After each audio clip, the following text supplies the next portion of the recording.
This is Grimstone Reckoning, Book 3 in the Croft and Wesson Trilogy, written by Magnarella, narrated by James Patrick Cronin.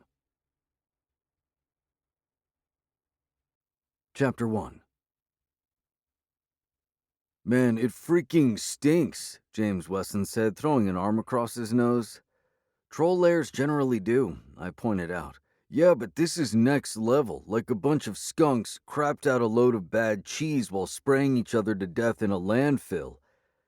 I nodded. That was pretty accurate. We were approaching the door to the storm cellar of an abandoned schoolhouse on the outskirts of Grimstone.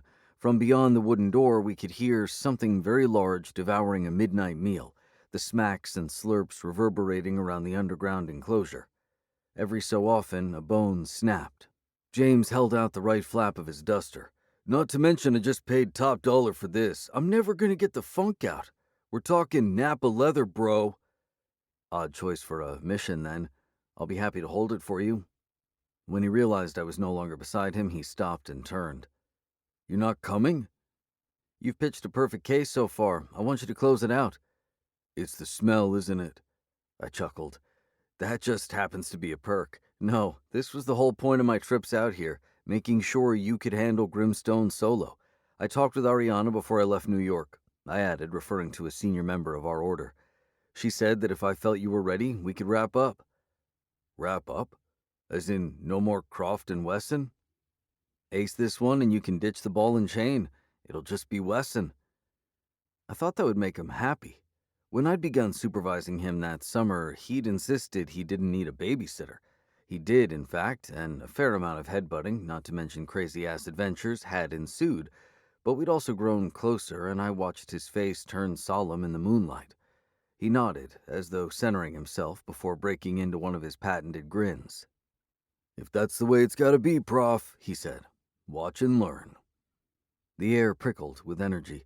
In a blur of motion, his wand was in hand and a silver bolt ripped forth on a blinding contrail. As the trapdoor to the cellar exploded into splinters, he underhanded what I realized was a stick of dynamite. Oh, come on, I thought, deducting points in my head. The stick somersaulted through the raining debris and disappeared into the dark opening. Out of RA, James hissed, the magical words setting spark to the dynamite's black powder. The messy sounds of eating broke off with a perturbed grunt. I squinted away as fire and smoke blew from the cellar door. Dynamite hadn't been part of the plan, and for good reason. Trolls could regenerate arms, heads, even entire bodies, all within minutes. In the meantime, their displaced limbs would operate independently. Already I was picking up sounds of scratching and flopping. No worries, James called. I staggered back as his balled-up duster thudded against my chest. By the time I pinned it with an arm, my partner had dropped from sight. It took all my willpower to keep my cane lowered and to not shout instructions. Mostly, I just wanted to know what he thought he was doing. A barrage of silver flashes lit up the opening, but then fizzled out. In their place, I picked up a growing bout of swearing. Hey, Prof, James grunted. A little help? I rushed to the edge of the opening and looked down. Somehow he'd been taken to the carnage-littered floor by a severed arm that had him around the neck. The other arm was trying to punch his leg dead. Seriously? I said. Just knock me loose and I'll finish up. What happened to the dragon sand? Can we discuss that later? He twisted, absorbing the next punch on his right hip bone. Ow! I glanced at the far corner, where, amid a mess of animal scraps and bones, the troll's head and half his torso had landed, the gray back to us. Already the torso was filling out again, tiny arms and legs growing from the mass of warty flesh. Pretend I'm not here, I told James. You've got this. He released the troll's strangling arm long enough to pat around for his displaced wand, but it was out of reach. He then dug for his revolvers, but one holster was empty and the other was pinned beneath him. With a gargle, he wedged his hands under the arm again and absorbed another shot to the hip. Come on, man, he wheezed up at me. Aided by a great huff of air, the troll's head and torso rolled over. Though both eyes were shot through with green blood, they had no problem spotting us. The troll had claimed his first human victim 2 nights earlier, and his gargling roar suggested he was ready to up his intake. And all the time, his limbs continued to fill out. Save me! James squeaked, further plummeting his point total. Indeed, I wasn't observing a regression, but a total collapse, and he'd been doing so damned well on the case. Reluctantly, I angled my cane down. Vigore! My force blast stunned the arm around my partner's neck enough for him to pry it loose. With a gasp, he hurled it aside and began kicking at the other arm, which continued to punch away. He didn't see that the troll had risen onto his regenerating legs and begun tottering toward him, using the wall for support. I opened my mouth to warn him, but what was the point now? Jerking my cane into sword and staff, I thrust them alternately until I'd gathered the troll parts and enclosed them in a column of hardened air around the troll proper. As the trapped troll went into convulsions of roaring and headbutting, I pulled a vial of dragon sand from a coat pocket and tossed it into the column. Fuocho! I called. The vial exploded into a dark red plume that bowed out the magical enclosure. Squinting, James recovered his gun, wand, and cowboy hat and scrambled from the cellar. He arrived beside me, and we watched as the monstrous silhouette dwindled inside the inferno, then crumbled to ash. That was how you destroyed a troll. Here, I said stiffly, handing James his coat. He sniffed it approvingly, then threw it in the air. It spread open as it fell, and he shot both arms through the sleeves simultaneously. He shrugged it up his shoulders, then shook his hips until the hem settled around his boots of Spanish leather. You don't get makeup points for style, I informed him as he angled his hat back. I braced for the flood of excuses and all the reasons he still merited a passing grade, but he only bounced his Jeep keys in his hand. Welp, guess we should deliver the good news to Marge. Sheriff Jackson would be pleased, not only in that we'd solved the case, but that we'd done so without inflicting additional damage to Grimstone and our already shaky reputations. Save for the mess at the end, it had been a near spotless outing. My partner's evasiveness bothered me, though. Something wasn't adding up. Or was it? How about we grab a beer first, I suggested. James stopped and returned a puzzled smile. Really? Those sorts of things were usually his idea, and I shot them down more often than not, but if he was doing what I thought he was, we were about to have a very serious talk. Really? I said. Chapter 2. So, what's going on? I asked James. We'd ended up at a biker bar on the fringe of the trucking district, one of the few watering holes James hadn't yet been banned from for hustling unsuspecting patrons. To avoid temptation, I steered him toward an inconspicuous corner table far from the pool tables. The scene reminded me of our first meeting in Spanish Harlem, from the sound of clacking billiard balls to the 2 sweating beer bottles in front of us. James was also acting as evasive now as he had been back then. What's going on is that I donned my coat atop a funked-up shirt, and now the coat is equally funked. He adjusted his duster, which he turned inside out and draped over the back of a neighboring chair. I'm talking about what happened in the storm cellar. So am I, he replied distractedly. Happen to have a good cleaning spell on hand? When he began wiping at his duster with a stack of napkins, I spoke an invocation that scooted the chair beyond his reach. He straightened. Hey, what gives? Why didn't you stick to the plan with the troll? He waved a hand. Aw, man, you know me. Once I get a notion in mind, I've got to see where it leads. You knew dynamite would create a mess. So they say. So you said, I hissed, during planning. And you knew about a troll's severed limbs. How did one manage to take you to the ground? What can I tell you, Prof? I had a bad outing. He shrugged and took a swallow of beer. My exasperation brimmed over and emerged as a wicked laugh. You want to know what I think? His eyes shifted over. I think you screwed up on purpose. James lowered his bottle so quickly he spilled beer onto the table. And why in the hell would I do that? He asked, drying his chin with a sleeve. Well, let's run down the list of possibilities. 1, it's just like you say, you had an impulse and you followed it for no good reason. Color me skeptical. 2, when I revealed this was your final exam, the pressure got to you. But you're a gambler. Pressure is your middle name, so I doubt that just as much.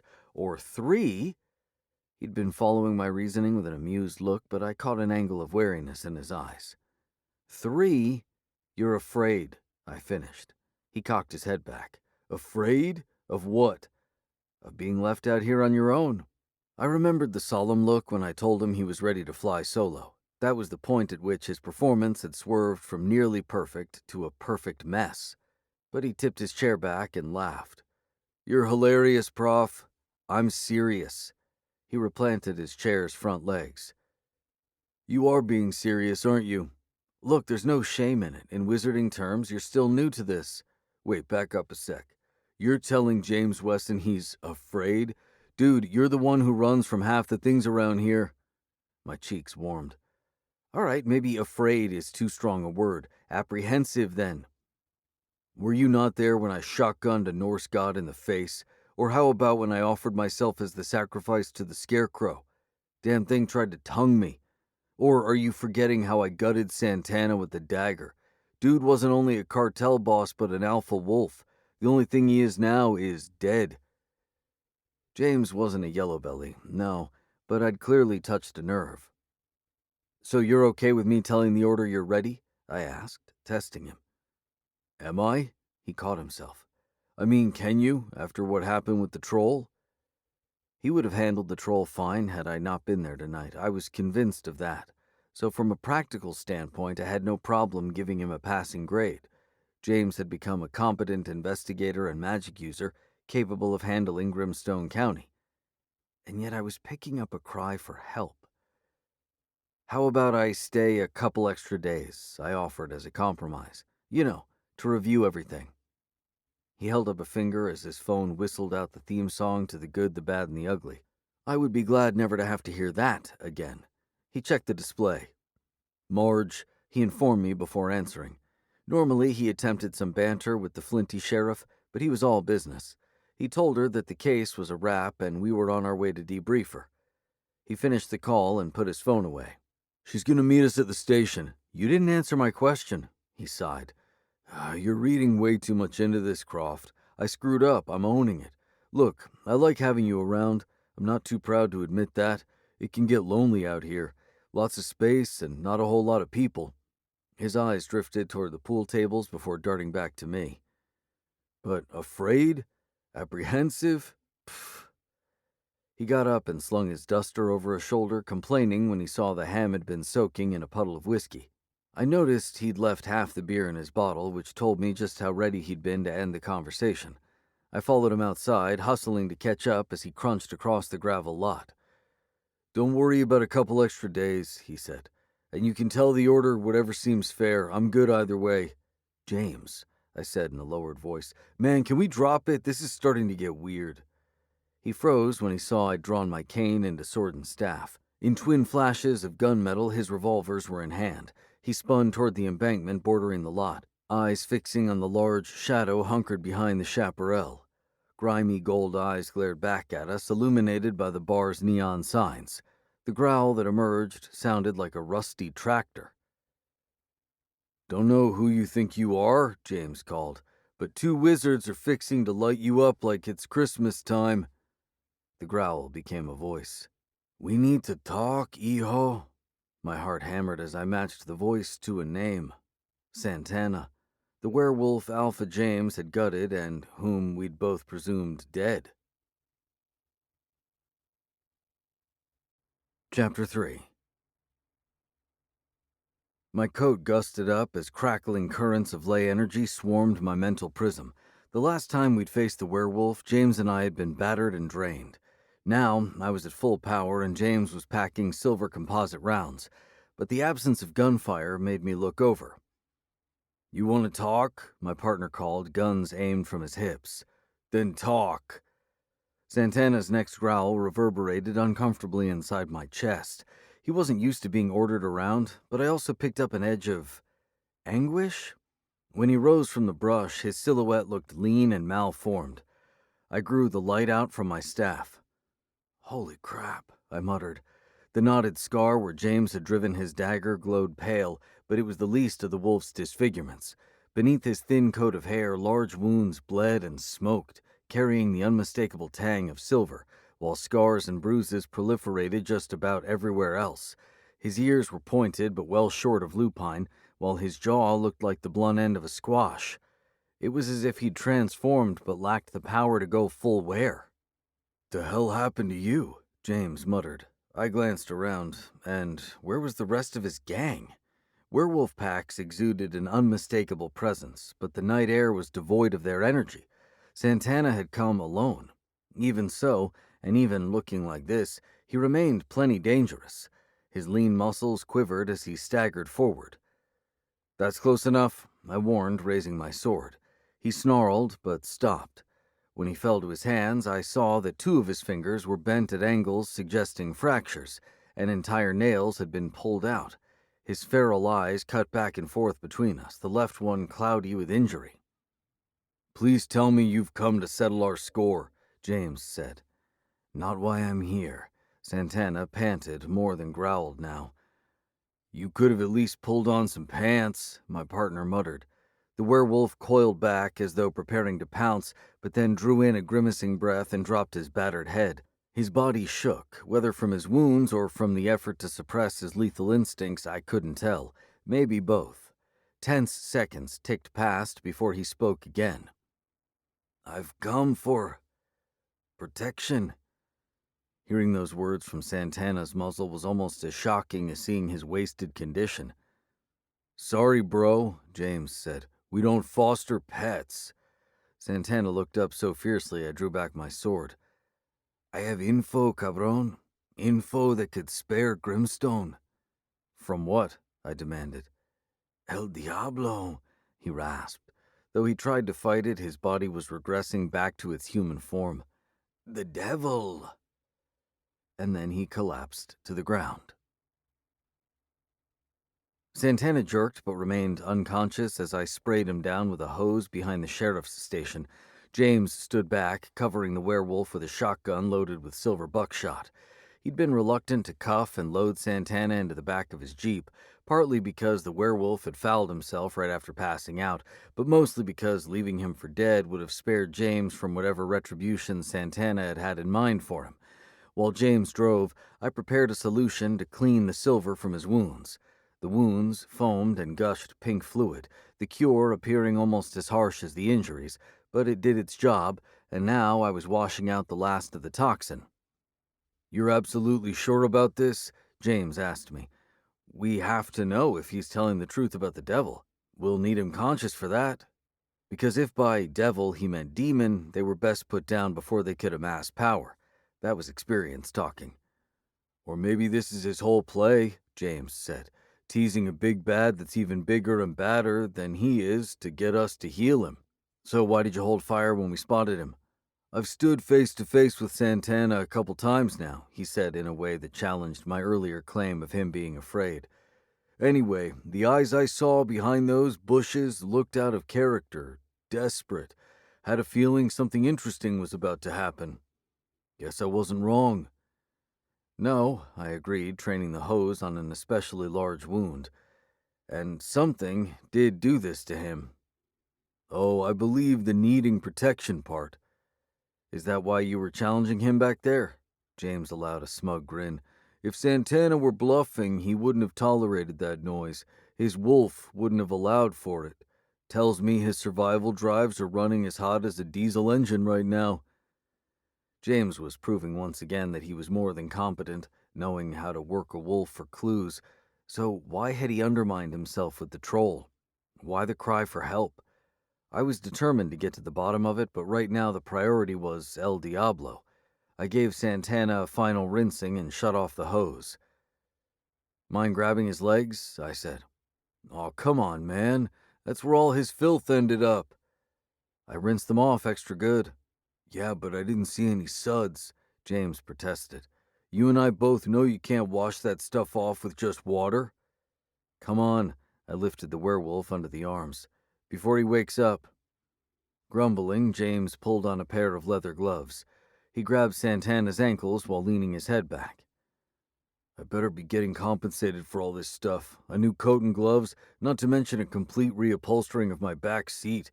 No amount of soap or magic is going to banish the god-awful stink he left in there. Even emaciated, Santana weighed twice as much as he looked. We carried him into a warded cell in back where we dried him off and pulled on a pair of prison pants. We were just finishing as Marge arrived.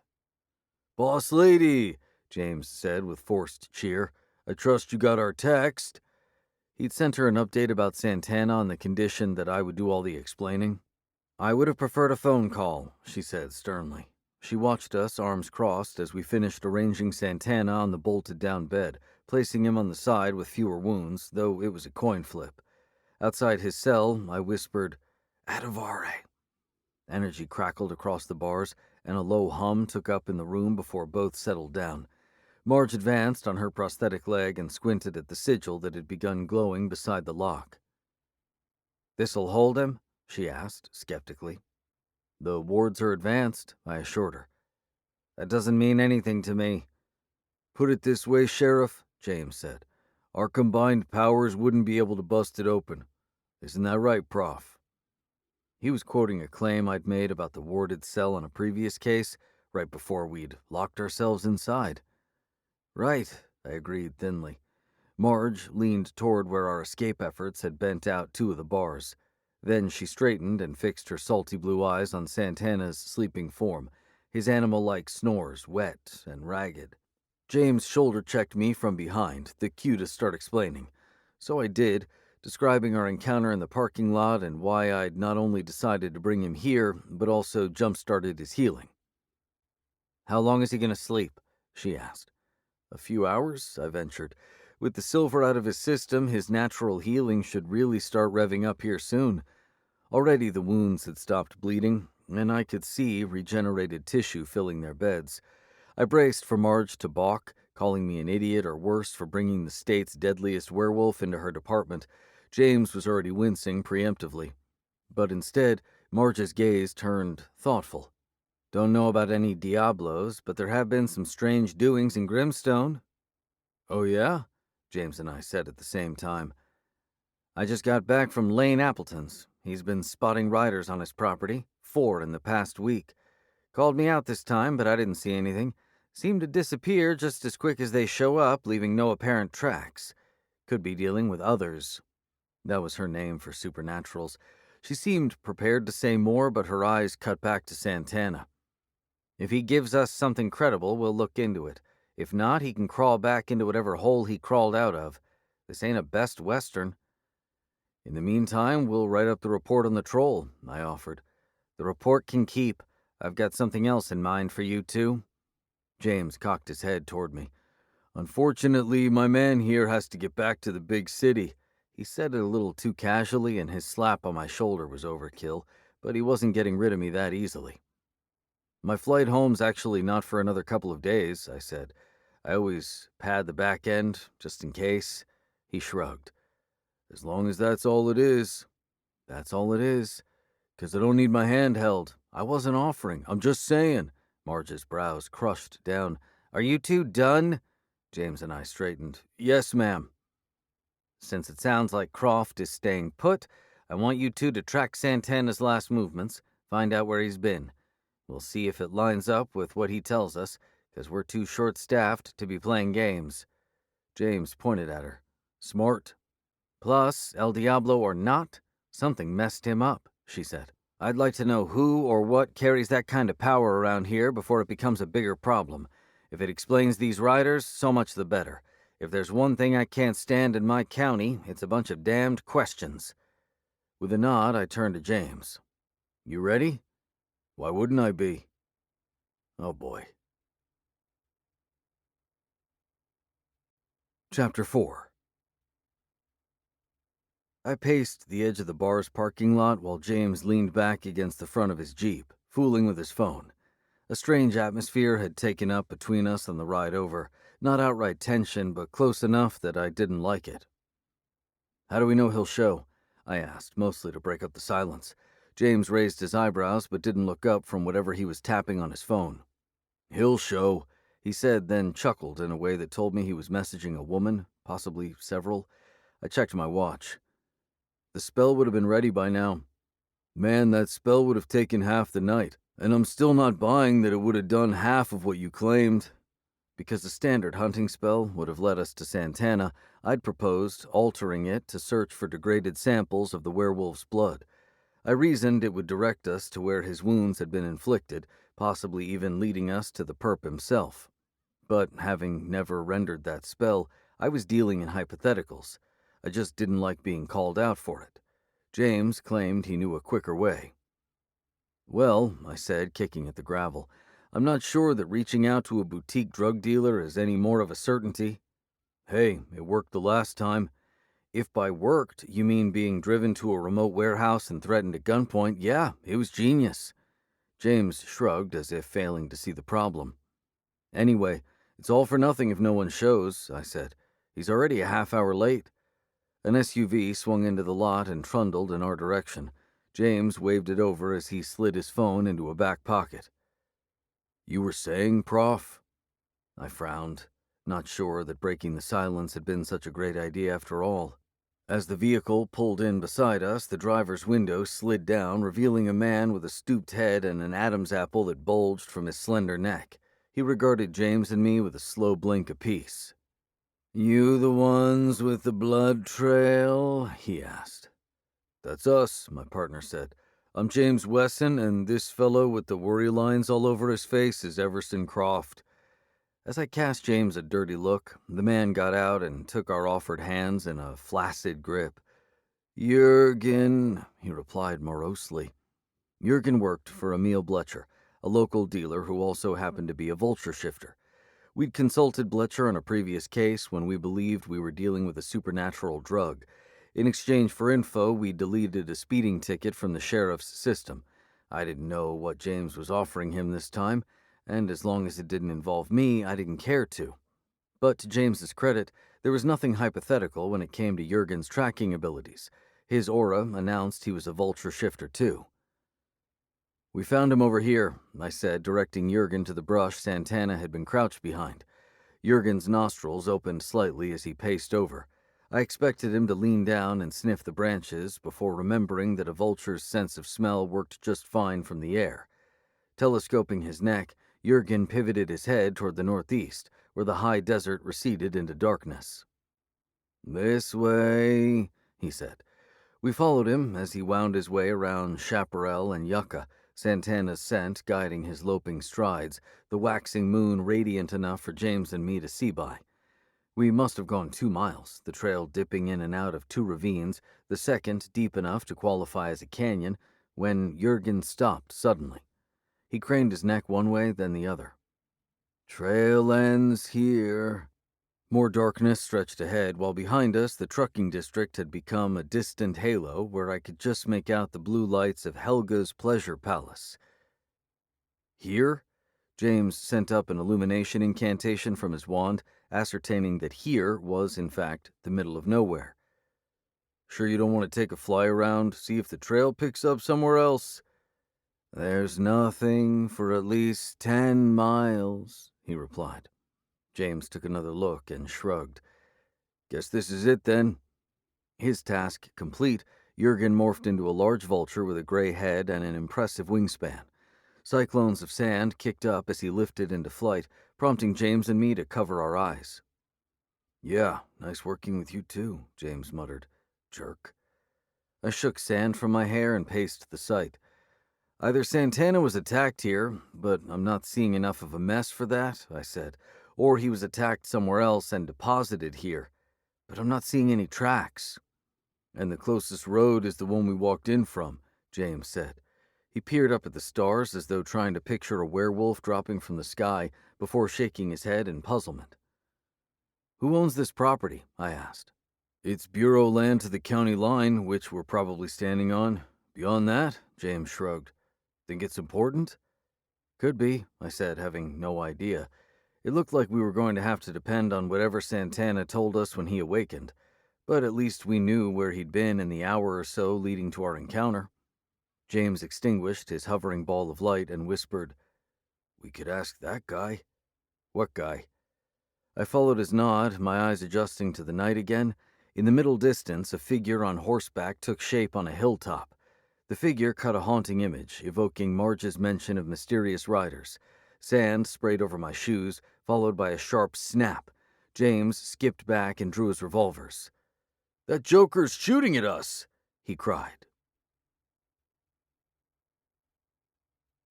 Chapter 5. Protezione, I called, drawing my cane into sword and staff. The air in front of me shifted, hardening into a protective wall. James cast his own defensive invocation, a silvery shield that glinted off his sweat-sheened face.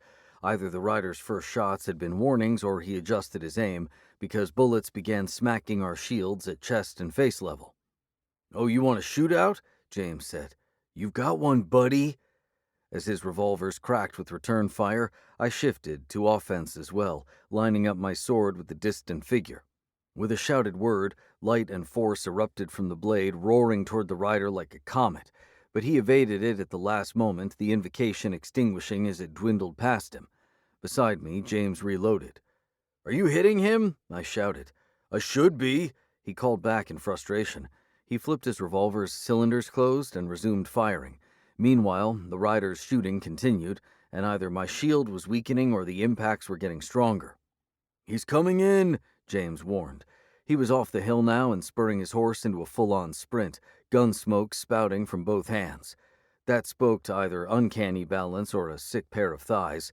I sent another force invocation from my blade, narrowing and lengthened it into the equivalent of a clothesline. "Let's see you sidestep this one, pal." When the rider disappeared from the horse, I cried, "Booyah!" But when his firing took up again, I stared in disbelief.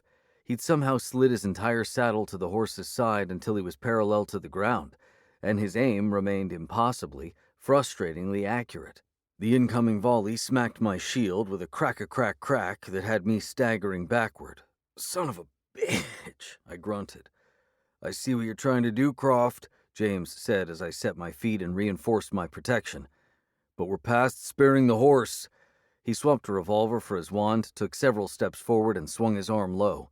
A ball manifested from the wand's tip, a sphere of raw energy that bounded over the chaparral at increasing speed, leaving silvery licks in its wake. The manifestation grew as it closed the distance to the rider, soon reaching 30-foot proportions. Ball and rider collided in a brilliant burst of light. With a pained cry, James dropped to a knee. I rushed over. "What happened, man? You all right?" I glanced up. The impact seemed to have knocked the rider off course, and he'd stopped shooting, but he was still upright. James rose slowly. "Don't know how to describe it," he said in a wobbly voice. "For a second there, it felt like I'd been turned inside out." "You're okay now, though?" Nodding, he squinted at the figure, within 100 yards of us now. "No way that's a person," he said as though calling out the rider for foul play. I'd reached the same conclusion, of course, not only from the way he was handling our invocations, but how he seemed entirely unaffected by James's composite rounds, assuming my partner had actually been hitting him. Regardless, we couldn't keep attacking him like a pair of freelancers. If this was a manifested form, we needed to overwhelm the bonds holding it together, and that meant coordinating our efforts. "Globe of Death?" James suggested, following my train of thought. "I'll be Globe, you be Death," I said. "Unless you're not up to it, in which case you can be Globe and I'll be Death." "After that mind hump he just gave me, you're damned right I'm up to it." I hesitated. "Death, right?" "Man, you're terrible at dialogue. Yes, Death," he said, slapping his chest for emphasis. I incanted and circled my staff until the air around the rider glinted into an enormous sphere. He was close enough now that I could see both him and his horse in the invocation's light. The horse was large and muscular, with a gleaming chestnut coat. The rider was his opposite, small and thin with a ragged duster. Between a wide-brimmed hat and a filthy neckerchief, a seedy face peered out. As the horse galloped up the near side of the sphere, I felt what James had meant. With every pounding set of hoofbeats, reality seemed to buckle. But both reality and sphere held, until the rider extended his arms out and began firing directly into my invocation. I grimaced with the effort of holding it together. "Any time," James said, licking his lips. With a word, I reduced the sphere. "Now," I grunted. James thrust his wand and boomed, "Impetare!" His energy landed against mine like a thunderclap. There was a moment of resistance where my head spun and my stomach took a steep, nauseating dip, and then the sphere collapsed to the size of a fist, crushing its occupants. It burst into a powerful wave of sparks that knocked James and me to the ground. I stared at the afterimage until my hearing returned. Neither horse nor rider remained. James cast up a ball of light, to be sure. The plain was empty. Nice going, Death, I said, pushing myself to my feet. He joined me and clapped my back. Told you I was up to it. We paced over to where the rider had been and searched the area for any remains. After several minutes, I said, I'm not even seeing prints. No shell casings either. Must be dealing with a ghost or specter of some kind. Looked a lot like William Bonney. Is that someone from Grimstone? I forgot, you have no interest in the Old West. He was better known as Billy the Kid. Wait, we just fought Billy the Kid? Are you sure? I had a book on all the outlaws growing up, he said. There was an entire chapter on William Bonney. I stared at that ferrotype of him so much, I'd know his mug anywhere. And that horse was his favorite, a racing bay mare he actually bought instead of stole. I nodded absently, still rattled by the encounter. Billy the Kid or not, where the hell had the rider come from? With a thought, I shifted to my wizard's senses. The high desert receded, replaced by Grimstone's chaotic patterns of ley energy. I turned a slow circle, searching for openings to other realms. The rider, showing up so close to where Santana's trail had ended, couldn't have been a coincidence. But by the time I completed my 360, I'd found no dark holes or rotating vortices suggesting a portal. Message from Marge, James announced. I blinked my vision back to the physical plane to find him holding up his illuminated phone. She wants us back at the department. Santana's waking up. Chapter 6. Billy the Kid, Marge spat more than asked. After receiving Marge's text that Santana was stirring, James and I had hoofed it back to his jeep, giving me a stitch in both sides and James a grape-sized blister on his right heel. We arrived at the station only to learn that Santana had dropped back into unconsciousness. Deputy Franks was monitoring him while we met with Marge. Billy the frickin' Kid, James confirmed. I know how crazy that sounds, but Croft was there. Tell her. Marge's skeptical eyes slanted toward me. He's the expert on Wild West lore, I allowed. The only thing I can say for sure is that the guy wasn't human. No one's that accurate while trick-riding a horse, not to mention how he was shrugging off our magic, and when we finally took him out, there was nothing left of him or his horse. A horse that looked just like Billy's bay mare, James put in, as if that erased all doubt as to the rider's legendary identity. But he is taken out? Marge asked. I mean, for now at least, I said. When her vicious squint suggested wrong answer, I expounded. Look, without knowing what we're dealing with or where he came from, it's impossible to say. There's the possibility that Billy, if that's who it was, I glanced over at James, who returned a staunch nod, could ride again. She drew her lips against her teeth and thought. All right, I'll tell the ranchers not to engage any more trespassers, to call us right away. I was in the middle of agreeing when a squawk of terror sounded from the holding area. James and I shot to our feet. We arrived to find Deputy Franks against the bars of the cell, the front of his shirt balled inside Santana's fists. Though still in his human form, his eyes blazed wildly as he chewed on the bars with his gold-plated teeth. His pants had come off somehow and were on the floor behind him. Oh, come on, James complained of the pants. I drove my focus into the wards and shouted, Respingere! The energy in the bars separating Franks from Santana tightened and released with a hard-hitting whoomp. The force slammed the werewolf into the back wall, where he collapsed, smoke rising from his bristly back. A wad of tan fabric fell from his outstretched hand. Gasping, Deputy Franks looked down at his shirt, which now featured a ragged hole. No blood, thank God. Watch it! James shouted. With preternatural speed, Santana was up and lunging for Franks again, but my partner had already hooked a hand into the back of the deputy's collar and yanked him beyond the werewolf's grasp. With a gag, Franks collided into James, their momentum sending them into a backward stumble, then tumble. What in the blue blazes is going on in here? Marge arrived in the doorway with a bolt-action rifle. She swung it from where Franks was sprawled over James's lap to Santana, who was hurling himself against the bars, only for the wards to smash him back down. I've never seen a werewolf up close before, Franks stammered. Guess I got too close. Do I have to draw a damned line on the floor for you? Marge snapped. Go change your shirt and check yourself for scratches. Despite being in his 30s, Franks looked all of 13 as he got up and shuffled from the room with a hung head. I felt even worse now for stranding him atop a butte the month before, but the priority was Santana. The sheriff's show of aggression was only stoking his rage. I waved an arm overhead to distract him. "Hey, Santana!" I pulled James to his feet. "It's Croft and Wesson, remember?"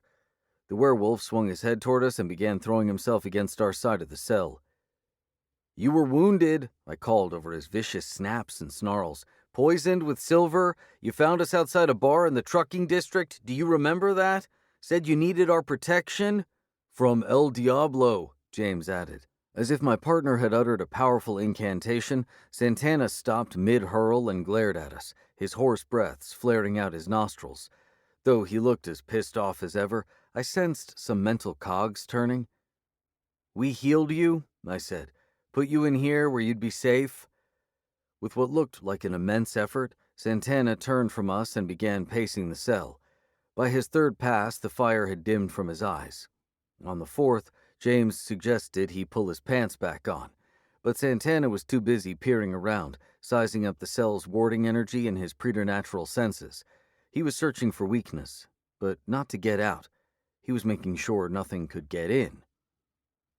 "It's augmented with dislocation sigils," I said somewhat proudly.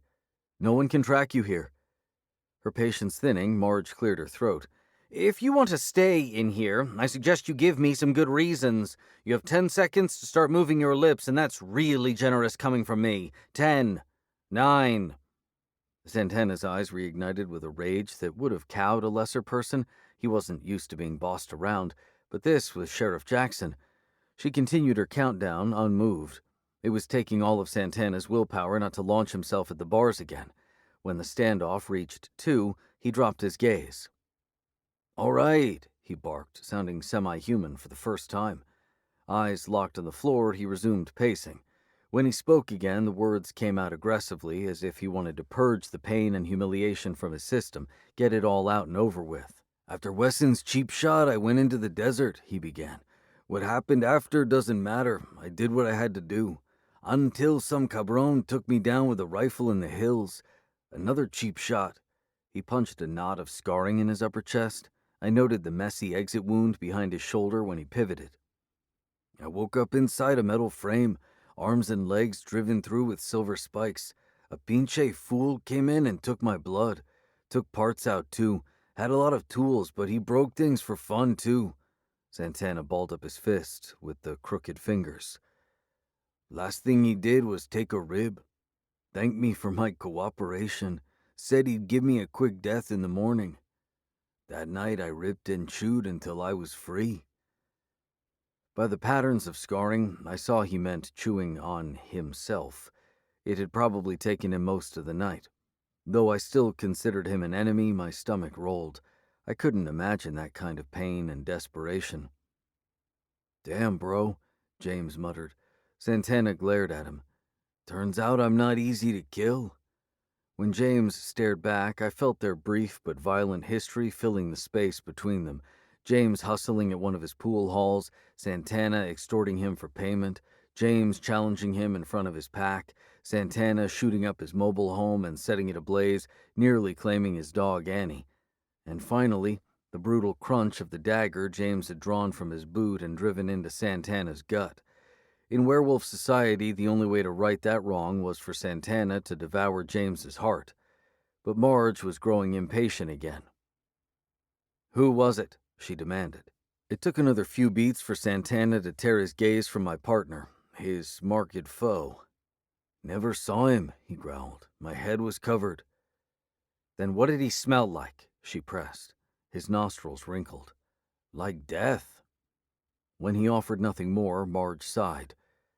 "What did he sound like? You should be coming up with this stuff on your own. If you're going to make us hold your hand, you must not need us very badly." For an alpha who'd already admitted weakness, not to mention helplessness, Marge's words proved a provocation too far. "Hija de puta," he growled. "Let me out, then." "Fine." Marge stepped back and nodded at the glowing sigil on the door. "Croft?" Whether or not the sheriff was bluffing, I caught an edge of worry in Santana's eyes. "Listen," I said to him in a lowered voice. "It's fine to want our protection. We just have to know who we're protecting you from. The more you can tell us, the better chance we'll have of finding and putting him down." His gaze moved warily between the three of us. At last, he grunted. "Stays on a big ranch east of here near the river. Place smelled like new timber and cut stone." "Sounds like Lord Dingley's ranch," Marge said. "Purchased a bunch of acreage just outside Grimstone on the Middle Dolores. English royalty of some sort, but I can't keep their titles straight. Supposed to be loaded to the gills." "He had an English accent," Santana confirmed. "And there was this thing he kept saying. Are we having a laugh yet? By the fifth time I was ready to rip his lungs out." "You and me both," I thought. "What else do you know about this Lord Dingley?" I asked Marge, already thinking sorcerer. "Well, he's building a house fit for a king, I know that. His place has been a giant construction zone since spring. Big trucks coming and going at all hours. Ranchers on my side have been complaining about the noise and dust. I called my counterpart in Clanton County, but he says no laws are being broken." "Has a lot of cattle, too," Santana said. Marge grunted. "Yeah, more than a lot. 2,000 head were trucked in last month alone. For what? I have no earthly. The man's no more a rancher than I am a Russian ballerina." She slid me a sly look before asking Santana, "What happened after you escaped his place?" This was where we'd find out whether his story lined up with his blood trail evidence. But the werewolf shook his head. "Don't remember." "Great, so you don't need us," Marge concluded. "Have fun out there." "It's the truth, cabrona." He lunged and was about to seize the bars before remembering their warding power. Instead, he balled his hands into helpless fists. "All I remember is the growing moon and the goddamned pain." With each stressed word, he punched the air. "I barely remember talking to these two." The mystery of his blood trail and why it suddenly ended would have to remain for now, because I believed him. Judging by her expression, Marge did too. "So what makes this guy the devil?" I asked. "I mean, besides—" I gestured up and down his wasted body. The werewolf leaned forward and stared into my eyes. "The place he held me was a pit of hell. It was nothing I saw, nothing I smelled or heard. It was in the air, like a million open mouths right before they scream. And this English fuck, if he has his way, he'll kill and then reanimate our rotting corpses just to kill again. And the whole time he'll be saying, 'Are we having a laugh yet?'" Santana's voice had fallen to a growly whisper. "Pure Diablo, man. How do I know?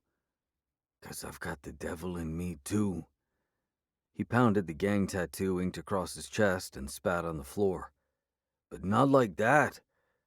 For a heart-stopping moment, I felt what he was describing, as if our locked eyes had become a conduit. I saw a cold shadow spreading over Grimstone County, withering everything it touched, including bodies and souls. A sound of malice and glee bubbled up like a corrupting brew. Yes, there was something demonic about it, but not quite. "Any run-ins with Billy the Kid?" James ventured. Santana shot him an irritated squint, releasing me from his hold. "The hell are you talking about?" Marge sighed. "Drop it, Wesson." As I recovered my breath, I focused on what Santana had said.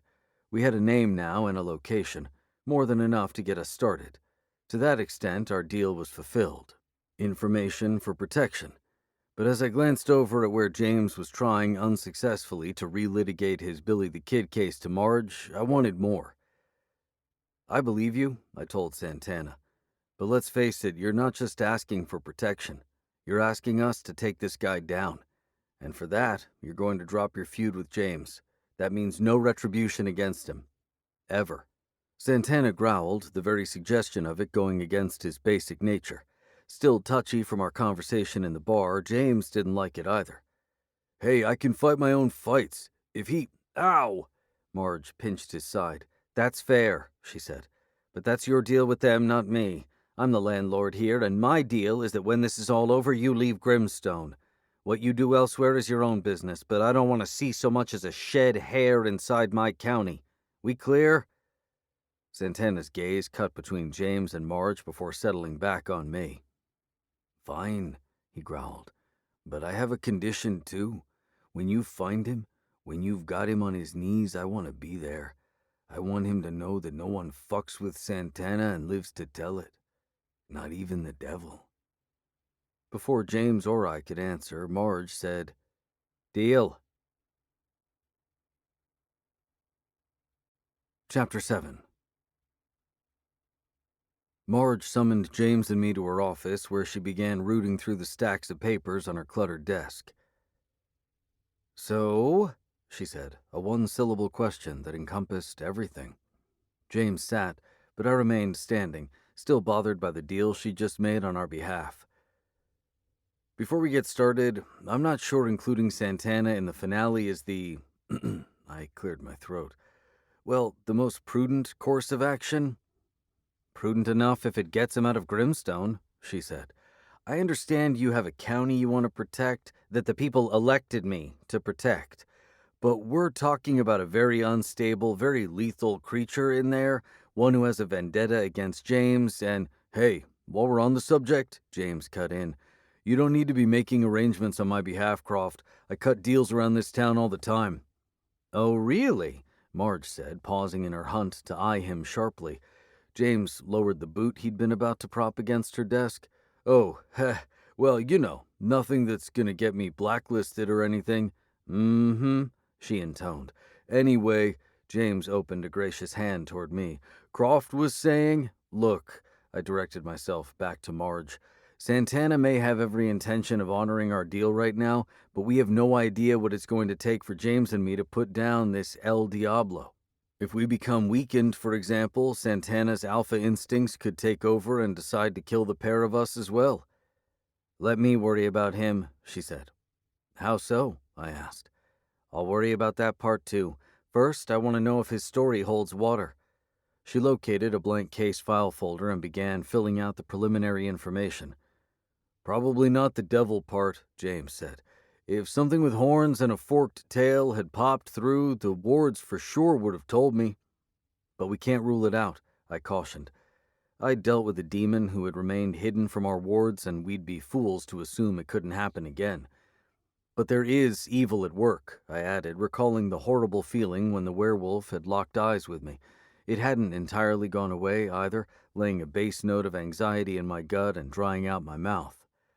"I don't believe Santana exaggerated that point, and if the perp collected his blood, that's another area of concern.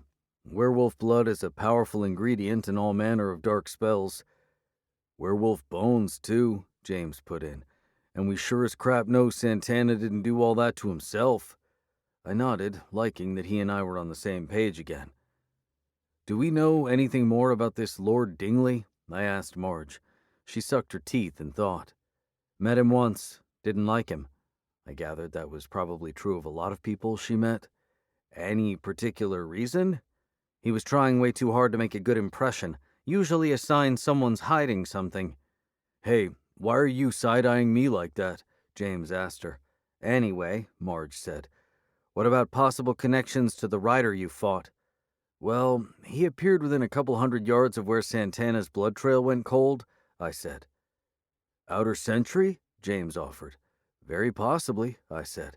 "Major spell work often leaves a caster vulnerable." Marge jotted that down. "These rider sightings have mostly been along the boundary of our county and Clanton, suggesting that whatever they're protecting is over on that side. Clanton County may not be my jurisdiction, but these riders crossing into Grimstone makes it my business. And if there's devil's play, it's damn sure not going to stop at a county marker." She tapped her pen against the folder and thought before looking up. "Tell you what, start your wizard work here in Grimstone, not Clanton. Do whatever you need to, so long as it's legal, but be discreet about it." James and I nodded quickly before she could change her mind or assign us a deputy. "And I'm serious about the discreet part," she said. "I'm even more serious about you not crossing into Clanton County. Not yet. Their sheriff's a certified hard-ass, and he and I aren't on the rosiest of terms." "It's cool," James said. "I've already got some ideas." "Not after 3 a.m. you don't." Marge pointed at the wall clock. "Go home and get some shut-eye. This'll keep till daylight. I have some inquiries of my own to make," she added mysteriously. As James and I rose to leave, she said, "I'm giving you gents a generous length of rope. Try not to hang yourselves on it." "No, ma'am," we answered in unison. Chapter 8. I dreamed I was standing in the high desert looking back at Grimstone County. A strong sun washed out the barren landscape all the way to the distant mesas and mountains. With nowhere else to be, I appreciated the rugged openness in a way I hadn't before, how it spoke less to emptiness and more to possibilities. I understood James's pull to this space, but I also felt the loneliness, a low note on the wind. At the sound of a caw, I tipped my head back. No birds in sight. The position of the sun, high overhead, suggested noon. I brought my gaze down and stiffened. On a hill in the middle distance, a dark rider stared back at me. Shit. Though I sensed I was dreaming, I reacted as though he were real, pulling my cane into sword and staff. It had taken James's and my combined efforts to put him down the last time, and James wasn't here now. Vigore! I shouted, thrusting my blade. It vibrated with deep power, an extension of my wizarding line, all the way back to the first saints, and released a bright, tight force. It collided with the rider, a dead-on shot, bursting him into smoke and ash. Seeing no more riders, I blew on the tip of my blade smugly and slotted it back in my staff. The wind shifted, sending the smoky remains of the rider tumbling in my direction.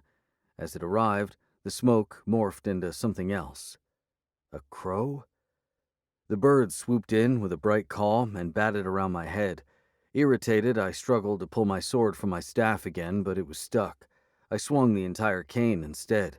The crow flapped up, just out of reach, then dove back down, its wings buffeting my face like an oversized pest. "Get out of here!" I cried. Its answering caws sounded like laughter, until one of my swings caught it in the side. The crow pulled back in a burst of feathers, a wounded look in its eyes. I lowered my cane. Something about its expression reminded me now of... "James?" I said. The desert suddenly flipped on its axis, turning inside out. The landscape darkened, and a full moon replaced the sun. The air became bone cold. Instead of high noon, it was now high midnight. The crow was still there, a shadow against the night sky, but it no longer reminded me of James. It was hardly even a crow anymore. The bird stood as tall as an ostrich, and it wasn't cawing or acting mischievously. It simply stared like it knew me intimately, but not in a good way. When it hopped forward, its wings squealed harshly, nightmarishly, like old nails being pulled from a board. Scared beyond reason, I turned and ran, my only clear thought to get away from this monstrosity. I made it 20 feet before my foot caught on something and I tumbled down a ravine, the desert scrub tearing at my skin. I crashed to a stop, breathless and bleeding. The crow was still there, picking its way down after me. It was even more massive now, its black beak gleaming in the moonlight. In another moment, it would spear me and bolt me down. I pawed frantically for my cane, but it wasn't on me. I'd lost it in the fall. With a harsh scrape and squeal of wings, the crow landed over me. "Rise and shine, cowboy!" I grunted, awake to the sight of James twisting the blinds open and closed. Scrape, scrape, squeal. The sound of the crow's wings. My heart continued to pound, even as the dream broke up. I ground the heels of my palms into my eyes and squinted, using my forearm as a shade. Annie was no longer at the foot of the bed, where she'd fallen asleep, and the light coming through the trailer's window looked way too bright. I pawed the end table for my watch. "What time is it?" I croaked. "Just past 11. 11?" I repeated, anxiety ripping through me. "Yeah, and I'm the one who needs extra supervision? 11?" I repeated. As the hands of my watch came into focus, I saw it was actually almost 20 after. I threw my legs off the side of the bed, struggling to disentangle them from a sheet. "Why didn't you wake me?" "Lost track of time." "Really?" I couldn't wait to hear how. "After Annie got me up for her morning walk, I couldn't drop off again," he said. "Those ideas I mentioned last night?" He circled a finger. "Spinning like tornadoes in my head. Next thing I know, I'm cooking spells, making calls, and drawing up a preliminary POA. That's a plan of action." I nodded, equal parts impressed with him and embarrassed for myself. He was dressed for the day in a style few outsiders could manage without getting laughed out of town. Leather vest, bright white tee, and stone-washed jeans whose ragged cuffs fell around Spanish-style cowboy boots. His cross pendant and broad-rimmed hat completed the bold ensemble. I was wearing one sock and a torn pair of boxers. Let's hear the plan, I said, pulling the bedsheet back over my lap. With you on no caffeine, forget it. Coffee maker's busted, so we're going to have to head into town. Oh, and Annie polished off the rest of the bologna, so we might as well make it a lunch meeting. When my stomach let out a low, churning growl, James laughed. I know just the place, he said. Chapter 9. You're kidding, right? I said. James wheeled his Jeep into the lot. About what? What do you mean about what? About this? I gestured to the sign above the restaurant's glass entrance. Pauline's makes the best coffee in Grimstone. Thought I was doing you a favor. Yeah, and they also have a seriously disturbed waitress on staff. Loretta? He asked. No, the other seriously disturbed waitress. Yes, Loretta! Were you not there when we found out we were married to her and then had to listen to her whole twisted spiel about how much death turned her on? He paused to correct his backup job. James was haphazard about many things, the two exceptions being his clothes and his car.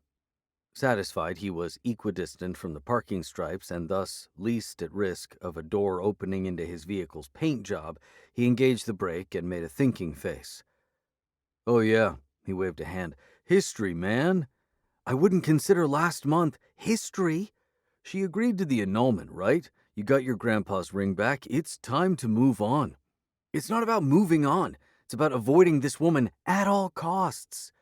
James sighed. Would you rather go to La Familia? 'Cause that's the only other place I'm willing to grab a bite. My mouth pinched at what passed for coffee at La Familia, food I could mostly take or leave, but my caffeine needs were non-negotiable, and my throbbing temples told me I was running a serious deficit. I studied the silhouettes through the plate glass windows before deciding that none fit Loretta's wide-framed, frizzy-haired profile. Fine, I said, but we're sitting in that corner booth. Hey man, whatever makes you feel safe. I claimed the booth, positioning myself in a way that let me keep a watchful eye on the dining room. James shook his head, then craned his neck around and whistled at a waitress several tables away. Pot of coffee and some menus? He called. The waitress held up a finger irritably, suggesting we weren't in her section. The whistling couldn't have helped. Can we start? James asked. Or do you want to cast a concealment spell around us first? Go ahead, I grunted. He pulled a map from his saddlebag-turned-satchel and spread it over the table. Marge sent me the locations of those rider sightings. I plotted them, along with the spot Santana's blood trail ended and where we had our shootout with Billy the Kid. That big X is Lord Dingley's property in Clanton County. See anything? I massaged my temples and squinted for a better look. Besides the locations, he'd noted the dates and times. Good. The distances between the sightings were varied, and I didn't spot any temporal patterns, but they seemed to ring Dingley's property. When I said as much, James nodded. That was my read too, so I drove out to a couple sites for a closer look. You did all of that this morning? I asked. Man, I must have really been out of it. My dream from that morning took shadowy form, but then the waitress appeared with our coffee and menus, distributing everything brusquely before tossing out a handful of creamers. I wasted no time filling our mugs from the carafe and taking a large swallow to start the flow of caffeine into my bloodstream. I wanted to get a take on the energy, James said when she'd left, but nothing jumped out portal-wise at those either, so I set a trap at one of the sites. It'll snag anything outside the energetic norm. That's great thinking, I said, topping off my mug. I was even more impressed by his initiative, especially since it involved work he usually deemed dull. He really seemed intent on proving he had Grimstone under control. But, though he nodded at my compliment, I picked up a lingering edge of defiance. Before we went any further, I needed to clear the air. Hey, listen, I said, dragging a hand through my hair. I shouldn't have accused you of flubbing the troll job, or said you were afraid, or even apprehensive about handling Grimstone solo. I mean, look, you're more on top of this than I am. I gestured to the map and then to him to include everything he'd done that morning. I'm happy to stay and help out, but only if you want me to. James squinted as though seriously pondering my offer. On one condition, he said at last. If this is going to be our last case together, let's put a big-ass exclamation point on it. Hey, a period works too, I stammered as we clasped hands. As long as it's successful. But James was already jerking me from my seat so he could clap my back and tousle my hair. I hated having my hair tousled, but it seemed to dissolve the last of his defiance, so I let him. Of course, I want you here, bro, he said, releasing me back to my seat. But I'm serious. Let's do something special with this one. Such as 0 deaths, he said. Isn't that usually the goal? Yeah, but have we ever hit it? There was what, 9 with that zombie god, 4 with the demon scarecrow. We came close with the troll. He seemed content enough to snack on the neighborhood pets, but then he made a meal out of that shroom hunting guy. So yeah, this would be a first. All right, I said. 0 deaths it is then. After we bumped fists, James looked around irritably. Man, I'm gonna go hunt down our waitress. He'd just strode off when something rustled against the window to my left. I turned, startled to find a crow perched on a bush about 5 feet from my face. The dream from that morning came rolling back at once. The rider's smoky remains turning into a crow, the crow turning into the likeness of James, and then everything flipping. Day to midnight, hot to cold, small crow to giant predator. The black crow flapped at the glass and pecked it twice before settling back on the bush with a prankish caw, caw, caw. Are you seeing this? I asked as James returned to his seat. Seeing what? When I looked again, the bush's topmost branch was bobbing, but the crow itself was nowhere in sight. Oh, there was this, I started to say. Hi, boys, a familiar voice interrupted me. I looked up to find Loretta staring down at us with her wild, mascara-ringed eyes. Fight or flight hit me like a cattle prod, and I began searching for escape routes, even assessing the thickness of the window. But James was sitting casually with his back to the same plate glass, a foot propped on the bench seat. Hey, hun, he said. How have you been? How have I been? She repeated flatly. I'm still breathing. You must be doing a lot better than that, he said, turning up the charm. I mean, look at you. But what are you doing here on the day shift? Instead of answering, she produced a pad from her apron and a pen from the nest of gray roots above her ear. What do you want? James perused the menu as if she weren't staring at him in a way that suggested wanting to drive her pen into his ear hole. She clearly hadn't gotten over the way things ended between the three of us. Let's go with the steak burger meal and a mango chili shake, James said. How about you, Croft? Loretta's eyes cut to mine with the same murderous intent. Same, I blurted, even though I despised mangoes and chili. Oh, and an extra meal to go, James added, but without the shake. Loretta smiled in a way that said she was now contemplating all the ways she might desecrate our corpses. Anything else? She asked with exaggerated sweetness. James grinned, as oblivious as ever. That'll do us. I grabbed both menus and pushed them toward her. She looked at me for a disturbingly long time.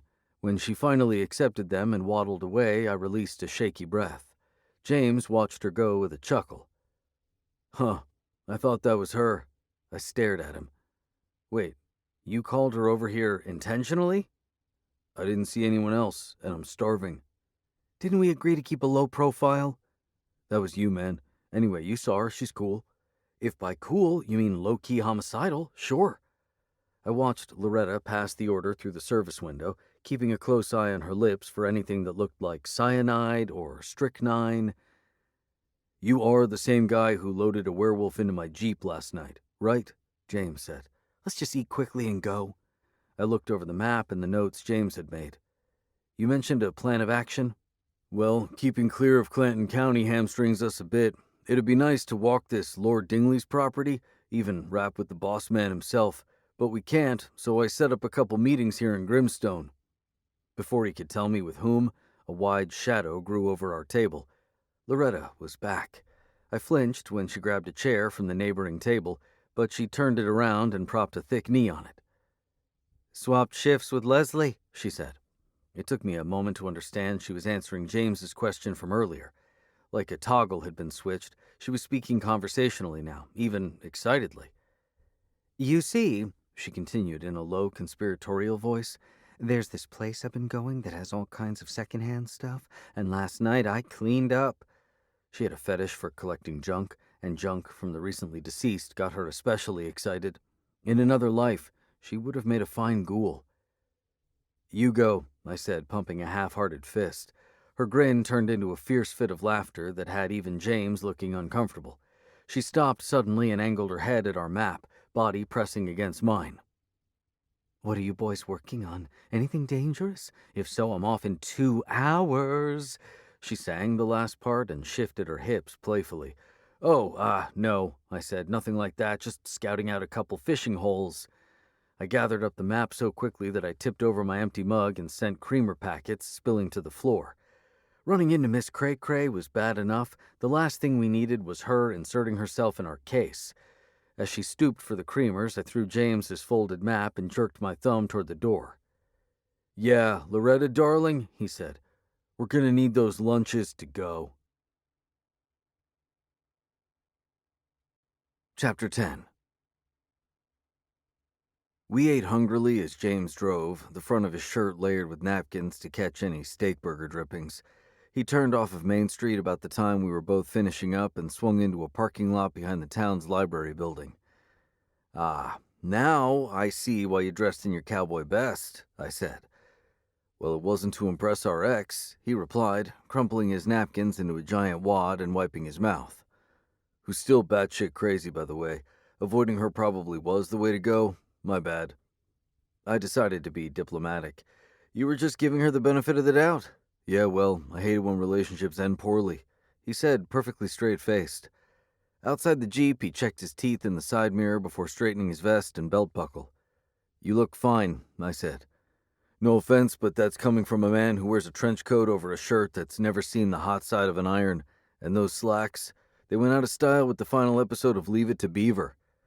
I glanced down and shrugged, trusting his assessment on both counts.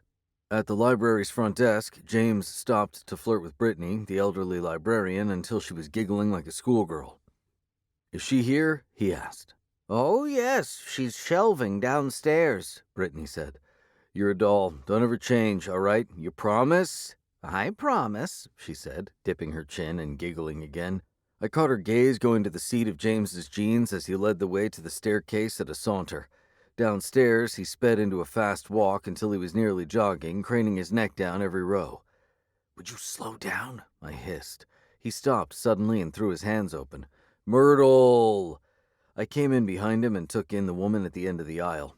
I'd met her once during James's and my first outing, and she'd provided information vital to solving the case. It made sense that he had consulted her again, and not only because he had a mad crush on her. In addition to her librarian duties, she also served on the board of the Grimstone County Historical Society. James sauntered toward her, recovering his cool. "What are you doing here?" Myrtle asked. Though younger than me, she carried herself like someone befitting her antiquated name.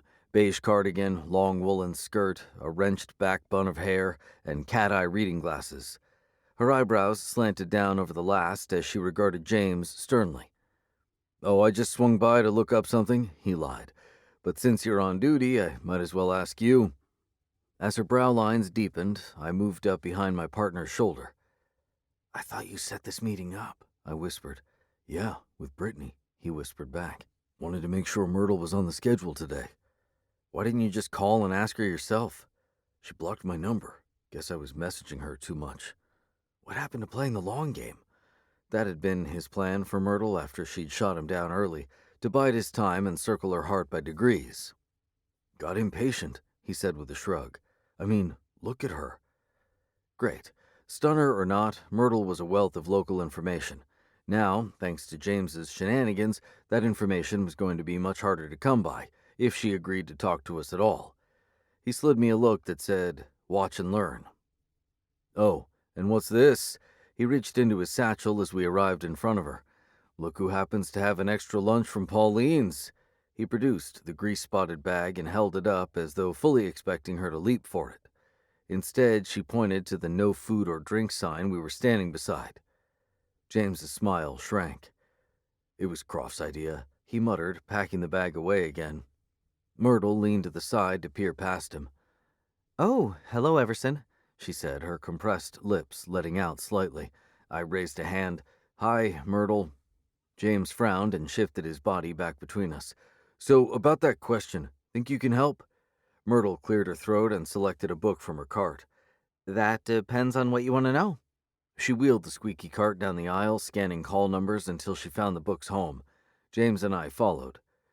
It involves a big land purchase over in Clanton County, he said. By Lord Dingley? She said, cutting him off. Yes, I know of it. I never doubted that for a second, Buta. James caught himself. With that beautiful mind of yours, we're actually curious about the history of the land. Would there be anything in the archives? Despite his near blunder, I nodded my approval. The names of the previous inhabitants could tell us all kinds of things, such as their country or tribe of origin, and from that, whether they might have introduced old beliefs or magics to the land. Once more, I had to credit James for being on the ball. There should be, Myrtle replied, advancing the cart again. Even though it's not technically Grimstone? I asked, to be sure. We collect regional information too. How far back do you want to go? As far back as possible, James said. I'll see what I can find. She slotted home another book with machine-like efficiency. Why don't you give me your number? Oh, you already have it, James chuckled. You might have accidentally blocked it, though. Let's see. He produced his phone from a back pocket. I was asking Everson. James looked between us, incredulous. Leave it to Beaver? Yeah, sure, I said. I located one of my Midtown College cards, wrote my cell number on the back, and extended it past James. Myrtle pushed up her reading glasses to look it over. You're a professor? Of mythology and lore, I said. I just got tenure, in fact. Her pupils swelled with interest as she regarded me above her glasses. Very impressive. Yeah, can we discuss all of that another time? James said. The professor and I have work to do. Myrtle placed the card in a pocket. I'll call you if I find something. Thanks for your help, I said as she resumed shelving books. I really appreciate it. All right, James muttered, elbowing for me to get moving. We both do, I called back. As we exited out into the parking lot, James shook his head and released a dismal laugh. Every time, man. Every freaking time. Every time what? I said, already bracing for what was coming. Every time we go in there, you've got to make a boss move on her. And how exactly did I make a boss move? Slipping her your digits, for starters? She asked for them. Did she ask for your professor creds too? Come on, man, you knew that would get her hot. Look, I understand that your sexual frustration is somewhere in the outer stratosphere right now, but don't put that on me. Well, you could at least be a bro and, buff up my resume a bit. And how would that work? The fact that she's into you means your opinion carries weight. You tell her what a solid dude I am, and that'll stay with her after you leave, maybe even grease the wheels. Haven't you heard of social proof? I made a dubious face. It'll help, is all I'm saying. I thought we were working a case, I said. So did I, and next thing I know, you're flexing about being tenured. Whatever, man, you know I'm spoken for. With what's her name? How's that going? You know her name, and it's going too well to risk it for some librarian in no offense, a cowpoke town 2,000 miles away, though I can understand why you're into her, I allowed. I'll see what I can do. None taken, and right on. Where to now? I asked. To see our man Taffy. Turns out Brunhold Development has a construction contract with Lord Dingley. Taffy or one of his kin will have dealt with him. I set up an appointment at his office for 2. After a rough start with the dwarf, James and I had gotten chummy with Jolf Taffy Brunhold. He had even helped with our scarecrow case. I punched James's shoulder. You're getting too good at this. He consulted the clock on his phone. His office is right down the street. We could walk over or... He seized his head in both hands, dropping his phone. As he went down to a knee, I hunkered beside him and squeezed his arm. Hey, talk to me, man. That trap spell I cast out at the site this morning, he managed through gritted teeth. It just snagged something. Chapter 11. Hang her right up there, James said. He was hunched in the passenger seat of his Jeep in a modified fetal position, leaving me with driving duties. Though he kept alternating which knee he hugged to his chest, he held to his damp forehead with the same hand like grim death. Whatever he'd trapped was putting up a hell of a fight against his enclosure. Does it feel like another rider? I asked. No, too sharp. Too. He winced and redoubled his grip on his forehead. Too freaking active! Gotta be a demon or something. This road? I asked, my heart pounding sickly. Yeah, but slower, James said as I turned. Slower! I'd only learned how to drive in the last year, and James's customized Jeep was a different beast. The brake didn't respond as readily as I expected, and we went into a gravelly skid. The Jeep lifted briefly onto two wheels before I managed to straighten us onto the dirt road that aimed out into the desert. How far? I asked, shakily. About 1.5 miles, he curled up again. Maybe 2. Can you hold out that long? Depends on how fast we get there, he said, sweat trickling from under his fingers now. I depressed the accelerator. The Jeep shot forward, its tires sending up a massive dust storm in our wake. Though I felt for James this could prove our big break. Whatever he'd trapped could spell out what we were up against. It'll be up ahead on the left, he said. I squinted, anticipation and dread competing for stomach space. Before long, I caught flashes of silvery light. At first, it looked like metal glinting in the sun, but before long I could make out eruptions of James's magic. I expected something huge to loom from the trap, but whatever James had caught was staying low, behind some boulders. I rose in my seat until I was peering over the roll bar. I've got maybe another minute in me, he warned. I swung the Jeep off-road, jouncing over the rough terrain and braking to a stop just shy of the boulders. Energy from the trap sizzled, lancing the air with a harsh ozone scent. I jumped out and scrambled around the boulders, pulling my cane into sword and staff. If this were a demon, I would need to catch it by surprise, hit it with everything I had. I lunged between two boulders, banishment energy singing from my blade, and stopped. The being was small, dusty brown, and fast. Too fast to get a clear look at. It streaked around the inside of the trap, striking every conceivable surface and rebounding just as aggressively. James limped up beside me and clutched my shoulder, the flashing impacts shining from his confused face. That's it, he said. Maybe from the sound of his voice, the creature stopped in its tracks. A pair of velvet eyes stared at us from a rabbit's face. The body that extended from it was muscular and lean with large hind legs, but I was fixated on the creature's head, where between its long ears stood an improbable pair of antlers. Is that what I think it is? I asked. A jackalope, James confirmed. Want me to crush it? He sounded equal parts annoyed and embarrassed by the superhuman effort it had taken him to contain the horned hare. I stared at the mythical mashup, racking my brain on why it was here.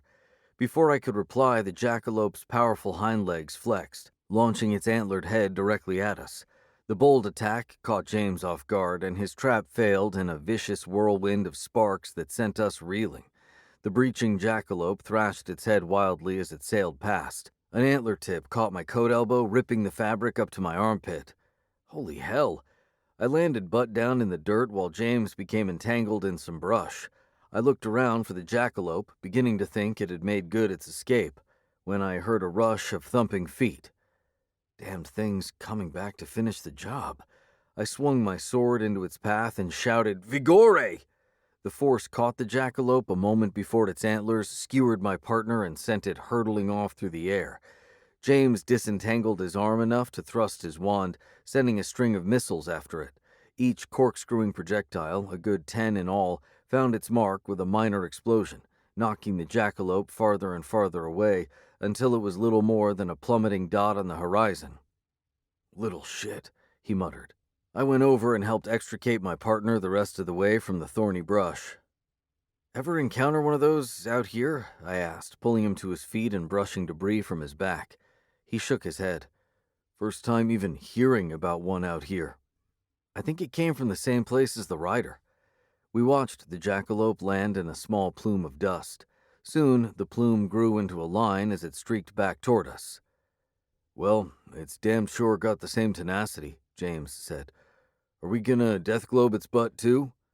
I think we should examine its makeup. Could hold a clue. James looked at me incredulous. Do you know how hard it was to contain that thing? All summer, I'd been reading up on the region's lore, readying myself for anything James and I might encounter. The jackalope had received a couple mentions, but not because it belonged to any creature class. It was the invention of a pair of taxidermists back in the 1930s. They'd had the bright idea of sticking a pair of deer antlers on a hare's head and mounting it. The idea caught on, and the jackalope was born. Some legends followed, but it was all part of the kitsch. No one actually believed they existed. So what was one doing on the edge of Grimstone County intent on goring us? Croft, James said, nodding at the jackalope, who was close enough now for me to make out its antlers above the dust. Maybe we should think about doing something here? Do you have any whiskey on hand? He shook his head. No drinking on the job, remember? Are you sure there aren't any half-empty bottles under your seats? What kind of vagabond do you take me for? A flask? I ventured. Some miniatures? No, and that thing's almost here. I suddenly remembered something. Your coat, I said, already taking off toward his jeep. Hey man, you better hurry. This sucker's got an engine on him that won't quit, not to mention some serious anger issues. Can you snare it? I grabbed his coat from the back of the jeep, already shaking it open as I hustled back. By the time I returned, so had the jackalope. James invoked a messy network of lines in its path, snagging the creature's antlers. It kicked up a storm of dust, but the more the jackalope struggled, the more entangled it became. Good work, I panted, sniffing around the hem of the coat. When I located the spot that had sponged up the whiskey from the biker bar the night before, I tossed it over the jackalope's bucking head. Sure, why not? James muttered. Gonna have to buy a new one anyway. I spoke an intensifying incantation that sent a tannic mist drifting from the large stain. The air under the coat would be filling with the same mist, enveloping the jackalope's head. One of the kitsch legends claimed the creature had a weakness for whiskey. Whether it would prove effective in this case... To my surprise, the creature's kicking slowed and it sank onto its haunches. I nodded for James to release his invocation. The network of lines dispersed, dropping the jackalope's head to the ground. I carefully wrapped the coat around the jackalope several times until only its antlers were showing. We're going to need a warded container, I said, tucking the bundled creature against my side. More whiskey would be good too. James made a dubious face as he checked his phone. We've got that meeting with Jolf in 5, and if there's one thing a dwarf hates worse than being canceled on at the last minute, it's being stood up. Chapter 12. The office for Brunhold Realty was next to Grimstone's mining museum on Main Street. I could already see the dwarf through the front window as we sprinted for the door. He was wearing an antiquated three-piece suit, bright green with cream-colored stripes. But there was nothing amusing about the way he was pacing, his long orange beard jerking in time to his stomping steps. You're late, he thundered as we entered. Chill, baby, chill, James said. It's only 10 after. The dwarf rushed up, his hairy hands balled into fists. Though his head barely reached James's stomach, it was still an intimidating sight, especially since I'd seen those fists in action. I backed up a step. It's Jolf, he bellowed, and late is late. James shot me an I told you so look, prompting me to clear my throat. Hey, listen, it's my fault, I said. We ran into something unexpected. I lifted the coat-wrapped jackalope from my side, and I wanted to stop for some whiskey to keep it subdued. James kept saying we should come here first, but I insisted. That's what put us behind schedule. I'd also wanted to stop at a pet store for a container, but that's where James had put his boot down. He said he had a pet carrier at his place from when Annie was a pup that would work just as well. A good thing I'd listened, because the throbbing veins in Jolf's temples appeared on the verge of rupturing as it was. Oh, so this is your doing? He demanded. Yes, and the jackalope kicked lazily in my grip. Hey, could you give me a sec? Using my teeth, I opened the 2-liter bottle of whiskey in my other hand. Though I was tempting Jolf's mallet-like fists with my exposed ribs, the jackalope seemed the slightly bigger risk at the moment. I tipped the bottle over the creature's head, allowing a couple shots to soak into the fabric of James's coat before capping it again. Jolf's brow creased in confusion, but his cheeks remained plenty red. Well, you'll have to reschedule, he said. Oh, you're a busy man, are you? James asked. I followed my partner's amused gaze around the office. Property listings covered the walls, nearly all of them announcing reduced price or huge sale in big red letters. Like the rest of the country, Grimstone's real estate market was hurting, and according to James, the Brunhold clan had overdeveloped, all but exhausting the vast riches that accumulated during the region's mining era. That's not the point, Jolf shouted. Late is late. Well, that's too bad, because I brought you something. James reached into his saddlebag and produced the lunch that he'd intended for Myrtle. It was plenty crushed and dusty from our encounter with the jackalope, but its meaty odor was enough to give Jolf pause. Steak burger? He asked. James nodded. From Pauline's. The dwarf checked his watch. Well, I suppose I've got a few minutes. He snatched the bag from James's grip and waddled over to his desk. As he tore into the lunch, James and I took the 2 seats opposite him. I rotated the jackalope, careful not to scratch Jolf's desk, and set the creature across my thighs. By the time I was settled, Jolf had finished the burger and half the fries. So, he said, polishing those off too. He licked his fingers and rechecked the bag for anything he might have missed. What's this about? Lord Dingley, James said. Know him? Course I know him.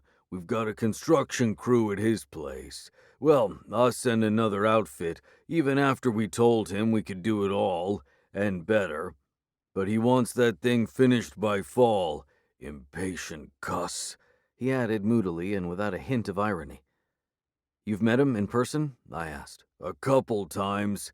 He produced a wooden pipe and a reamer from a jacket pocket.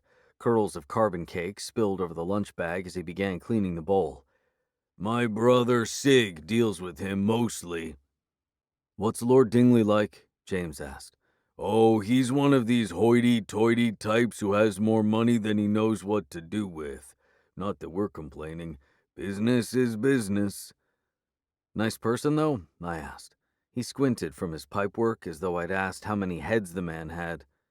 Nice enough, I suppose. I think what Croft's asking is how he comes across, James said.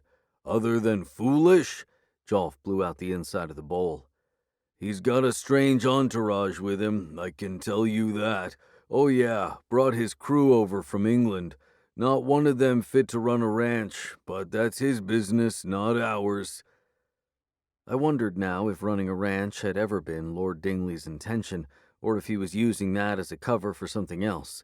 Perhaps Myrtle's research would uncover telling info about the land. Have you seen or heard of anything strange happening out there? I asked, still puzzling over Santana's story, the gunfighter we'd encountered, and most recently the jackalope. Jolf had begun packing the bowl with tobacco, but he peered over his pipe suspiciously. Why are you two so interested? He asked. Easy there, James said. We're just looking into something that's probably nothing. Another one of your cases? Jolf asked, color seeping into his cheeks again. Our faces must have given us away, because he raised a stout hand before we could reply. Oh no, I know about you and your cases. You always make a mess of things, and you're not gonna screw this up for us. In fairness, we had stripped the dwarf to his skivvies during one case and nearly gotten him asphyxiated inside Helga's pleasure palace the next. But I sensed Jolf had more info on Dingley, and I hated the idea of leaving her empty-handed. No, I said.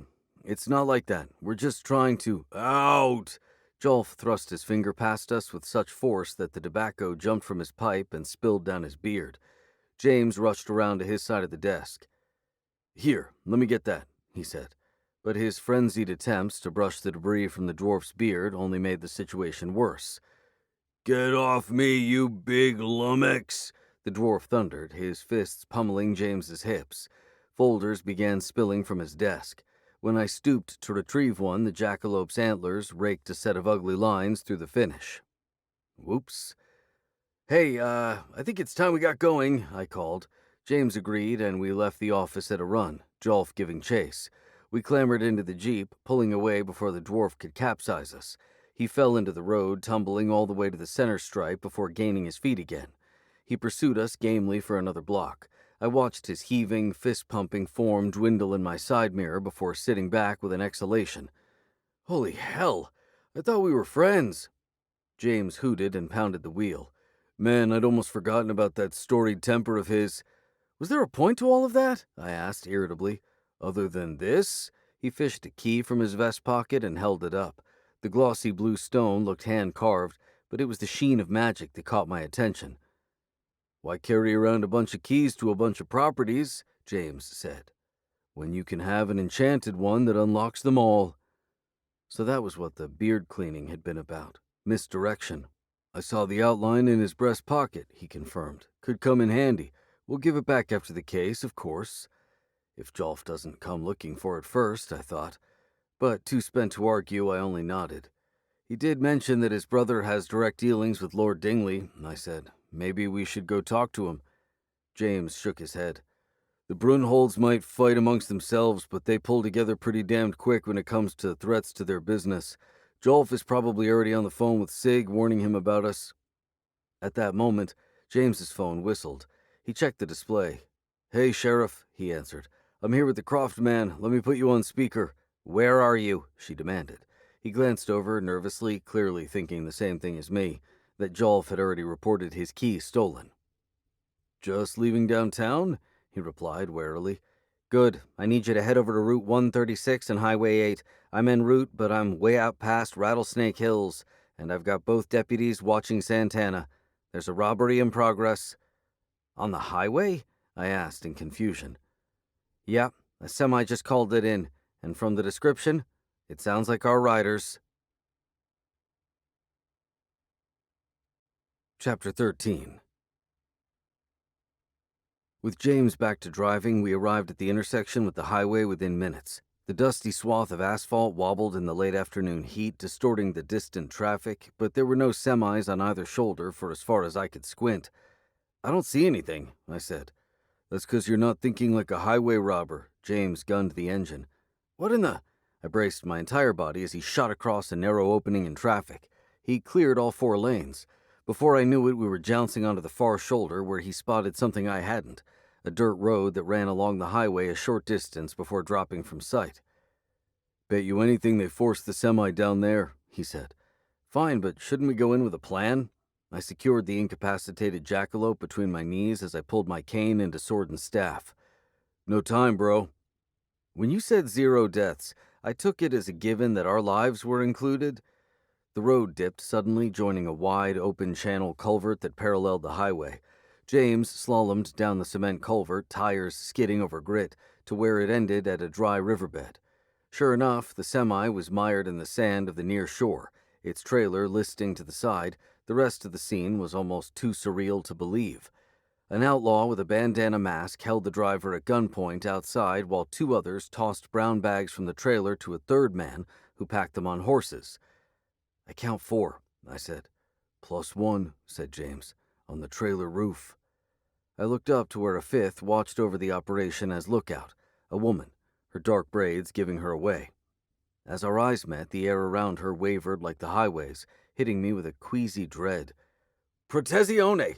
I shouted, surrounding the jeep in a protective shield just as her gunfire began cracking against it. I grunted with each sharp impact, the vertiginous feeling from the earlier gun battle returning. The outlaws inside the trailer jumped out and mounted their loaded horses, guns drawn. I'm going in, James shouted. Hey, wait, let's talk about this, I shouted back, but he was already speeding up. James was considerably less careful with his ride when it came to thrill-seeking. We caught air at the end of the culvert, and in the next moment we were slamming through horses and riders. The river canyon echoed with gruff shouts and equine shrieks as bodies tumbled around us. Something hammered the jeep's undercarriage, bringing us to a sudden halt. Damn it, James grunted as our seatbelts slammed us back. Landed on a rock. Metal screeched as James attempted to maneuver us free. The bandana gunman pivoted, firing at us while the woman unloaded from above. The ones we'd bowled over rose again, as if we needed any more proof they weren't human. I could barely hold my shield against 2 attackers. 5 would overwhelm me. In a desperate gambit, I gathered the shield's energy and shouted, Respingere! The explosion of liberated energy threw the gunman back, scattered the horses again, and toppled the semi. The woman who'd been atop the trailer rolled off with the receding blast wave like a tumbleweed. Nice one, James said, throwing off his seatbelt. See if you can get the driver to safety. I'm going to grab something from the trunk. Propping the jackalope against the transmission hump, I climbed out with my sword and staff. I peeked around the back of the fallen trailer until I spotted the bandana gunman holding the driver. The driver sported the full beard and foam hat of a veteran trucker, but his eyes looked young, and they were ringed white with fear. The gunman spotted me, his shot sparking off metal as I ducked back. Need to separate them somehow, I thought. When I peeked again, he was holding his weapon against the driver's head. Damn it. "Let him go," I called. The gunman didn't respond. Instead, he waved for me to step out into the open. I did so, summoning a shield into crackling place around me. He fired twice, both rounds ricocheting off the barrier, but making my head spin.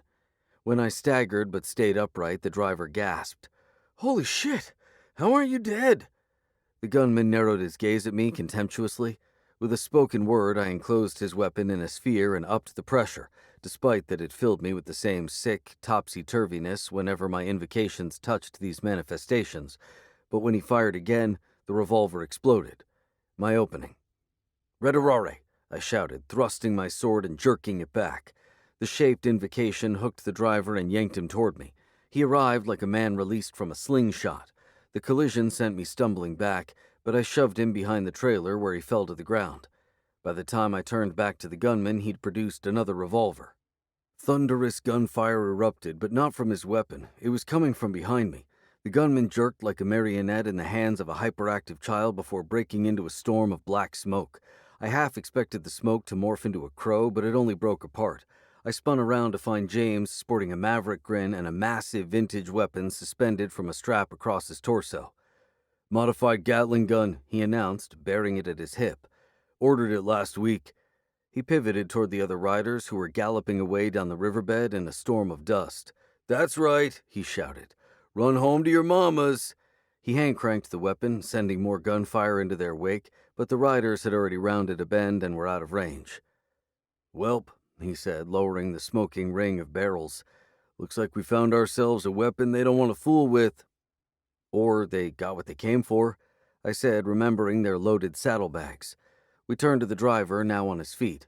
As his eyes fixed on his capsized trailer, he clutched fistfuls of his long hair in anguish. "My tractor," he uttered, voice hollow with shock. "They ran you all the way down here, huh?" James said, squinting back up the culvert. "It's a lease," the trucker continued. I finished the paperwork on it just last week. My wife's gonna kill me." "You're insured, though, right?" James asked. The driver stared around as though trying to determine what part of the policy this would fall under. "What were you carrying?" I asked him. He jerked as if I'd cattle prodded him. "Oh, crap, the freight!" Before we could stop him, he scrambled into the back of the tipped-over trailer. Sounds of rooting, toppling, and an occasional sob emerged. When he reappeared, his face and hair were blanketed in white powder. "Oh man, I'll never get another contract," he lamented as he jumped down, several pallets spilling out after him. "Can you tell what they took?" I asked. "Yeah, an entire shipment of sodium acetate." James and I looked at one another. "Sodium acetate?" James repeated. "You sure, bro?" "Yeah, it was headed for a plant over in Grand Junction." Before we could make sense of the theft, a sheriff's car eased its way down the culvert. Good. Marge could take charge of the scene, freeing James and me to check out the jackalope and brush up on our chemistry. Sodium acetate. But the vehicle was a brown and white Crown Victoria, not one of Grimstone's. The door opened and a tall, uniformed man emerged, planting a cowboy hat atop his neat white hair. Inscrutable aviator shades regarded us from a sun-weathered face. Calmly, he produced a rifle and leveled the barrel at us above the window. "Need everyone to get their hands up," he announced. The open door read Clanton County Sheriff. Chapter 14. I had a checkered record when it came to law enforcement. I was previously arrested on suspicion of murder, though the charges were reduced to obstruction and I received a 2-year probation. That was a whole other story. Things were better now. Hell, I worked alongside the detective who'd arrested me, but I still got nervous any time a new badge showed up, especially one aiming a gun. "With all due respect, sir, we're not the robbers," I said, trying to hold my voice steady. James had no problem there. "Yeah, man, we're the ones who stopped them. They hoofed it that way." He jutted his chin toward the riverbed, then jerked his head at the driver. "Yo, man, tell him." The trucker had raised his hands part way, too distracted to really follow what was going on. He was staring at his capsized rig, alternating between chuckles of disbelief and sobs of despair. "Well, you listen to me, man," the officer replied with a sneer. You're either gonna put down your weapons and touch the sky, or I'm gonna put 'em down for you." He struck me as an old-school lawman, and I believed every word from his cracked lips. James rolled his eyes and looked at me in a way that asked, "How do you want to handle this?" I responded by slotting my sword into my staff and setting the cane on the ground. We could have blasted this guy and his weapon into next week, but the law remained the law. With a grunt of disappointment, James leaned the Gatling gun carefully against a rock so as not to get sand in the barrels. We raised our hands. The man stepped around his door, sunlight glinting from the sheriff's star on his chest. "You the yahoos working for Miss Jackson?" "Yahoos," James echoed. "What decade did this guy crawl out from under?" "I wouldn't put it in quite those terms," I said over my partner, "but yes, we consult for her from time to time." "Well, you're in the wrong county for that." I looked around. "This isn't Grimstone?" "No, sir," he said. "You're in Clanton." "Shit, he's right," James whispered. "I think the line's behind him." Clanton County was where Lord Dingley was building his estate, meaning this was the sheriff Marge had warned us about, the certified hard-ass. But if this were a simple case of treading on his jurisdiction, it was easily remedied. "We didn't know," I said. "We'll be happy to give our statements and get out of your hair." The sheriff approached, rifle lowered yet still aimed our way. Downwind, his potent, leathery cologne stung my eyes.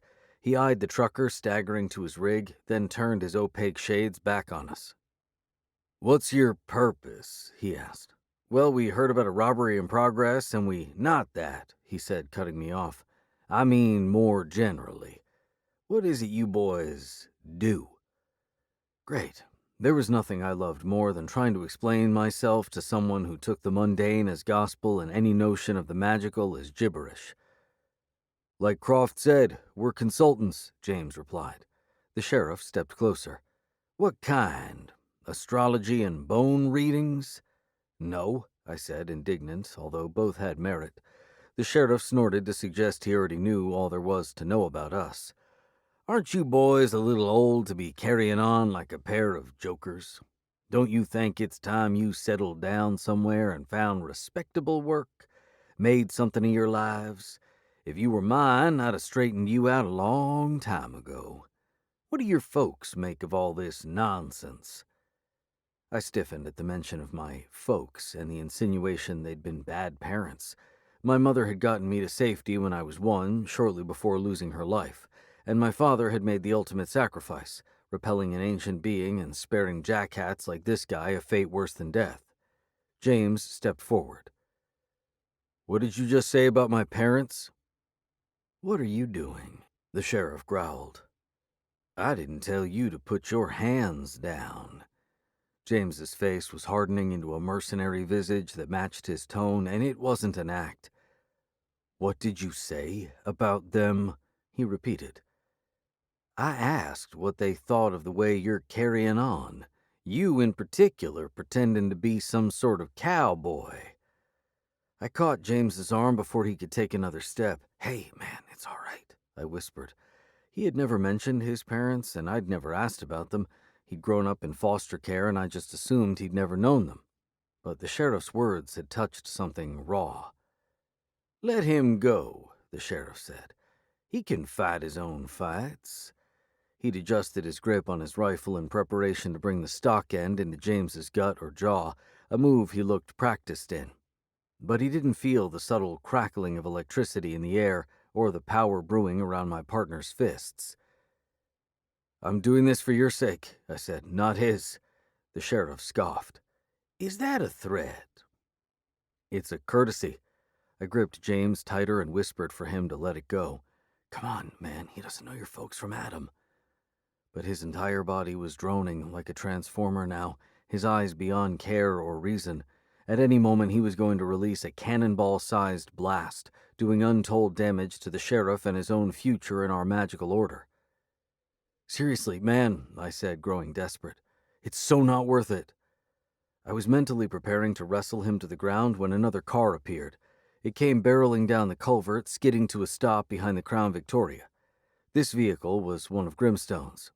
Marge got out and hustled toward us as fast as her prosthetic leg would allow. "The hell do you think you're doing?" she shouted. I was so used to her posing that question to James and me that I was surprised when her Clanton County counterpart shuffled back and lowered his weapon. She arrived in front of him, spearing him with her squinting blue eyes. "Miss Jackson," he said stiffly, tipping his hat. "It's Sheriff Jackson," she said. "Unless you want me to start calling you Old Man Turner. Why are you holding them at gunpoint?" "We were just clearing something up."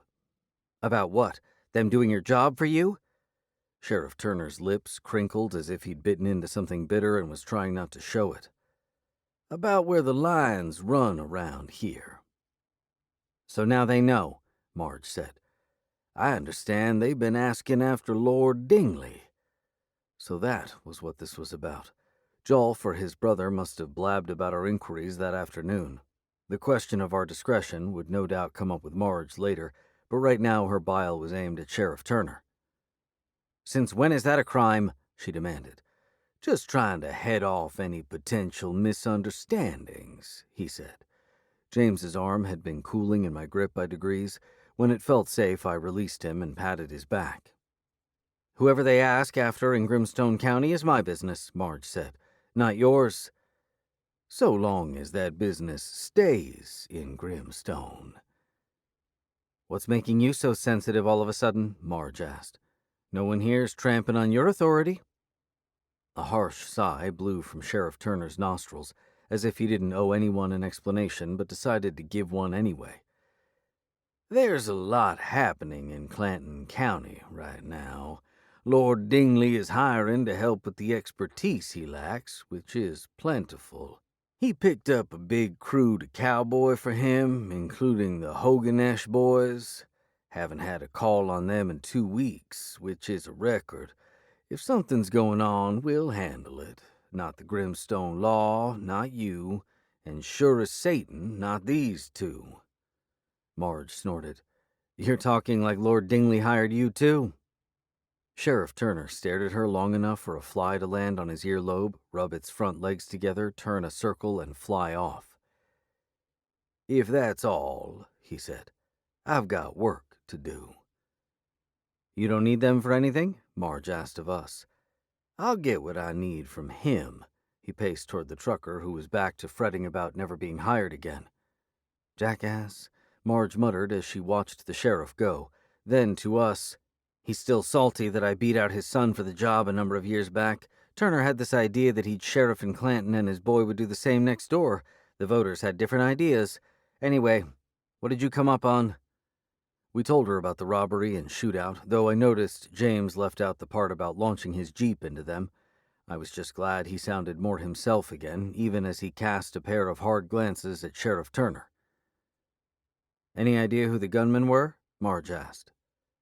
"I wasn't going to say anything," James said, "but I'm almost 100% that the dude bagging the horses was Jesse James, and the one I smoked with the Gatling gun was his brother, Frank. The woman atop the trailer could have been Belle Starr. Too bad she was wearing a bandana. I heard she's a looker." "Did all these big names work together in real life?" Marge asked, not nearly as skeptical sounding as she'd been of his Billy the Kid claim. That made 2 of us. The robbers' mannerisms and dress told me they weren't from this century or the last. "The brothers, yeah," James said, "but the rest are a mishmash of places and dates, like someone's Wild West fantasy." "What about the sodium stuff?" she asked. "Never heard of that being prized loot?" "Well, assuming the outlaws are connected to Lord Dingley," I said, "the sodium acetate could be an ingredient in whatever he's preparing. We already know it involves werewolf blood and a rib. We'll look into it at James's place. We were heading there to take a closer look at this creature we snared when you called." She followed my gaze to his Jeep, which I'd been checking compulsively ever since Sheriff Turner arrived.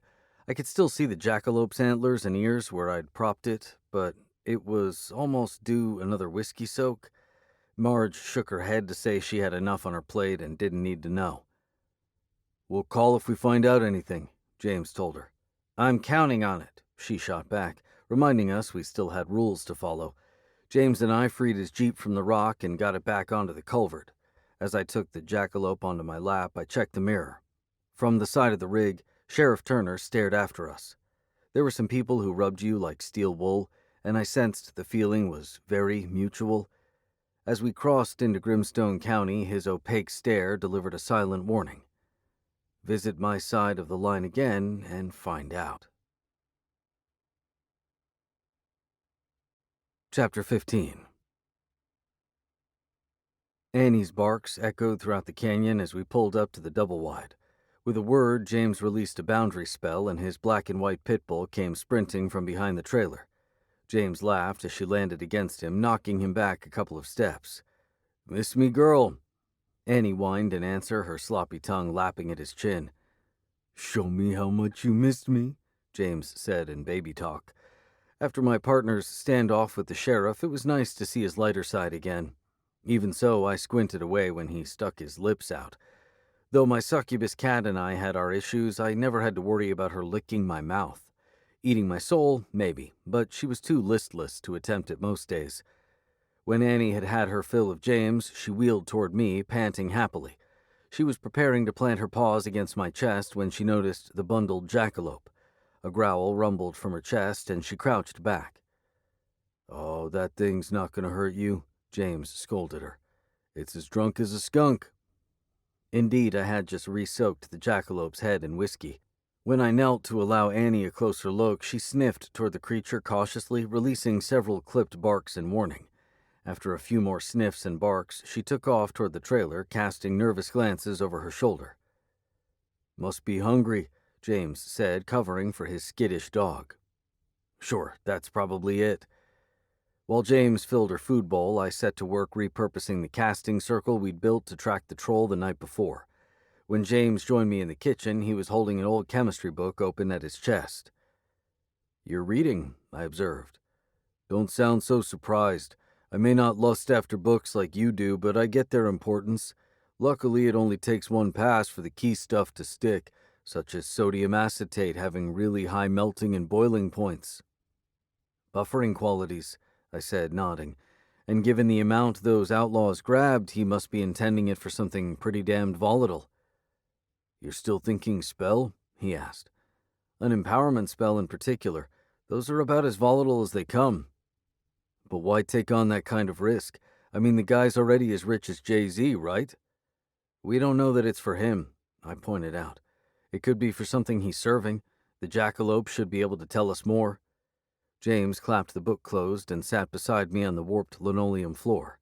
He began adding key protective sigils. We worked in silence for the next several minutes, having reached a point in our collaborating where we knew how and when to overlap with the other. James picked up on that too. "Is this us or our magic?" he asked at length. "Both, actually. We've gotten the hang of how the other works, but so too has our magic. So instead of muscle memory, magic memory." I laughed. "An appropriate term for it. Though our magic goes a little further, anticipating our needs, heck, even our states of mind. It's not obvious. In fact, it can be so subtle you hardly know it's happening. Have you ever been getting ready to cast an invocation, but your magic's already leaning into another one?" His eyes lit up. "Yeah, man. Yeah. That happened a couple weeks back when I was trying to get this gnome out from under a crawl space. My magic was amping up for some serious whoop-ass when all I wanted to do was trap him. Well, there's an example. So it was trying to auto-complete me? I mean, it was late in the day and I was moody. Pretty much. But it's on point more often than not, giving the user a casting edge. The elders say it takes decades for our intentions and magic to truly align. Until then, there are going to be miscues." As James put the finishing touches on the circle, I unbundled the jackalope from his coat and placed it in the circle's center. He fed the powerful configuration until it glowed silver, sealing the creature inside. "I'm thinking a reveal, then a hunting spell," he said. "My thoughts exactly. But, before we get started..." He lowered the wand he'd been preparing to cast through and raised his eyebrows. "What the sheriff said back there about our parents. Is there anything you want to talk about?" For a moment, the cold-blooded look flickered behind James's eyes, but he waved a hand, dispelling it. "Nah, I just didn't care for the man's attitude." It felt like more than that. Hey, what he said got to me, too. As James regarded me, I could see him recalling my history. He'd even met my father. With a sigh, he leaned against the kitchen counter, hands propped behind him. "I didn't know either of my parents. I mean, I just knew my mother was too messed up to raise a kid, and that's why she gave me up. I didn't blame her for it, but I always wondered who she was, what it might have been like growing up with her instead of at St. Mary's. When I got out and I'd learned enough magic, I tracked her down. That was new information. Oh, yeah? Her story, anyway. From what I could piece together, a dealer killed her over money. I never found out where she was buried. I am so sorry, man. Which meant my dad was probably some lowlife. I wasn't conceived out of love, is the bottom line. So it wasn't that the sheriff insulted my parents by what he said, it's that I know neither one of them would have given a single damn. Hey, you can't be sure of that. He shrugged, restoring his cool. It is what it is. I wondered if that sense of absence explained his constant womanizing. It might also have explained why he'd sabotaged the troll job, to keep me around, someone who cared for him like family. He must have read something on my face because he pushed himself from the counter and gestured between us. It's got nothing to do with this, he said, just so you know. Well, I'm always here to listen, even if it's over the phone. He appeared ready to wave me off again, but then relented. Likewise, bro. I know you're still dealing with a lot on your end. He meant my father, and he wasn't wrong. I'd been with him in his last moments, and I hadn't stopped thinking about him since. I surprised myself by pointing to the casting circle, effectively ending the discussion. Shall we? I said. James nodded, cracked his neck from side to side, and reset his feet in his protective circle. I prepared my staff, ready to reinforce the energy, or bail James out if needed. Wand aimed at the jackalope, he uttered, Rivolore. The casting circle brightened, sending out motes of silver-colored light. They explored toward the jackalope before plunging into its fur. The creature shimmied and kicked a couple times, but it remained on its side, eyes closed. Meanwhile, the motes glowed deeper and deeper inside of it, like dozens of laparoscopic probes. They extinguished one by one, sending up threads of dark smoke. You seeing this? James asked excitedly. The hovering smoke was congealing into a shape, reminding me of that morning's dream. Only it wasn't turning into a crow. It looked like a mannequin's head, bald and featureless, but it soon began sprouting and filling in. Shoulder-length hair, a smile crammed with crooked teeth, and then a pair of large eyes lined with personality. The face spoke in a chipper English accent. Are we having a laugh yet? Sounds like our Lord, I said. Should I pull this into a hunting spell? James asked. I sized up the Lord's face. We had an image, but a hunting spell would mean connecting to his essence, and if we were dealing with a powerful sorcerer, that connection would become a two-way street. Lord Dingley would have been informed by now that a couple of wizards were asking about him. He'd be ready. Too risky, I decided. I know what you're thinking, Prof, but against both of us? We already know who and where he is, so a hunting spell won't really add to that. The trick is getting to him. Yeah, well, he's got those outlaws protecting his place, not to mention the sheriff's department, and you can bet the dwarves have closed ranks. They've got their cash flow to protect. James grinned. Should be fun. Are you forgetting about Marge? His smile shrank. Oh yeah, which reminds me, I promised her a call when we found something. He parked his wand under an arm and pulled out his phone. When she answered, he put her on speaker. We told her about the spell on the jackalope and the image of Lord Dingley. His visage remained in the smoke, but it was turning hazy as the power of the reveal spell seeped away. Marge made a sound indicating she wasn't surprised. Some info I was waiting on just came in, she said. Turns out Dingley wasn't a lord of anything back in England. He wasn't even royalty. He was an accountant, and not a very good one, judging from his spotty work record, but he struck it rich somehow. Billionaire rich. James whistled in wonder. How did that happen? I asked. Some sort of investment, Marge said. Stuff's all foreign to me, but he had a thing for royalty, so he started living that lifestyle. Bought an old castle outside of London, complete with a dungeon, hired a big staff, had everyone calling him Lord, but he left suddenly to come here. Sounds like our man's running from something, James said. Or running to something, I thought. But why Colorado's high desert country? Marge grunted in agreement with James's assessment. Between Santana's story, what I dug up, and what you two just discovered, I'd say we've got plenty of cause to see what he's doing over there. James widened his eyes in surprise. Over there, as in Clanton County? I asked. Even after what the sheriff said? Maybe I'm more inclined to go poking around because of what the sheriff said. Man doesn't know a banshee from his butthole. James laughed. I'm digging this side of you, Marge. Yeah, well, you're just looking right now, and it'll help if you can do that without getting yourselves seen. Or caught. Chapter 16. Are you sure this was really necessary? I asked, skipping to avoid a fresh cow patty only to land in another one. I swore and wiped the shoe against the ground, sending it into a third patty behind me. The cows provide good cover, James grunted as he dug his shoulder into one's hind quarter and shoved it aside. He'd made the argument that while stealth magic might hide us from mortal eyes, there were no guarantees with the outlaws or jackalopes. Hence the cow cover. I'd gone along with his plan on the assumption we'd just be crossing a pasture. But we were in the middle of a penned-in area of Lord Dingley's ranch, with at least 1,000 of those head Marge had mentioned. They pressed in from all sides, the smell of their manure and wet hides thick enough to choke on. But the far side of the pen would put us beside Lord Dingley's mansion, where I could see lights glowing from several windows, assuming we made it there. What if they stampede? I asked. James snorted as he created an opening between two more cattle. At night, these things are inertia on 4 legs. Unless there's a lightning storm right on top of them, they're not running anywhere. At last, we reached the far side of the pen, manure caked to our knees. Whoa, check that out, James said, nodding out ahead of us. The 3-story mansion looked like a luxurious fortress with its stone facades and peaked gables. I imagined the lavish rooms taking shape inside all that square footage, most of them larger than my Manhattan apartment, no doubt. Landscaping had only begun on the grounds, including several fountains awaiting installment. Still, the place barely made sense. A royal estate dropped in the middle of cattle country? On an unpaved driveway, I spotted several luxury vehicles alongside some muddy pickup trucks. At least 2 of the construction vehicles bore the Brunhold Construction logo. The Dolores River ran out back somewhere. See anyone? I asked. No, not even in my wizard's vision, James said. I checked again, searching now for protective wards or tripwires. None of those either. I opened my senses wider, surveying the entire property. A pale network of colors grew into being, but it was idyllic compared to Grimstone.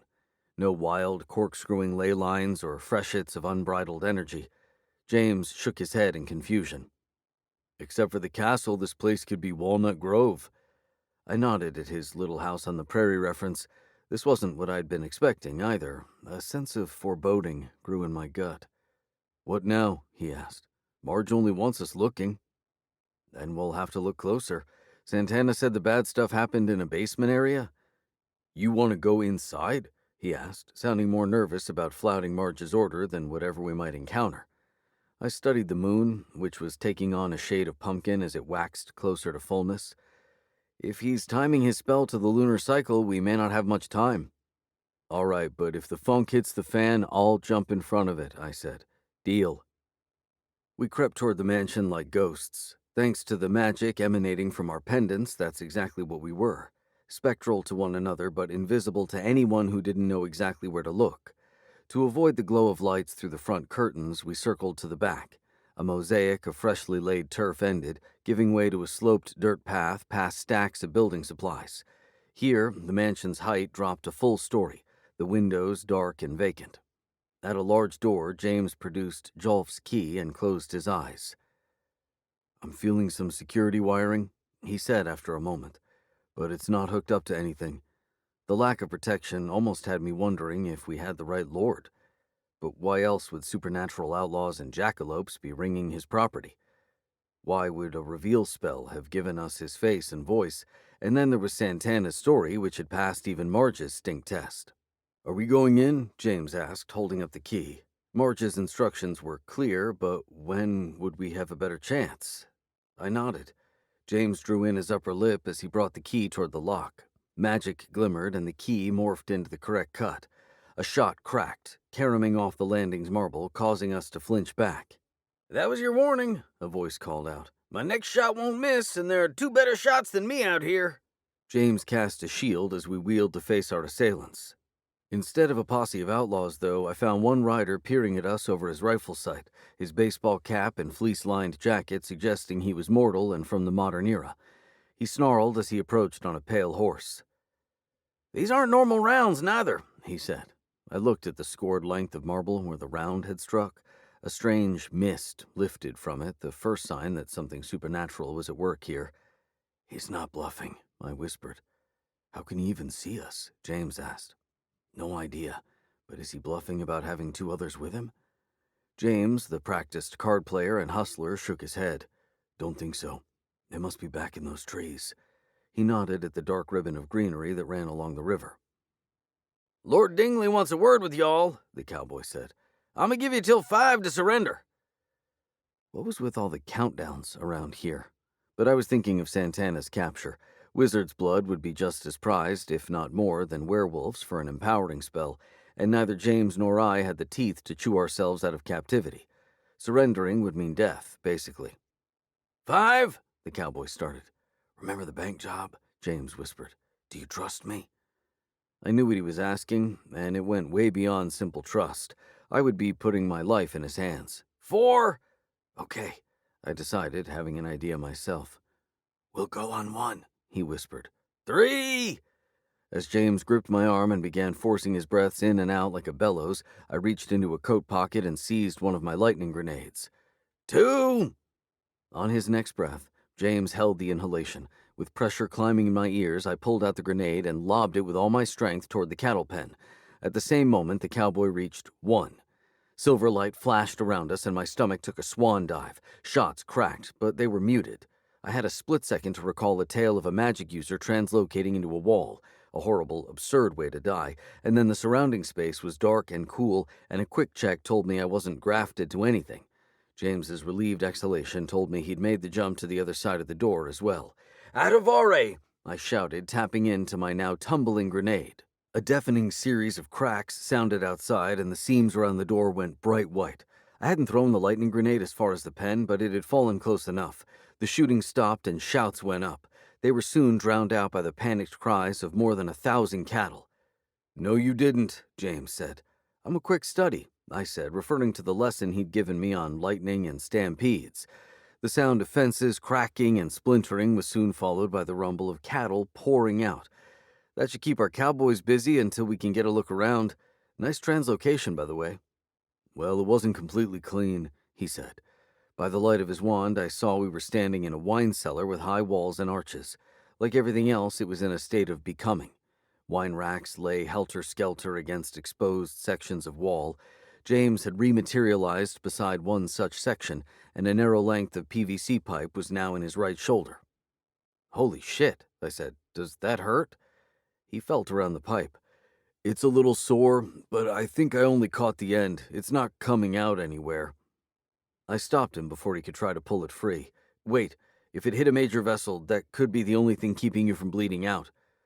"Well, I can't just hang out down here." "Hold still," I said, flattening his shirt against his shoulder as I brought my sword up. I made a cut around the pipe where it disappeared into his skin and snapped it off. Rising onto tiptoes, I peered inside. Partly hidden by his collarbone, the opening descended for a couple of inches, but it wasn't welling with blood. "We'll take care of it when we're out of here," I assured him. James craned his neck for his own look, rotated his shoulder a couple times, then nodded to say it would keep. Outside, the cattle stampede was swarming the mansion. They must have flattened the fence because they arrived en masse, rattling the framing and even sending tremors through the foundation. Before we could start our search of the cellar, the door James had just translocated us past splintered. When it pancaked to the floor, I wheeled, expecting more cowboys. What I saw instead was a pair of horns bracketing a fat steer's head.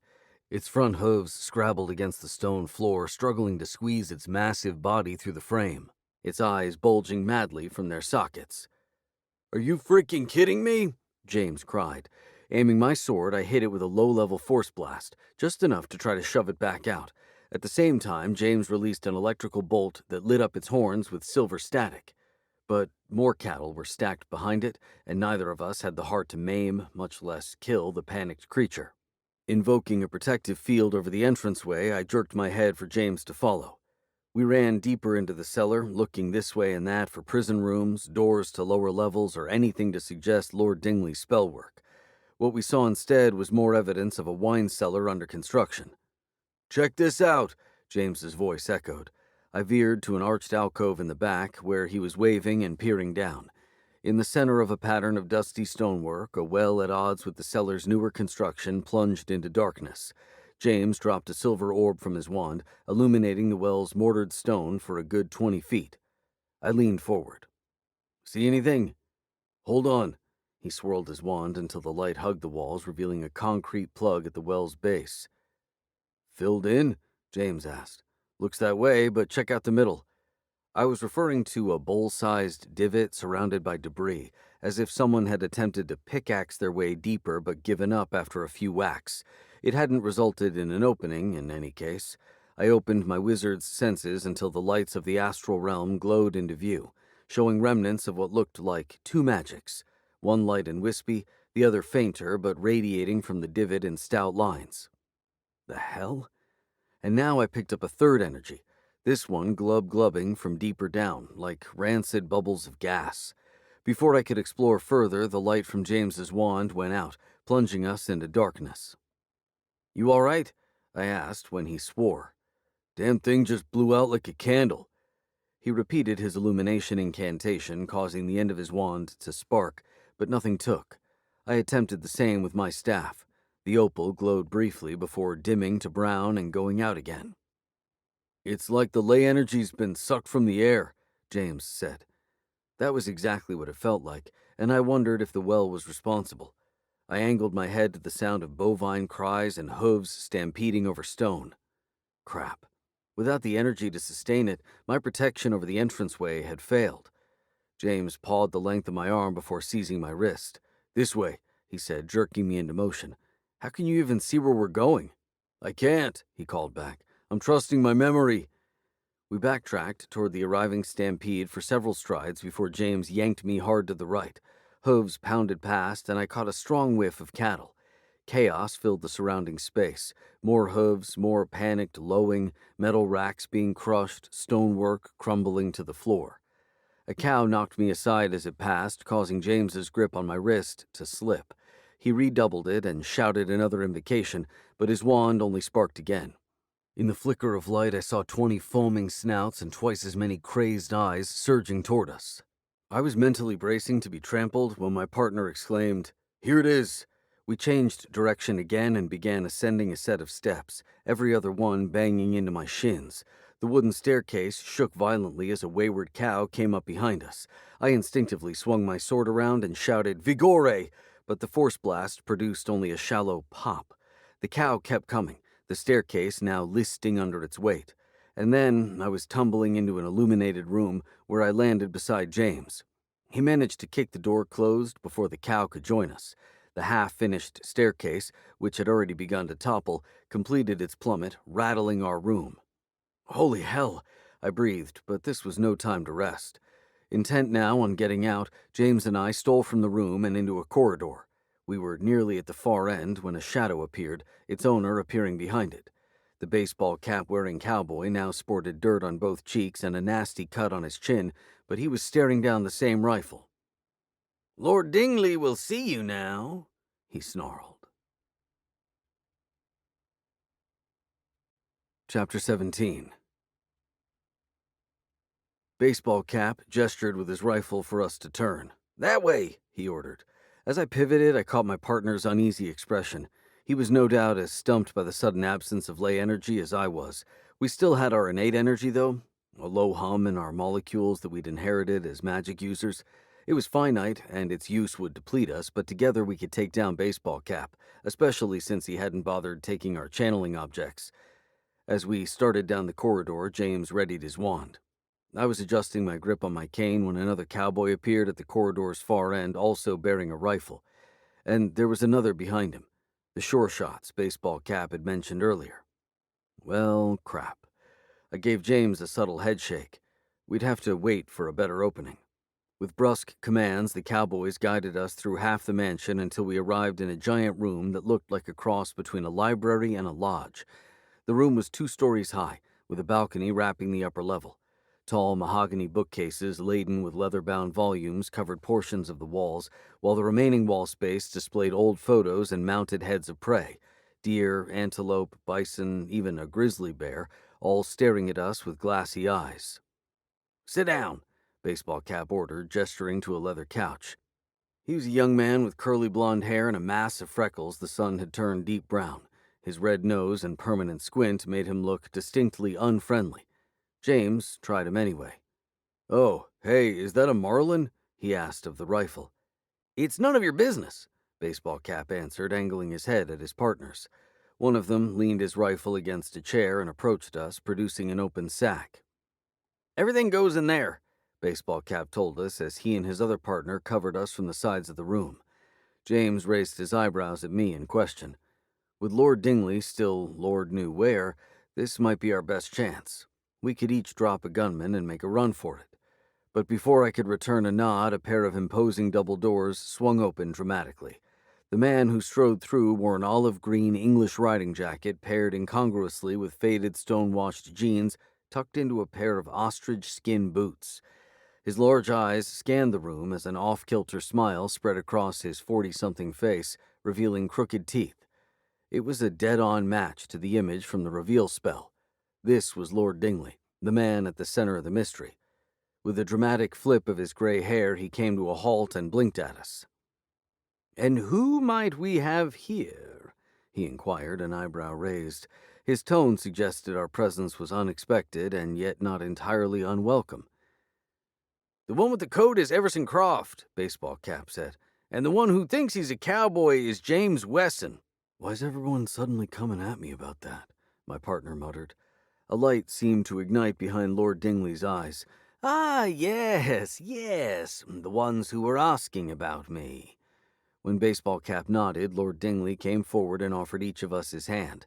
Surprised, I accepted his hearty shake. "A pleasure to meet you, sir, a pleasure to meet you. I'm William Dingley, Lord of the Estate. What brings you to Rancho Royale this evening?" he asked, tittering at the name he'd given his place. "We caught 'em trespassing," Baseball Cap said. "Then they set off a stampede." "Oh, dear," Lord Dingley brought the tips of his fingers to his chest. "Did we lose any cattle?" "No," Baseball Cap grunted. "They stopped at the river. A mess of 'em entered the cellar, though." Lord Dingley let out a surprised laugh. "That must have been a sight." "A lot of damage is what it is," Baseball Cap grumbled, clearly disappointed he wasn't getting the reaction he'd wanted. Indeed, Lord Dingley was nothing like what I'd imagined. Not in his jovial manner, nor in his very mortal aura. Judging from my partner's expression, Lord Dingley was even more perplexing to him than the sudden loss of lay energy. It was like expecting Lord Voldemort and getting little Lord Fauntleroy. "Oh, have you met everyone?" Lord Dingley asked suddenly, as if remembering his manners.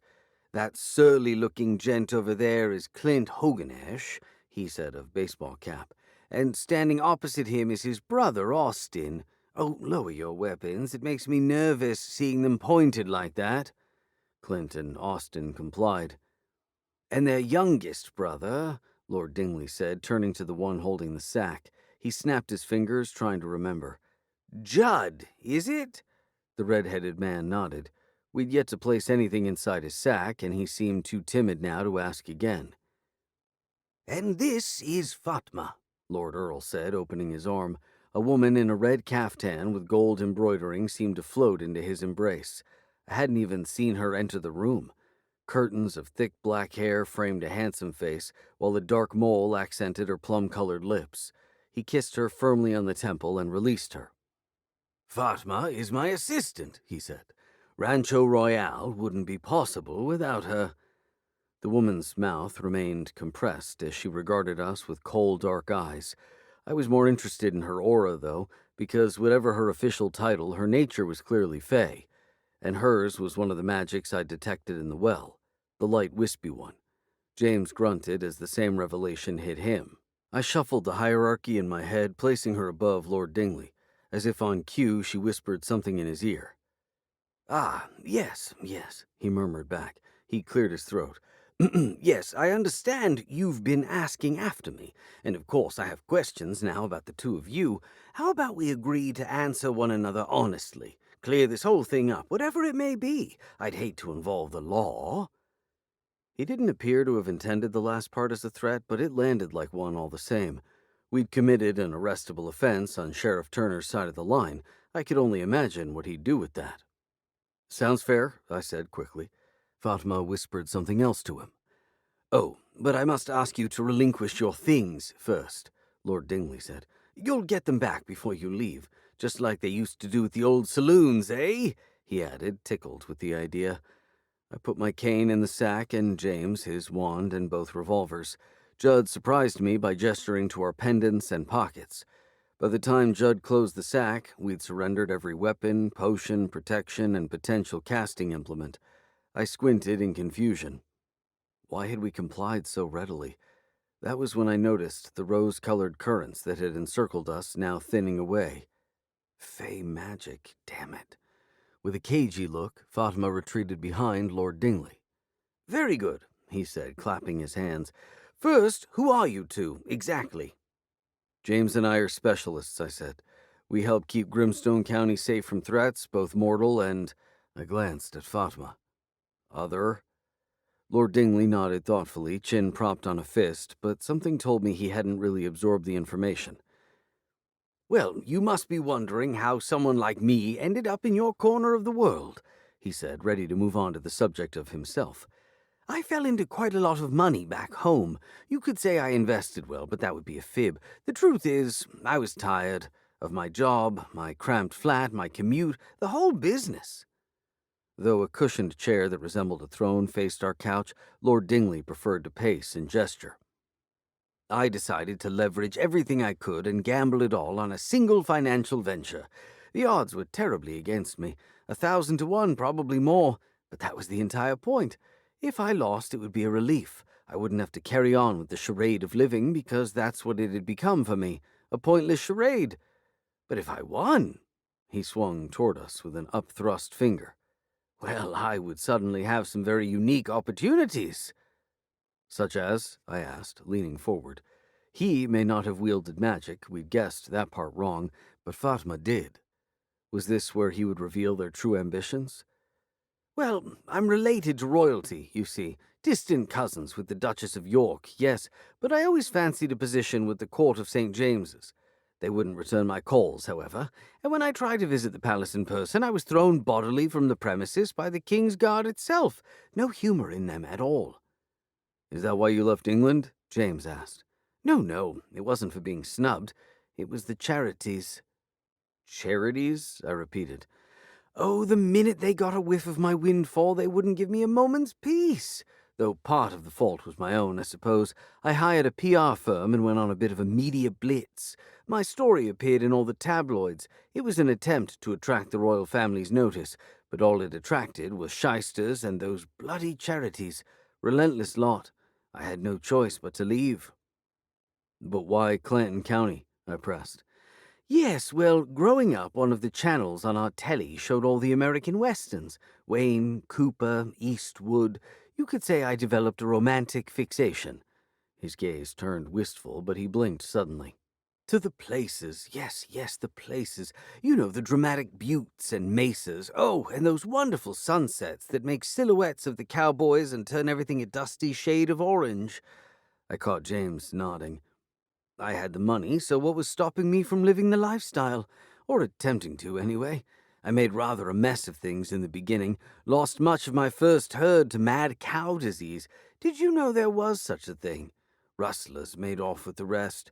I didn't know they still existed, which tells you the extent of my naivete. It was Fatma here. He gestured behind him, then stopped. The fey being had left without any of us seeing her depart. Anyway, it was at her suggestion that I began hiring locals who knew the ins and outs of ranching. He nodded at the Hoganesh brothers, who appeared bored. Something told me they'd heard his story more than a few times already. It's worked splendidly. Yes, I think it's really going to take, and I'm told I'm helping the local economy. Charity, but on my terms. He beamed at the notion. He'd said a lot of words, some of them interesting, but he hadn't answered my question. Why Clanton County, specifically? He chuckled shyly and dipped his chin. This is going to sound daft, but I read that Billy the Kid spent a night out here while on the run from Pat Garrett, in that very bend of the Dolores down there. And when I learned this land was for sale, well, to cowboy on the very land that hid the Old West's most famous outlaw. Did you say Billy the Kid? James asked, glancing over at me. The name and the fact we'd fought his likeness the night before had seized my attention, too. Mistaking our sudden interest for mutual fandom, Lord Dingley straightened and wheeled toward a wall of photos. Yes, that was my other fascination, the outlaws. Ah, yes, there he is, Master William Bonney. Oh, and over there is Jesse James. Those are members of the James Younger gang he's standing with. And this one's Butch Cassidy. I'm still on the hunt for the Sundance Kid. Oh, and this one over here is Belle Starr. Isn't she a beauty? They say she was a crack shot. Had Fatma done more than recommend he hire locals? Had she been conjuring likenesses of his heroes as well? Ever see any of them around here? I ventured. Lord Dingley stopped moving and peered back at me. What do you mean? He means, have you seen any of these outlaws in the flesh? James said. The man angled his head humorously. Do you mean like at one of those Wild West shows? If he was putting on an act, he was doing a damned good job. James and I began scouring the rest of the room for more clues.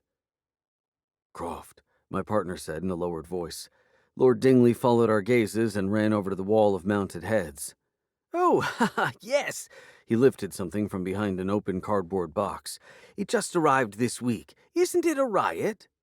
When he held up the mounted hare's head to which someone had affixed 2 sprigs of antlers, my heart performed a backflip. It's called a jackalope, he said. The one we'd captured was in a warded pet carrier back at James's place, my partner hooking up a bottle to provide it a steady whiskey drip. Throw in the infamous outlaws, and there was no way this was all a coincidence. Seen any of those around here? James asked. Lord Dingley's laughter rose an octave. Okay, now you're just winding me up. No, the man wasn't acting at all, which further cemented my Fatma theory. But what was the Fae's endgame? I thought of the remnants of her magic in the well. Hey, I said softly, wary of Fatma overhearing. We found an old well in your cellar. Know anything about it? A well? News to me. Do we have one of those?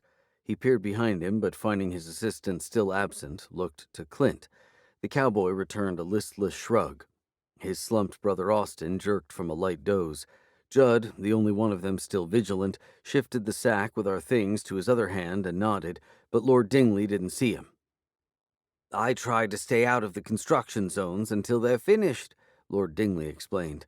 I'm very sensitive to dust. In fact, he sniffed twice as though testing his sinuses. I'm probably due another neti pot. He clapped his hands.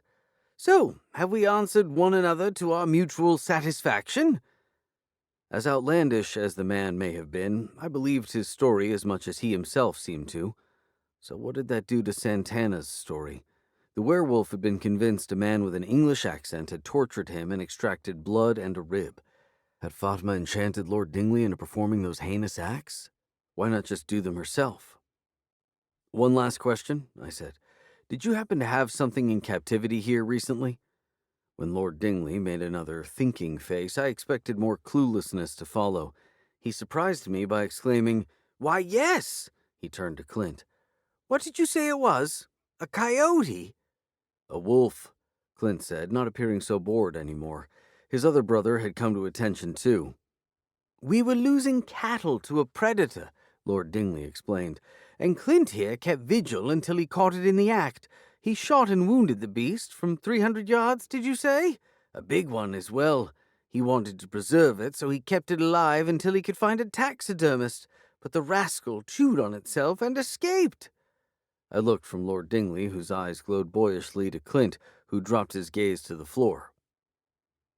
Cool, James said. Think you can show us where you kept him on our way out? I don't see why not, Lord Dingley said. Would you mind? He asked Clint. Clint hesitated before returning a grudging nod. Meanwhile, Lord Dingley was back to testing his sinuses. Yes, I must have picked up some dust from all that stone cutting earlier, he decided. "I'll get no sleep at all if it lingers. Well, I'm delighted we were able to clear everything up this evening. Come back to Rancho Royale any time, and we'll have ourselves a nice laugh over this misunderstanding." Wheeling on a boot heel, he returned through the doors he'd entered by.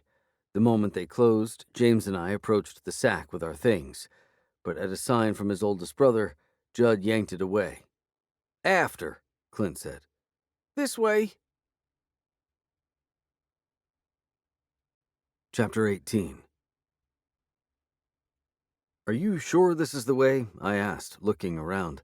We'd been expecting a basement area below the mansion per Santana's story, but Clint was leading us from the mansion's front steps, the waxing moon seeming to pull our shadows across the grounds. "I know where I put the thing," he said testily. "It's over there." He nodded at a cluster of outbuildings on the edge of a span of dirt. James and I looked at one another, then at our surroundings.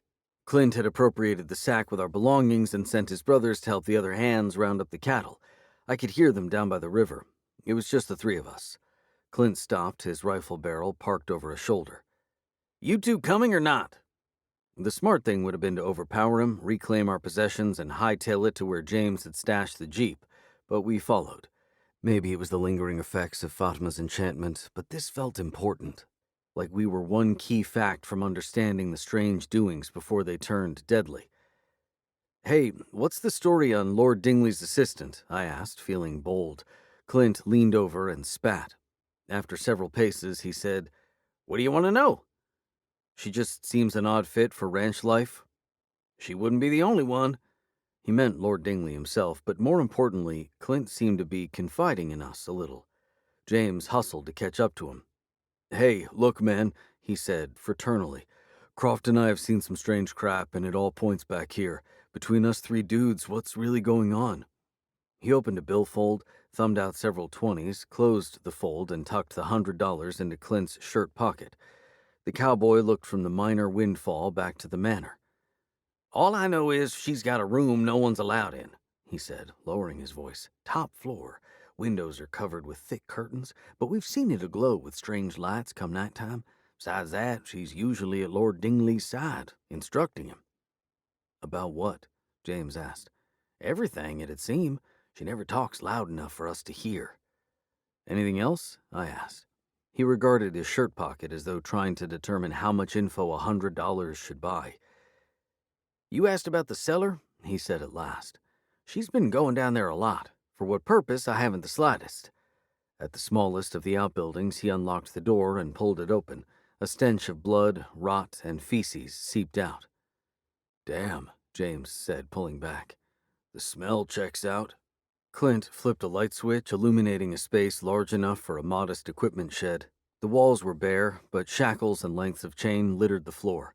It wasn't the contraption Santana had described, but the chaotic patterns of blood were consistent with something being operated on before chewing itself free. But then, why hadn't the blood trail led the vulture shifter all the way here? "Have you hunted werewolf before?" I asked pointedly. Clint spat and shook his head.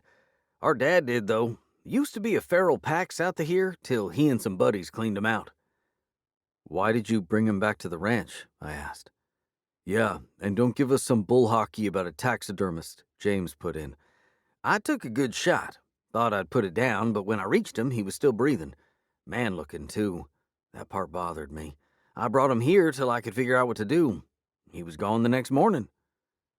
"Means he would have been out in the desert all day," James murmured. Clint narrowed his eyes. "You know something about his whereabouts?" Holding to our pledge, James and I shook our heads. "Hey, is that silver in the shackles?" James asked, to cover up his blunder. "Yeah," Clint nudged them with a boot. "Belonged to our dad." Some of this lined up with Santana's story, but too much of it didn't. "The morning you saw he'd escaped, was the lock busted?" I asked. Without warning, bright headlights filled the doorway. In the confusion, I squinted back at Clint. He was slipping out a rear door with a sack of our things. A lock clunked home behind him. "I've got you on trespassing and criminal mischief," an amplified voice announced. "Step out with your hands up, you sorry sons of bitches." It was Sheriff Turner. The sheriff closed the door to our holding cell and stared at us through the bars. His aviator shades were in his breast pocket, pushing out his bronze star like a flex. He regarded us with severe, age-yellowed eyes. I'd exercised my right to silence on the ride over and managed to get James to follow suit. The sheriff hadn't liked that. "I warned you," he said, leveling his first 2 fingers at us. "And now you're gonna get an education in Clanton County Justice." Yeah, James said. "What about our phone call?" "You'll get your phone call in a reasonable amount of time, per the law.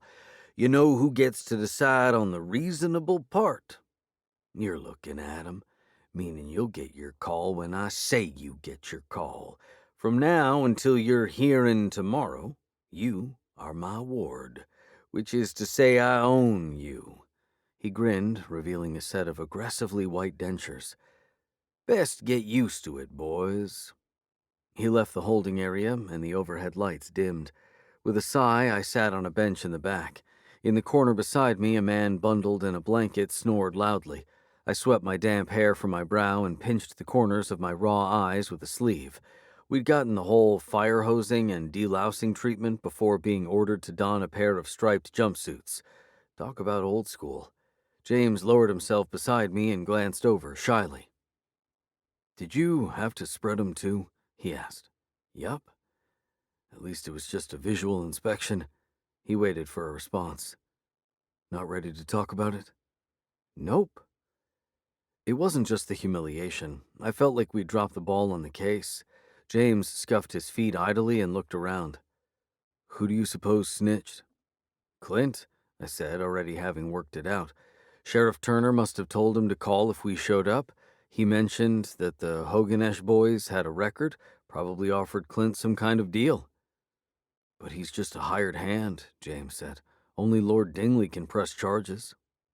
And you can be sure Sheriff Turner will be working him. He wants to nail our butts to a barn door." "Think Lord Dingley will go along?" "If it were just him, I'd say no. I believe he genuinely wanted to clear the air, but with Fatma in his ear, there's no telling. Seems a tidy way to get a couple of wizards out of her hair while she finishes her spell. I was guessing that was where she'd gone when she disappeared from Dingley's side." "She could have done a lot worse while the two of us were powerless," James pointed out. "True," I said, suddenly too tired to think straight. The cell bars blurred. "Freaking Faye," James murmured.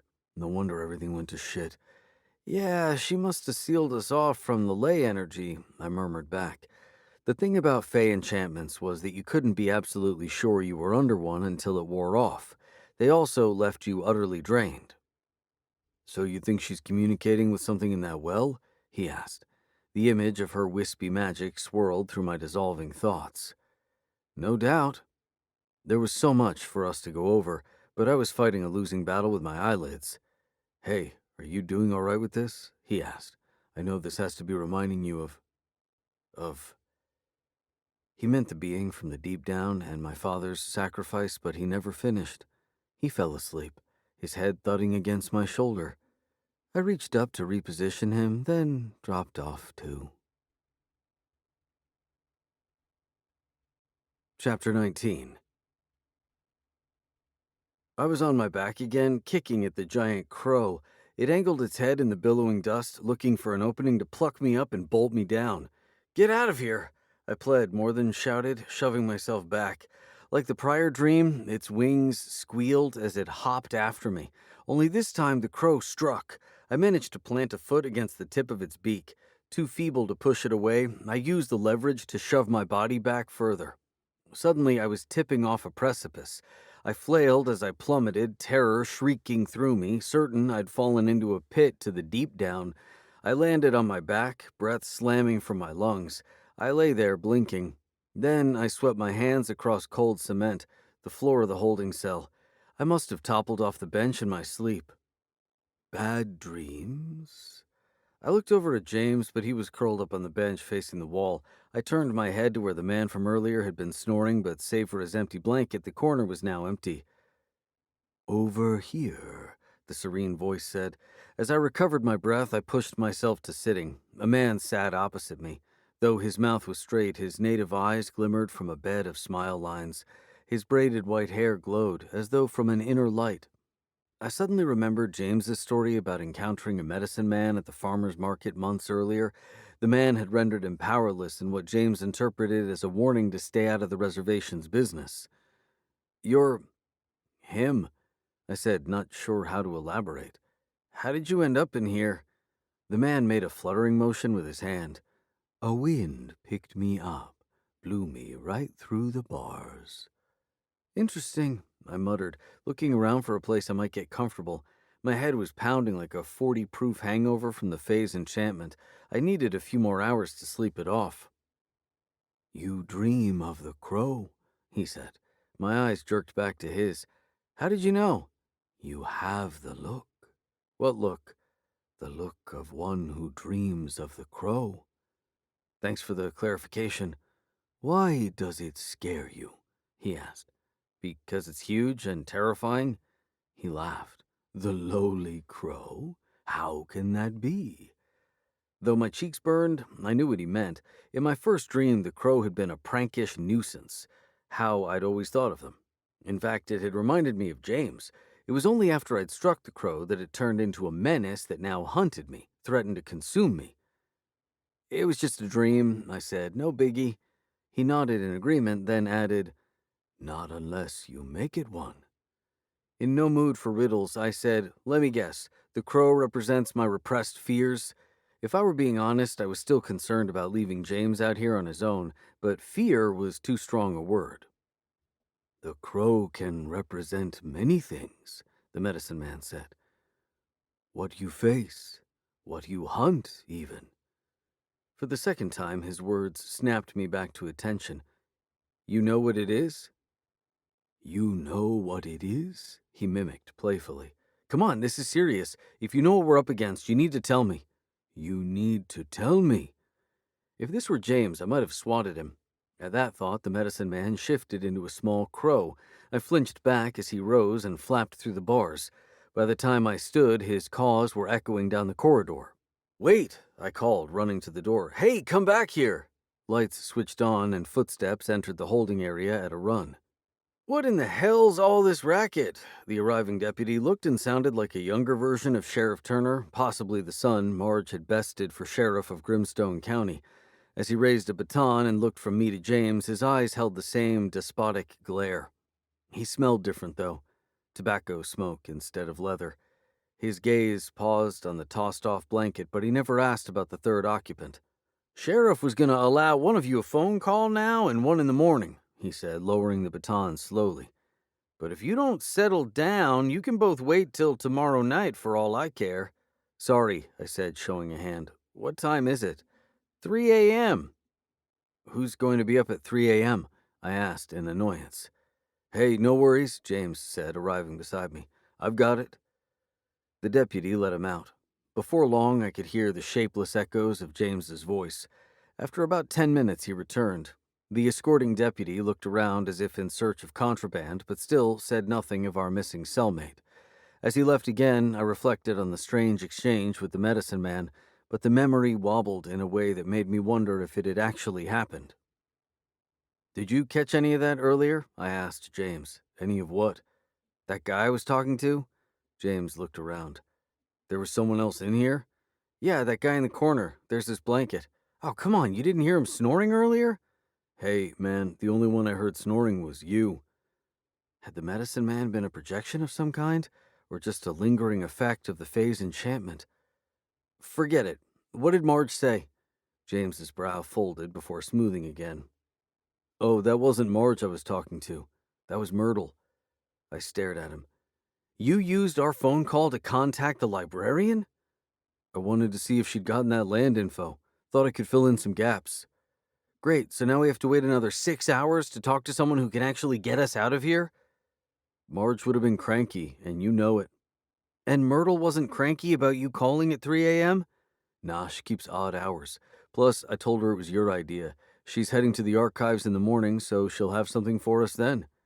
"Great, while we're in court," I muttered. "Come on, don't be such a gloomy Gus." I set my jaw. We're in jail, and not of our own doing this time. Odds are the sheriff's buddy-buddy with the judge, meaning bail denied. These bars are too thick to bust without our spell implements, and you're still too weak to translocate, right? And even if we did manage to get out, wham! Instant fugitives. Meanwhile, someone's prepping a massive empowering spell for whatever's at the bottom of that well, which I'm guessing isn't a cute little guppy. So no, I'm not feeling all sunshine and rainbows right now. Whoa there, champ, James said, massaging my shoulders roughly. Let's just settle down and go over what we actually know. What do we actually know? I let him guide me back to the bench where he gave my shoulders a final clap. All right, let's forget all the sideshow bullshit, he said. The outlaws, the jackalope, as cool as they are, forget them. Same with whatever happened to Santana in that outbuilding or basement or wherever he was and whoever was cutting on him. The only thing we need to know right now, we already know. And what's that? The manor. Everything centers on the manor, specifically Fatima and the well, and I've got cold iron cuffs in the Jeep. We typically went about these cases methodically, working from the outside in until the clues aligned and we had a fairly good idea what we were facing. That was my preferred method. Punching straight to the middle felt messy, not to mention uber risky, but James made a case. What other choice did we have? We're still stuck in here, I pointed out. Well, I didn't just make a phone call while I was out there. Your boy James did a little casing and eavesdropping. Sheriff Turner's gone home for the night. One deputy's out on patrol and another's off, which means Junior back there is watching the station solo. And did you catch a whiff of that stink? Serious smoker. If you're willing to go fugitive, we just have to wait till he steps out again. You have a second translocation in you? I asked, surprised. No, but I'm not talking about translocating. He stripped his shirt off. Check it out. Okay. Not my stunning pecs. He thrust his right shoulder up, sending an object vaulting into the air. It was only then that I remembered the small pipe he'd translocated around in the wine cellar, creating an improbable compartment in his shoulder. He snatched the somersaulting object from its free fall. I figured something was off when we were dropping all our things in that sack, he said. I couldn't slip my wand inside there, but this fit perfectly. Grinning, he produced the enchanted key he'd lifted from Jolf. Whoa. Final case together, Croft. Ready to big this sucker up? He twisted the glossy blue key back and forth like an enticing piece of candy. Screw it, I said. Let's grab our things and show that fey bitch how we do things in Grimstone. Chapter 20. Thanks to Jolf's key and the deputy's lengthy smoke break, James and I executed the easiest jailbreak in Clanton County history. We recovered our clothes and spell implements, cast a pair of projection spells to make it appear as though we were asleep in the cell, and then hustled the 2 miles to where James had stashed his Jeep. We were out of breath by the time we arrived, and James was sporting a fresh blister, but we couldn't stop smiling. Maybe it was being outlaws, but I felt pumped in a way I hadn't this entire case. All right, potions, James panted, opening the back of the Jeep. Beneath the compartment where he stored his weapons, he pulled out a drawer of spell ingredients. Everything was organized. Bags labeled, powders sorted by color, beakers and tubes slotted into metal clasps so they wouldn't spill or break. He pulled out a second drawer beside it that converted into a small casting table. When did you have this done? I asked in admiration. Oh, I custom built it in my downtime, he said, unfolding a pair of legs from the table's underside and extending them to the ground. Saves me from running back to the trailer for this or that. Like it? Yet another example of how far he'd come. Man, I love it. I'll get the neutralizing one going if you want to start on encumbering, he said. Oh, hey, before we get started, what about Marge? She won't be up for another few hours, and the less she knows right now, the better, right? I nodded in agreement. It would also give her plausible deniability of our whereabouts when Sheriff Turner discovered we were missing. James produced a pair of camp pots and a hot plate he'd wired into a battery somewhere, and we set to work, our intentions and magic working in concert once again. By the time we finished, we each had a neutralizing potion for fey magic in our bellies, fresh potions in our pockets, and stealth magic humming from our respective pendants. We set off down the main driveway this time, avoiding the cattle pen. Before long, we were passing under an entryway arch announcing Rancho Royale. Sections of wrought iron gate lay here and there, awaiting assembly. As the manor rounded into view, James whispered, Up there. I followed his gaze to a curtained window on the top floor, where lights pulsed and dimmed behind the fabric, just as Clint described. How do you want to do this? I asked. As directly as possible. Right now we've got the element of surprise going. We might lose that inside the house. Remember how I asked if you trusted me earlier and you said yes? Well, the feeling is mutual. I didn't like the way he was smiling. Mutual how? You're gonna cannonball me up there. What? That's right, man. Fashion one of your shields into a cylinder and then use a pressurized force blast to send me through the window. Can't get much more direct than that, and I've seen you do it. Not with a person. Hey, that's where the trust part comes in. His eyes twinkled. As I turned back to the window, I imagined Fatma putting the finishing touches on her empowering spell. I also caught myself gauging force and distances. Maybe it was my outlaw status, but I nodded. All right, I said. James pumped a fist. Hell yeah. But have an invocation ready in case I miss the mark? Won't need one, he said, checking his Colt revolvers. With a deep breath, I drew my cane into a sword and staff. I spoke the first invocation, circling my staff until a column of hardened air took shape around my partner. James snapped his weapons closed and sank onto his haunches. I gathered another dose of energy and began channeling it into the bottom of the tilted column, growing the pressure that would launch him. Eyeballing the distance to the window again, a large window with an outer balcony, thank God, I made a final adjustment to the angle. Then, before I could second-guess myself, I shouted, "Disforay!" The pressure released with a low boom, knocking me back and sending James streaking through the night sky. I quickly recovered my footing and eyeballed his trajectory, staff at the ready. While not perfect, my aim had been true enough. As he arced toward the extravagant window, James began firing both revolvers. Cold iron rounds perforated a fey protection over the glass in bursts of light, and then my partner was crashing through the glass and a plummeting wall of magic. More shots sounded inside. Your turn, I told myself, slotting my sword. With a running start, I aimed my cane down and back. "Forzadora!" I shouted. The blast impacted the ground and sent me into more of a parabola. It also left me short of the mark. I fumbled with my cane, hooking the balcony railing with a last-second invocation. My momentum carried me into the stone wall with a brain-rattling oomph. Somehow, I held on to my cane. By the time I pulled myself onto the balcony and ducked through the shattered glass, the fight was in the later rounds. From a crater of smashed furniture, James's legs wrapped Fatma's waist, his socked feet locked at the ankles. He'd gotten one cold iron cuff on her wrist, but her left arm remained free, desperately clutching a gilded egg. "Grab that thing she's holding," James called. Owing to the conceit of the Fae, it was rare, but some kept a reserve of power in a focusing object. Her egg pulsed brightly, upsetting James's aura of neutralizing magic and granting her fresh power. As she twisted her shackled wrist, I saw it was narrowing, moments from slipping free.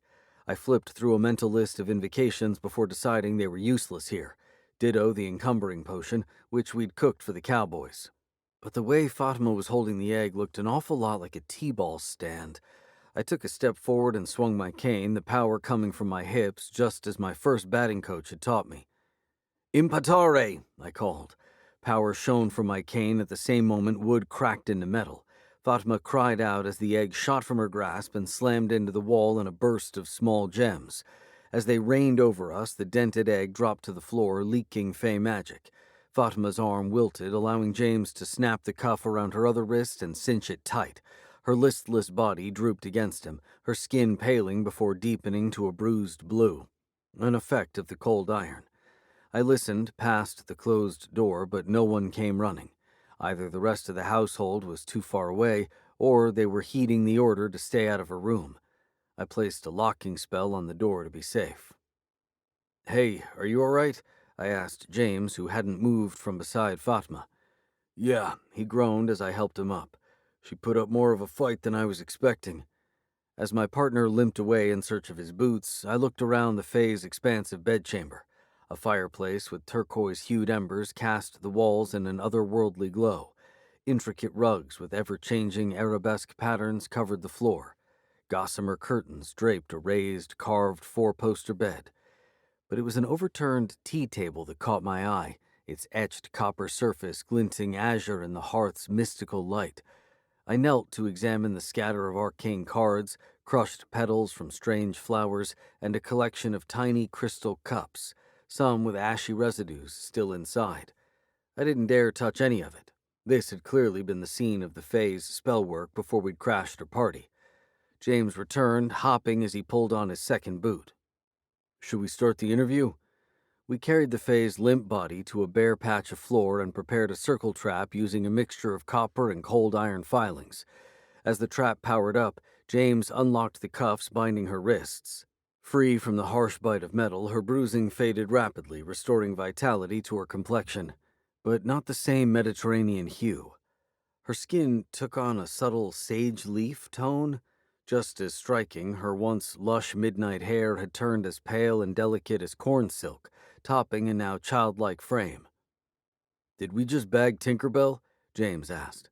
Her eyes opened, revealing fiery orange irises.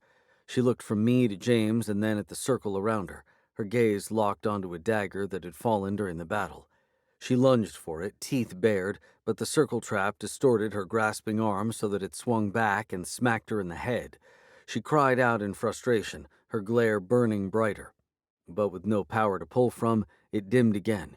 Beaten, but still dangerous, she glared at us with the smoldering eyes of an imp. But this was no devilish critter. "You're a guardian fairy," I said in wonder. She hopped up onto her slender knees, hands pressing the sides of the trap. "Did Sri Sawar send you?" she demanded. "No," James said. "We don't even know who that is." "But you are a guardian fairy?" I asked, turning my earlier observation into a question. "Yes, Lord Dingley acquired me," she replied defiantly. "I serve and protect a decent master now." I squinted, suddenly very confused. If she were serving and protecting him, she couldn't be manipulating him, not even for a being from the deep down. It would go against her essential nature. She would cease to exist. James said, "Well, what about that thing you're helping in the well?" "Helping?" she spat. "I'm doing everything I can to repel the foul thing." Before I could process the revelation or press her further, a loud knock sounded on the door. "Fatma, love," Lord Dingley called. "I'm here with Clint and his brothers. Is everything all right?" Chapter 21. "Love," Lord Dingley called again. "Can you hear me?" James snapped a revolver from his holster and aimed it at the fairy's chest. "Tell him you're fine," he whispered. "I'd hate to waste an iron round. They're not cheap." I knew James well enough to recognize the disgust in his voice at having to play a heartless dick, but her alerting Lord Dingley and the Hoganesh boys to our presence was a surefire way to alert the sheriff's department, and James and I would be damned if we were going to be booked and strip-searched again. The fairy stared back at us defiantly. "I'm just going to poke my head in, all right?" Lord Dingley called. The locking spell would keep him out, but something in the fairy's posture told me she was on the verge of screaming. Before she could do anything, I shoved James's arm so he was aiming his weapon at the door. "Hey, what the—" "Do what he says or your master gets it," I hissed, feeling like an even bigger dick than my partner. Catching on, James steadied his arm and set his jaw. "That's right." The fairy's eyes brightened with alarm, but not the screaming kind. With her mandate to protect her master in jeopardy, she drew her shoulders in front of her.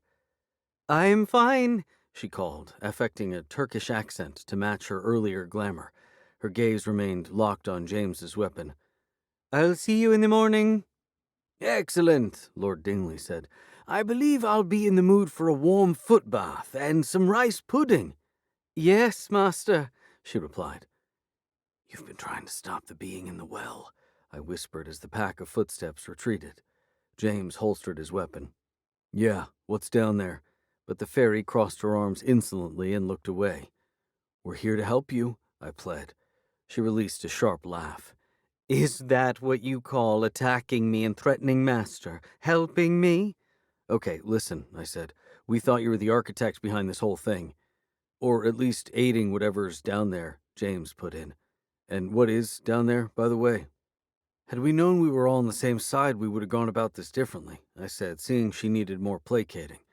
"We never would have come crashing in here. Seriously, we want to stop this thing too. You have to trust us." That's right, James said, adjusting the flaps of his vest to hide his guns. Fine. Release me, and I'll tell you what you want to know. When James and I hesitated, she added, If I'm expected to trust you, you must trust me. Side conference, Croft, James said. I followed him to the foot of the four-poster bed. Dude, she wasn't easy to take down, he whispered. Yeah, if I'd known she was a guardian fairy, I'm not sure I would have cannonballed you in here. We got lucky. I looked over at where Fatma was watching us. The name was as much a guise as her Turkish glamour, but good luck getting a fairy to reveal her true name. Can we trust her? James asked. A fae? That rarely ends well. We stood there thinking. I can tell you that the being is growing more powerful, Fatma called. Damn it, I muttered. I've got an idea, James said. Instead of sharing it, he strode back toward the ferry. All right, here's the deal, he said as I hustled to catch up. If we release you and you do anything to hurt or compromise Croft or me, enchantments, charms, getting us thrown in jail, etc., you'll forfeit your power. And what do you offer? She asked. James, I said, my voice low with warning. He grinned and nodded in a way that said, I've got this, which did nothing to reassure me. If Croft or I do anything that brings harm to you or your master, I'll submit to your service for the rest of my days. No, he doesn't actually mean that, I said. What's the prob? He asked in a lowered voice. We're not planning to hurt her or Lord Dingley. Yes, planning being the key term, but if we do anything that inadvertently harms either one, you're still on the hook. His grin crumpled. Exactly, I said. I agree to your terms, Fatma called out. Now release me. That sealed it. There was no modifying the bargain now. With a sigh, I uttered a word, dispelling the trap. Energy blew out in all directions, fanning the embers in her fireplace into a scarf of blue flames. As they settled back down, the fairy hopped from the circle and regarded her trashed room with a stern look. You're free, I said. Now tell us what we're facing. She stomped over to her gilded egg and circled a hand around it, restoring its shape and gems with wispy currents of enchanted energy. When she passed her hand over it again, the focusing object disappeared. Something nasty and evil, she replied. Yeah, we figured that much, James said. Does it have a name? If so, I don't know it, she snapped, still bitter over having been trapped. Why don't you start from the beginning, I said, softening my tone. Tell us when you first learned about it and what you've been doing. Shortly after we arrived here, Master felt weak. He wasn't responding to my healing. I soon sensed another presence. I tracked it to the cellar where construction had begun. I found the old well you mentioned and felt the nasty presence. It had attached itself to Lord Dingley and was drawing off his essence. As she spoke, the fairy began tidying up her ransacked bedchamber, using threads of magic to right overturned furnishings and replace their scattered contents. I noticed James keeping back a safe distance, not daring to make any moves that could be misconstrued as threatening. When a spark of power whipped a decorative belly band from under his boot, he released a choked cry. I sealed the well with an enchantment, she continued, and that appeared to be the end. But a week later, riders came in the night. The being below the well had sensed my interference and sent them to stop me. The outlaws, I said. In draining Lord Dingley's essence, the being must also have been drawing off his imagination. Yes, the same ones as on Master's wall. I felt their ignoble intentions, so I rode out into the desert to meet them. My partner's eyes lit up.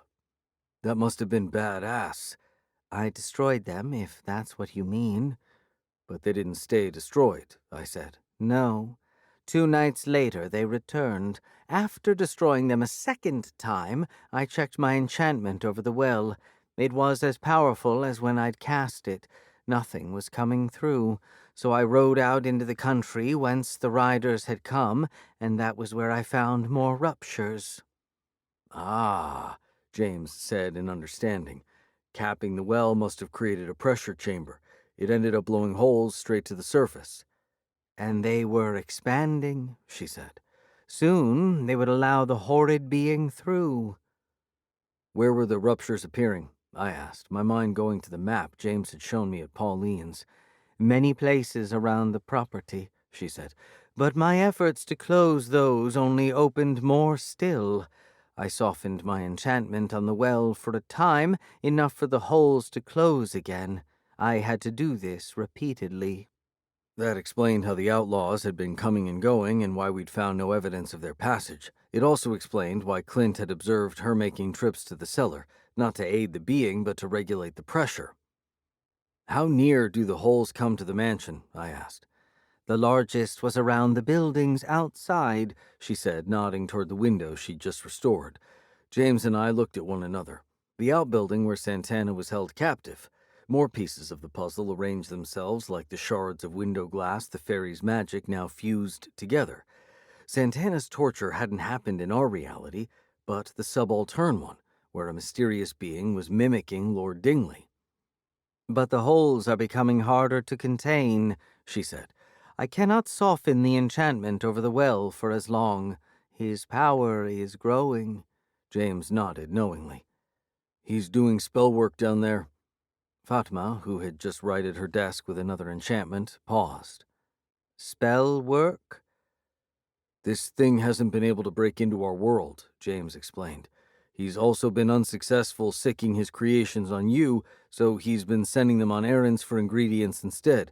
Werewolf blood, a load of buffering agent, who knows what else. Croft here's been thinking empowering spell, and I'd say he nailed it.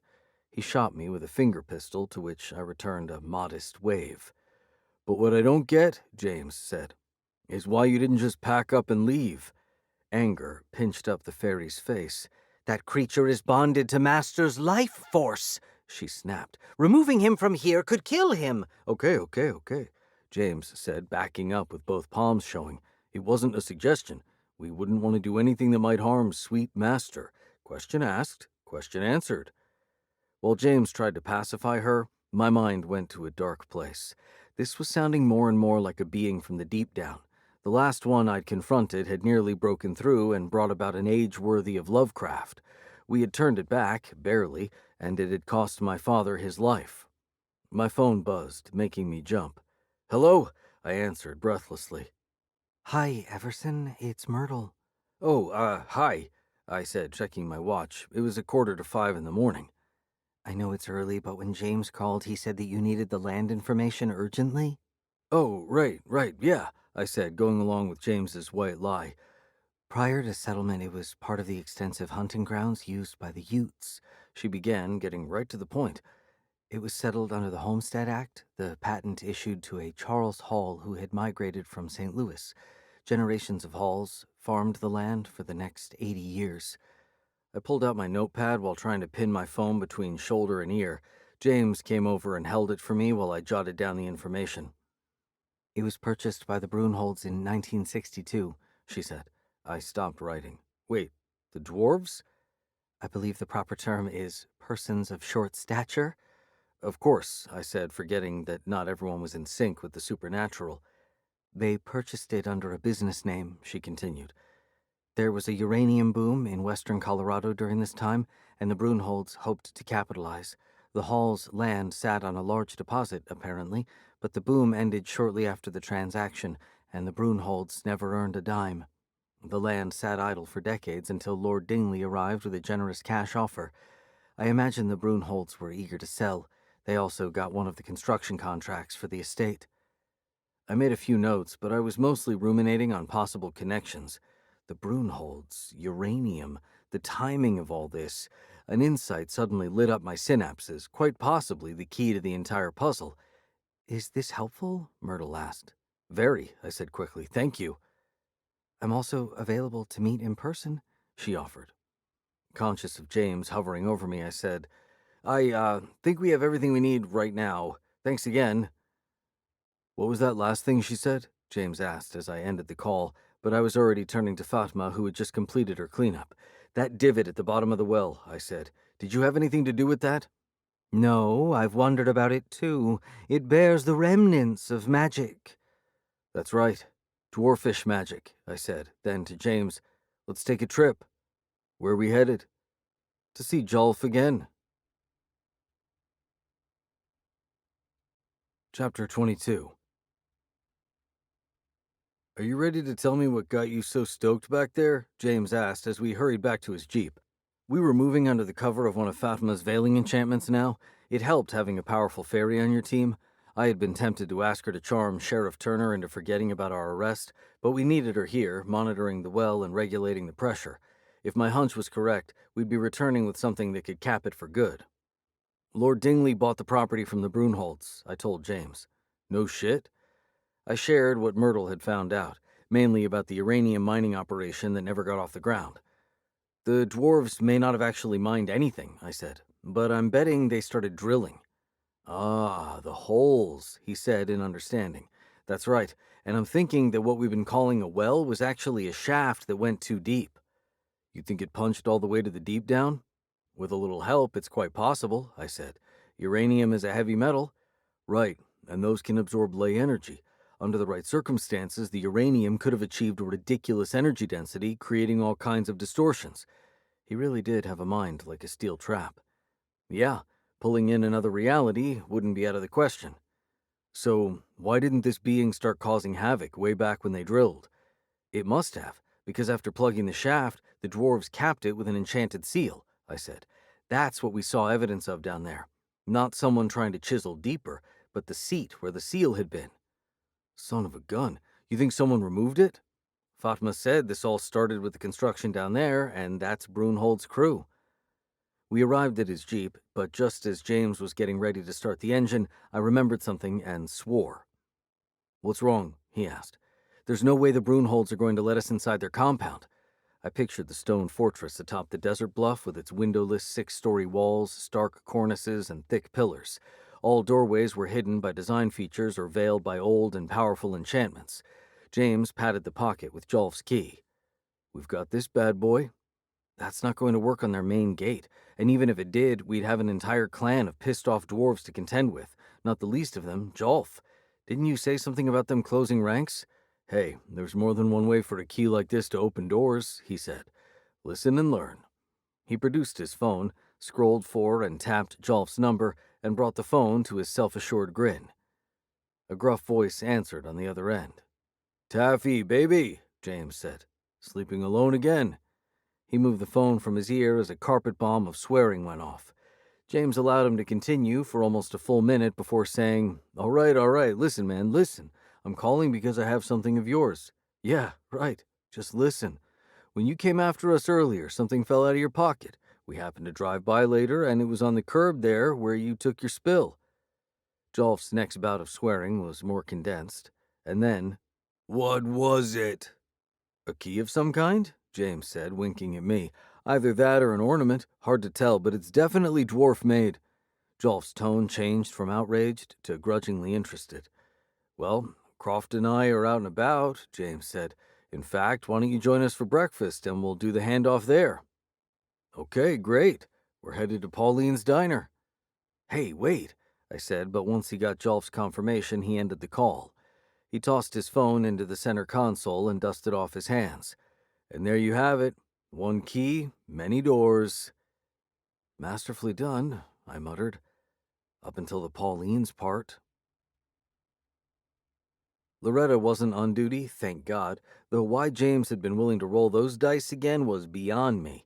We claimed our booth from the day before, which felt more like a week ago. Jolf arrived shortly sporting a lime green tracksuit and headband. He grumbled something about heading to the gym afterwards. Got my key, he said, scooting into the booth beside James. My partner produced it from his vest. Here you go, big man. Good thing we spotted it. No hard feelings from yesterday, I hope. Jolf looked it over, then sniffed it before stuffing it away in a pocket with a grunt. James had warned me not to pepper him with questions until after the food arrived. James and I ordered a basic breakfast and coffee while Jolf went all in with the trucker's load. It arrived on a trough-like plate nearly as long as he was tall. Did you forget about the gym? James asked. Why do you think I'm calorying up? Jolf replied testily. I was afraid we'd caught him on a bad morning, but about halfway through the trough, his mood seemed to improve. You haven't been bothering Lord Dingley, I hope, he said. The Dingmeister, James said. Nah, man, we're best buds now. Jolf's ginger eyebrows crumpled down. You went over there? At his invitation. Tell him, Croft. That's right, I said, which wasn't a complete lie. He had invited us to come back. In fact, he asked us to look at something. Something you, might be able to help us out with? I don't work over there, He said, cutting a quarter wedge from his syrup-drenched pancakes and then stuffing the rest of the stack into his mouth. Told you, He managed between chomps. that's my brother's job. Right, but this goes back to when you purchased the land for your uranium operation, I said. He shook his head ruefully. Uncle Nobert's idea. We lost ourselves a small fortune on that folly. Here's the thing, I continued. It looks like Brunhold Development built Lord Dingley's wine cellar around one of your uncle's old uranium shafts. We think that shaft broke into another plane and had to be sealed. Sounds like Uncle Nobert. He grunted, mashing his eggs, potatoes, and cheese grits into a gluttonous heap he could scoop by the towering spoonful. The sealing part? James asked.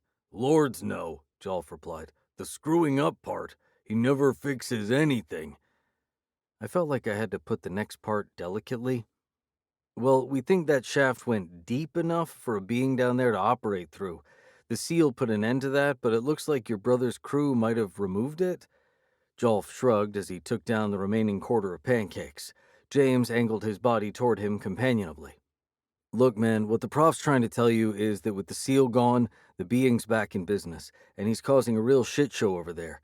We need to find the seal and get it back on that shaft before his ass goes full postal on this place. My brother's touchy about being told his business, Jolf said. Oh, man, that's too bad, I lamented, catching James's eye. Lord Dingley is talking about moving now. Where did he say? Billings, James provided, not missing a beat. That got Jolf's attention. He choked briefly and scrubbed his beard with a fistful of napkins. Montana? He's already consulting with his lawyers, James said, embellishing the fiction. What for? Jolf demanded. I shrugged. Liability, I imagine. Yeah, James took up. If Brunhold Development is at fault, he's not going to owe you a red cent. In fact, you might owe him. I felt a little bad for Jolf as he went rouge in the cheeks and sputtered, but getting that seal back in place was more important than his blood pressure. He pulled out his phone and made a call. What followed was a back and forth in a dwarfish dialect that made a battle between bull moose sound tame. He ended the call and muttered, My brother took the seal. Hey, that's actually good news, James said. Where can we grab it? He doesn't have it. Thought about keeping it, but the only precious metal inside was silver and the spot price has been crap lately. So where is it? I asked. He tossed it in a construction dumpster. At the site? James asked. Yeah, but it's been dumped. Where? I asked with a stab of dread. Pioneer Landfill, east of here. James and I swapped frowns. We'd driven past it once, and as I pictured the large canyon and hundreds of acres of waste, my dread only deepened. I did sense remnants of the old enchantment in the well, I said with a resigned air. We could go back and collect some for a hunting spell. It won't be without risk, but the less time spent wading through that landfill, the better. Wait, hang on. James produced his wand and squinted up and down the magic glimmering along its length. Yeah, I've got some in here. Remnants of the enchantment? I said. When did this happen? When we were at the well. My illumination must have soaked some up and pulled it back into the wand. I could have hugged him. You are really earning your grade on this one. Realizing what I'd said, I watched for his reaction. A passing grade meant he'd be on his own, but he only returned a pleased grin. All right, we gotta run, he told Jolf, then circled his finger to indicate our meals. Mind covering this? Why me? He demanded through a greasy mouthful of breakfast meats. What, no reward for finding your key? James said. That's stingy, bro, even for a dwarf. Jolf seemed to consider that before grunting in assent and waving a hairy hand for us to leave already. Chapter 23. You sure squeezed a lot of miles out of that key, I said as we headed back to James's Jeep. You like that, huh? Call me conflicted. You did steal it. Look, man, if there's one thing you should have learned by now, it's that there's a Croft way and a Wesson way. The Wesson way can be a little reckless, a little lawless, but it gets results. Even so, I'm leaning into the Croft way. I'm a fan. The old me wouldn't have bothered returning Taffy's key, but there's still enough of the old hustler to know opportunity when I see it, and don't tell me you haven't leaned into the Wesson way some yourself. I heard you riffing back there about legal liabilities. I allowed a smile. Not bad, huh? You're getting there, he laughed. But look, I know you're still worried about me taking this thing solo. Don't. If the Wesson way swings and misses, I only have to think, what would Croft do? And if that doesn't work, I can call you. Hopefully not enough for you to block me, but seriously, I'm ready for this, and so are you. The last part caught me off guard. What am I ready for? To take your next step as a wizard, and that's not going to happen in Grimstone. You're headed places, bro. I don't know about that, I said, not sure why the notion bothered me. Well, you can start by driving us to the landfill. He tossed me the keys. I'll hunt. As I started the engine, he focused the remnants of the enchantment he'd miraculously gathered from the well's bottom into a hunting spell. I was pulling out of the lot, turning left, when he grabbed the wheel. No, hang a right. I thought the landfill was out this way. It is, but that's not where my wand's telling us to go. Huh, I said, wheeling us the other direction. Just call out the turns. The hunting spell took us down Main Street, all the way to Grimstone's south side, and then we were at the last apartment complex I ever wanted to be pulling into. I idled as James moved his wand around, eyelids at half-mast. When the wand jabbed suddenly, he nodded and opened his eyes. Up there, he said, indicating a corner unit on the second level. Of course it is, I sighed. When he looked at me in confusion, I pointed out the sign for Mesa Park Apartments and then back at the unit. I could see James's wheels spinning before comprehension caught hold and his mouth dropped open. Holy crap, that's Loretta's place. I nodded. That excursion she went on last night? You think she grabbed the seal? Either that or it sprouted magical legs and ran here. James laughed. Well, better here than the landfill, right? I'm not so sure about that, I muttered, eyeing her door. He slapped the side of my knee. Come on, man, we're wizards. She never has to know we were here. Flip a coin for who goes, I offered. I'm not going up there alone. Well, neither am I. I pulled the Jeep into a space beside the apartment building, and James and I downed a stealth potion apiece. As we waited for the magic to kick in, James retrieved a shotgun from the back. Fatma had instilled our pendants with magic she'd said would be effective against creations from the being's realm. James rotated several shotgun shells in the azure aura of his cross pendant, infusing them with the fairy's magic. He loaded them into his weapon and pocketed the rest. He then slung the weapon's strap over a shoulder, and we crept up the steps to the second floor of the two-story complex. At Loretta's door, I tested the knob and found it unlocked. Though I gave my partner a thumbs up, a leaden weight pulled on my stomach. After getting our marriage annulled, a marriage of my making, granted, I'd sworn never to come back here unless my life absolutely depended on it, and maybe not even then. What are you waiting for? James whispered. For you to tell me your hunting spell made a mistake? Shaking his head, he opened the door and took lead. The light from his wand illuminated towering piles of boxes and junk, their shadows seeming to tilt dangerously. Loretta had been towing the hoarder line hard the last time, but she'd evidently taken a running start and cleared it by a good 10 feet. Watch your step, bro, James said, angling his body sideways. We edged our way forward until a couch and two plastic chairs, also stacked with junk, came into view. James's light glowed over a coffee table and a plastic cage with a thick, black snake coiled up inside. Benny, he exclaimed, tapping the side of the cage. Hey, how you doing, buddy? Would you keep it down? I hissed as Loretta's black mamba stirred to life. Relax, bro. We're specters, remember? Still, what's the point of fraternizing with her snake? It wasn't like you two were close or anything. Hey, speak for yourself. Let's just find the seal and clear out, I sighed. I peered around, my nerves on hair triggers. It wasn't just the setting, or the claustrophobia of being hemmed in on all sides by precarious stacks of junk that smelled of mildew and sour milk. It was our history with Loretta. Every time we'd encountered her on a case, things seemed to take a steep nosedive. Hey, look, James laughed. It's right there. I followed his wand to a section of cheap wood paneling above the couch. At first glance, the mounted artifact looked like a hubcap. It was the approximate size and shape, but the glossy stone absorbed James's light more than reflected it, and it was etched with dwarfish designs and old magic. James placed his wand between his teeth and seized the seal with both hands. He lifted it from a set of thick wall brackets and jerked his head for me to take the lead back out. Hurry, this thing's heavy, he managed around his wand. I complied, only too gladly, but when I reached the door, I saw he wasn't behind me. I edged back inside to find him holding the seal away from his body, arms extended, hips thrust back, as if the seal were stuck in midair. It doesn't want to leave, James grunted. The seal began to swing back and forth, inching its way back toward the wall. I tuned into its magic. Quick, put it back. Why? He grunted. The enchantment has a safety feature. Only the owner can remove it. Originally, that would have been the Brunhold's, but Jolf's brother tossed it, relinquishing their ownership. When Loretta found it, the enchantment must have assigned ownership to her. So how do we... Crap! The seal leapt and slammed against the wall, carrying my partner with it. The impact dropped James and sent a shockwave throughout the apartment. I invoked a shield as junk stacks began toppling, one burying me under a pile of trade paperbacks and old LPs. I heard James swearing as he went under too. We surfaced shortly, James shaking an entangled pair of Atari joysticks from his cowboy hat, but there was no way the commotion hadn't awakened... A choked snort sounded from a back room, followed by a screech of bed springs and the heavy thuds of feet hitting the floor.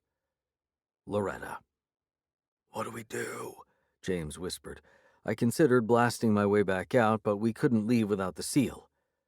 Burn through your potion, I told him. Seriously? She'll see us. Alas, that's the point. We have to convince her to transfer ownership. Damn, otherwise the seal won't leave, he said in understanding. All right, you first. With a sigh, I drew ley energy through my mental prism and released it as unfocused energy. Old newspapers and receipts fluttered up around me, but the primary effect was to exhaust the stealth magic, returning me to full visibility. A light snapped on, and Loretta released a shrill cry. Her scarlet robe thrashed as she waded into her junk, throwing aside plastic dishware, armless baby dolls, and RCA cables. I thought she was coming for the two of us, but her crazed eyes were fixed on the spot where the coffee table had been. "Benny, baby," she cried, "can you hear me?" Following a frenzied dig, she excavated the cage and held it up to her face. Benny explored up the side, his forked tongue flicking out. She released a sob of relief and squished the cage to her ample chest. Yeah, sorry about that, I said. Her mascara-streaked eyes found me over the top of the cage. When James shifted, they cut over to him. Hi, honey, he said, returning a lame wave. We're back. We tracked something here, I explained quickly. And your door was unlocked? Yeah, and we're glad you're awake because we need to talk to you, James put in. I was fully prepared for her to sling Benny at us, but she only kissed the side of his cage before setting it on a precarious stack of magazines. Sniffling, she wiped her nose with a stray athletic sock before crossing her arms. Then talk. It's about that, I pointed at the dwarf's seal. As she craned her neck, her face softened like oven-baked bread. Don't you love it? It's like something you've always been looking for but didn't know existed. I don't even know what the heck it is, she laughed. You found it in the landfill, right? I said. Her expression hardened with suspicion. Why do you say that? We know the dude who threw it out, James explained. We tracked it here. She peered around before lowering her voice conspiratorially. I got a tip that King Pawn has been sourcing a lot of their stuff from the landfill, so I started going there at night to sift through the fresh deposits. Look at all the treasures I'm finding. Treasures? James said dubiously. I'm even thinking about going into business for myself. You know, quitting the waitressing and opening my own second-hand store. I jumped at the opening. Let us be your first customers, then. How much are you asking for that? Her enthusiasm faltered. Oh, I don't think that's for sale. Ownership enchantments often instilled the proprietor with an obligation to safeguard the object. That explained her fascination for a thing she knew nothing about, and that wasn't even visually appealing. Oh, come on, babe, James said, fashioning his most charming smile. There has to be something you'll accept in exchange. Within reason, I added. She squinted in deliberation as she peered from James to me, her fingers playing with a ribbon at her negligee's very low neckline. This thing you're working on, she said at last. I want in on it. Oh, no, I stammered. That's not possible. It's too dangerous. Too late, I remembered that dangerous was exactly what she craved, going back to our very first encounter. As her pupils swelled, she darted a hungry tongue over her lips. I know. I looked at James, who shrugged. "Get dressed," I said flatly. Loretta squealed and clapped her hands before stopping suddenly. "But I'm not giving that thing over until I'm with you," she warned. "And if you try to ditch me, I'll take it right back. Just you watch." James laughed. "Does that sound like something we'd pull?" Before she could answer, because that was exactly what we'd done the last time, I said, "We'll bring the Jeep around." "Could have been worse," James remarked as we descended the steps back to the lot. "Well, with any luck, the finale will be no more dramatic than placing the seal back over the shaft. We would have to tell Santana that we never encountered his devil face to face. Hopefully, the fact we'd shut him away permanently would be enough for the werewolf to drop his vendetta against James. "Man, you had to go and jinx it," he said, halting halfway down the steps. "Huh?" Something was happening in the parking lot below. I pulled my cane into sword and staff as a posse of Old West outlaws began appearing in the flickering glow of the lot's 2 functioning streetlights. "Not that I'm complaining," James added, easing his slung shotgun around to his front. But the outlaws hadn't come alone. From the shadows behind them, a hulking shape emerged. As it entered the dim glow of the streetlights, a pair of gray-green eyes flashed. James and I stiffened at the sight of the largest werewolf we'd ever seen, easily 6 feet tall on all fours. Its bone-chilling howl broke the spell. We scrambled for cover as gunfire erupted and talons tore up asphalt. Chapter 24. "Protezione!" I shouted, sweeping my staff in front of us. The air glinted along the length of the second-floor railing where James and I had ducked for cover. Rounds that had been clanging off metal now flashed from shielding into which I was pouring Fatima's magic from my pendant. James rose and got off a shotgun blast. The closest outlaw staggered back and erupted into ethereal blue flames, also courtesy of the fairy's magic. "I just lit up Jesse James!" he exclaimed as he ducked back down. "How about doing the same to Big Hairy and Ugly?" I suggested. The werewolf had transitioned from asphalt to car tops, turning the lot into a growing chaos of alarms and flashing headlights as windows blew out beneath its bounding weight. The werewolf used the last vehicle, a van in a handicap spot, to launch itself toward our second-floor redoubt. James popped up and unloaded a shell of buckshot directly into its face. With a yowl that managed to sound guttural and high-pitched at the same time, the werewolf plummeted, trailing rags of blue fire. "Like that?" James said, landing back beside me. "Nice, but it's not going the way of Jesse James." Indeed, the enormous werewolf had already shaken the last of its clinging flames to smoke and was pushing itself upright. I met its vicious gray-green eyes and saw no intelligence there, just fury. Its muzzle peeled from a set of canines as long as my hand as it made its way toward the stairs. "Damn," James grunted, shoving fresh shells into his weapon. "That was point blank, too. Something in here should have messed it up." In addition to the fairy's magic, the composite shells held silver, salt, iron dust, and holy water. "Keep hitting it," I said. "I'll deal with the outlaws." Even if their rounds couldn't penetrate my shield, their shooting was keeping us pinned. As James hunkered toward the stairwell, I funneled power from Fatima's enchantment into my sword and counted the outlaws. They were using vehicles for cover, but the muzzle flashes and puffs of smoke told me 4 remained. Where Jesse James had stood was a scattering pile of ashes. "You guys picked the wrong dudes on the wrong night," I muttered. Keeping low behind the wall, I set my blade atop the railing and took aim at Billy the Kid. He was stooped behind a Volkswagen Beetle, shooting from just above one of its bug-eyed headlights. "Vigore!" I shouted. My fairy-laced blast hit the asphalt under the vehicle and spread into a wash of force and fire that swept Billy from his feet and simultaneously lit him up in blue flames. By the time he landed, he was already joining Jesse James, and I was already taking aim at 2 more outlaws whose guns were cracking from behind the apartment complex's wooden sign.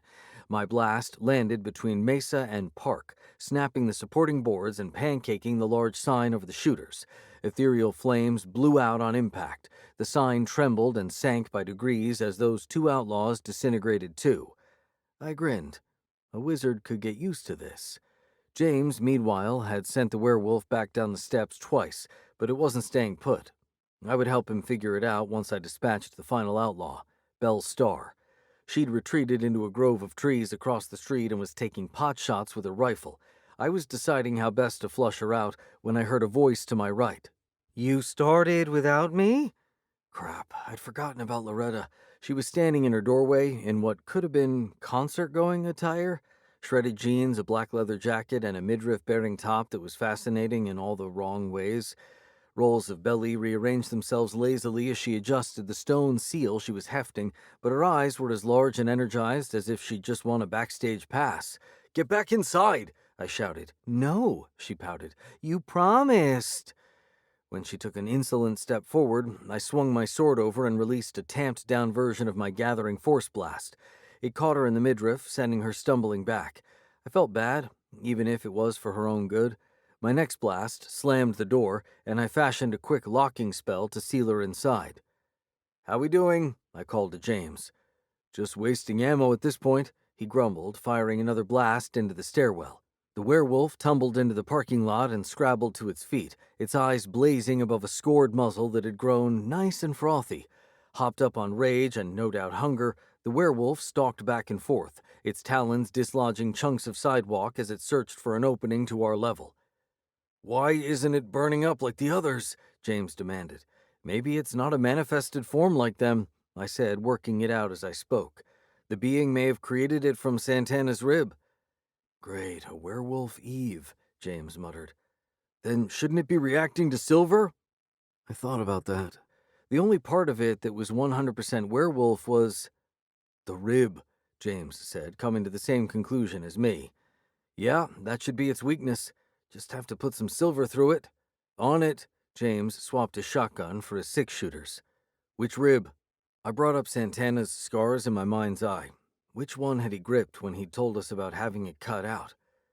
"Bottom one on the left," I said, hoping to hell I was remembering right. "Those are the stubby ones that don't come all the way around, right?" James said. "Gonna be hard to nail unless I can get a clean shot at her back. Damn it, and I didn't grab enough ammo for these. How many rounds do you have?" He snapped the cylinders closed. 3 in each? Before I could warn him about Bell, he rose to take aim at the wolf. A distant shot cracked, and James retracted his hand as his Colt flipped into the air. He lunged for it, but I grabbed the back of his shirt and yanked him down. As he landed beside me, 2 more shots impacted the wall and puffs of plaster where his head had been. "Bellstar's still out there?" I panted. He watched his revolver clatter to the sidewalk, then looked at his remaining gun. "Make that 3 shots total." "I'll pin the werewolf inside a manifestation," I said. "See if I can turn her around to give you that clean shot." Since deducing the part about Santana's rib, the werewolf had become a female in our minds. James nodded, drawing his wand. "I'll take care of Belle then." He flicked his wand, sending out a shimmering thread of fairy magic. It landed in a heap at the far end of the lot and then wove into the trees, as if playing a mystical game of hide-and-seek. It changed course suddenly, darting straight toward a large oak. A figure broke from the shadows, but too late. The thread entwined her ankle in a glowing snare. Belle Starr wheeled with her rifle, but her shots sparked harmlessly from the magical cord. It looped about her body, cinching tighter as she struggled, then burst into writhing blue flames that engulfed the final outlaw. "All right, that was cool," I said before realizing I'd lost sight of the wolf. Damn it. Afraid it had broken into one of the downstairs units, I shot to my feet, but the werewolf had been lying under our second-floor walkway in wait. She leapt and lashed a hand over the top of the railing.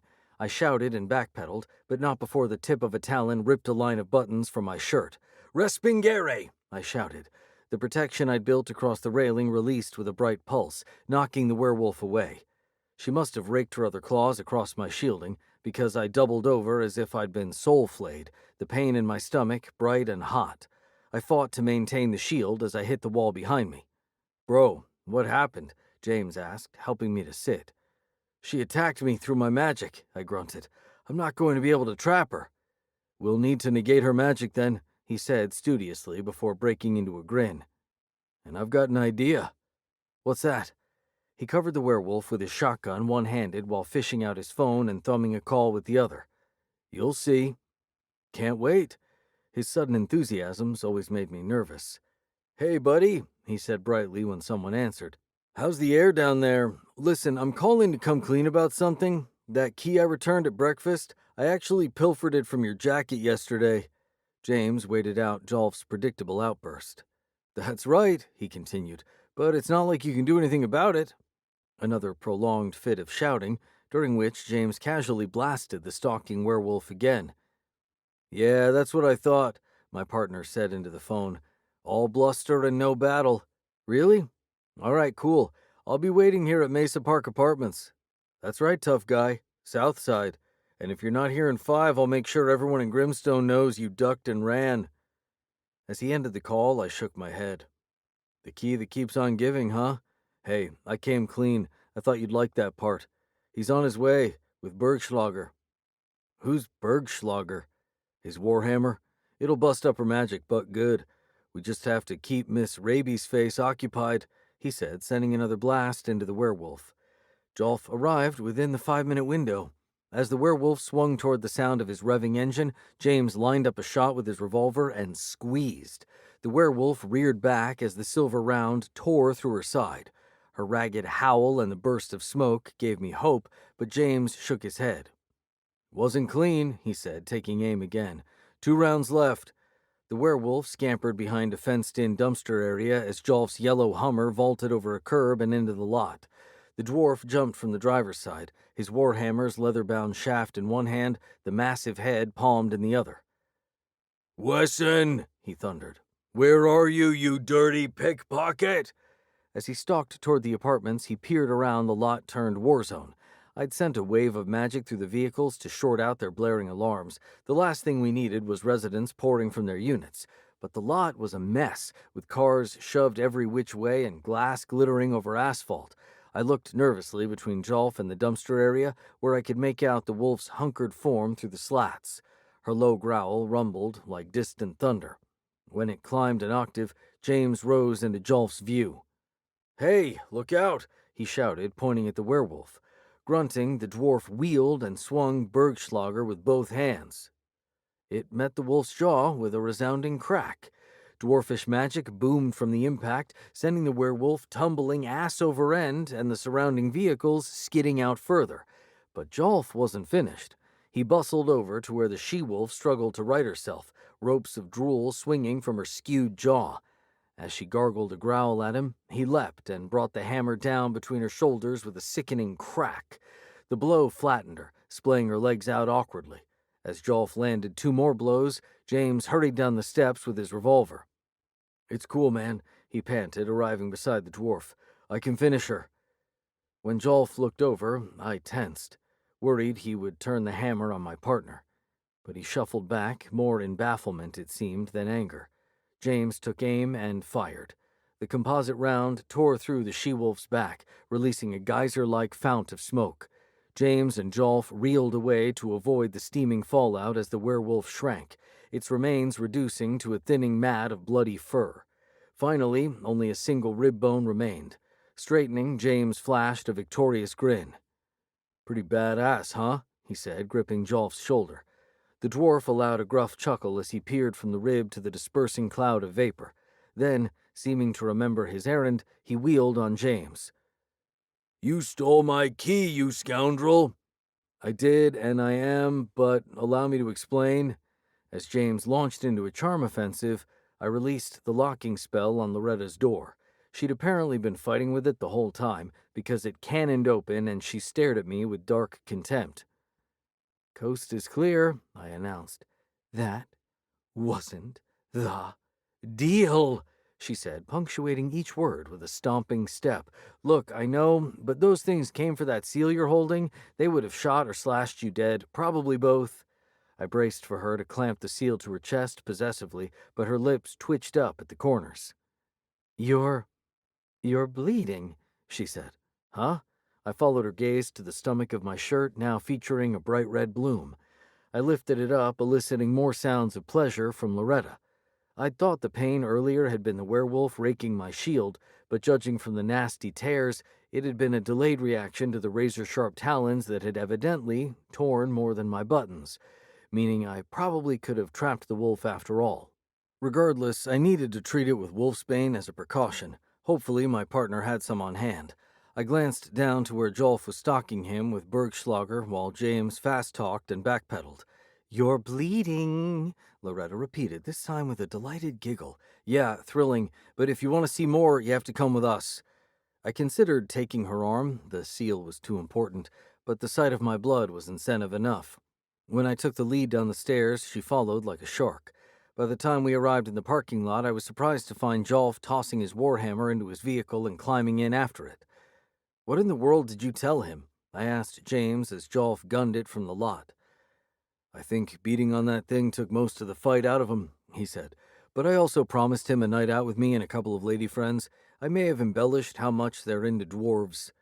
"He's bleeding," Loretta said, shifting the seal to one arm to point at my stomach. "Damn, bro, what happened?"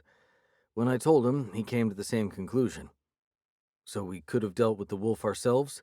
I didn't have to come clean to Taffy?" "No, but don't you feel better?"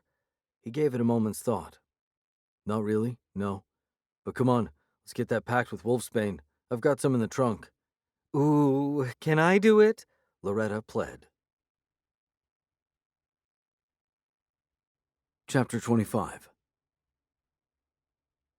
Even if she lingered over my wounds longer than necessary, Loretta did an admirable packing and bandaging job, especially considering James's stock car-worthy driving. I'd just finished coating my abdomen in a gauzy layer of healing magic when he slewed the jeep to a stop behind Lord Dingley's mansion. The three of us hurried into the wine cellar, picking our way through the aftermath of the earlier stampede. Mud, manure bombs, and general ruin. In the back alcove, an eerie glow swelled from the mine shaft. We found Fatma hunched over its opening like a witch tending her cauldron. She looked up, strange mists coiling past her face. Though her fey features were impossible to read, the atmosphere spoke to anguish and fatigue. "How's it going?" James asked as we arrived around her. "It has not been easy. The pressure is such now that I can only block the shaft for short periods." The being's empowerment spell must have been nearing completion. At that thought, I sensed the gaseous presence of the deep down arriving on a growing current, fouling our space, turning me edgy and queasy. "Good news, then," James said, ushering Loretta forward. "We found the seal. We would have come sooner, but the being sent a whole mess of gunmen at us and even threw a werewolf into the mix." "Yes, he sent gunmen here as well," Fatma said. "I nearly did not return to the shaft in time to release the pressure. The hole around the outer building grew so large I believed he was going to come through." "Shall we then?" I said urgently. James turned to Loretta. "This is where you hand it over." I was nervous that she'd be loath to relinquish the powerful bargaining chip, but she held the seal toward Fatma without hesitation. She glanced over at my shirt with a smile, the sight of my blood still pinging her pleasure centers. Fatma accepted the seal and the power of ownership that went with it. Better her than us, James and I had decided. As a guardian fairy, she was less susceptible to its control. She released the seal into the shaft, her magic buffeting the stone disc, lowering it as softly as a feather. When the seal reached the bottom, Fatma made several rotational adjustments before her magic thinned away like morning mist. The old dwarfish enchantment surged and took hold, anchoring the seal like roots driven deep into the earth. What I could feel of the deep down thinned to a trickle and then nothing. Fatma hung her head wearily. "It is done." James whooped at the same time I pumped a fist. We high-fived one another and then group-hugged with Loretta, who chortled happily. "Excellent," I breathed. "If it's all right with you, James and I will have some members of our order check it out. They're practiced in sealing these kinds of holes permanently. It will better protect Lord Dingley," I added.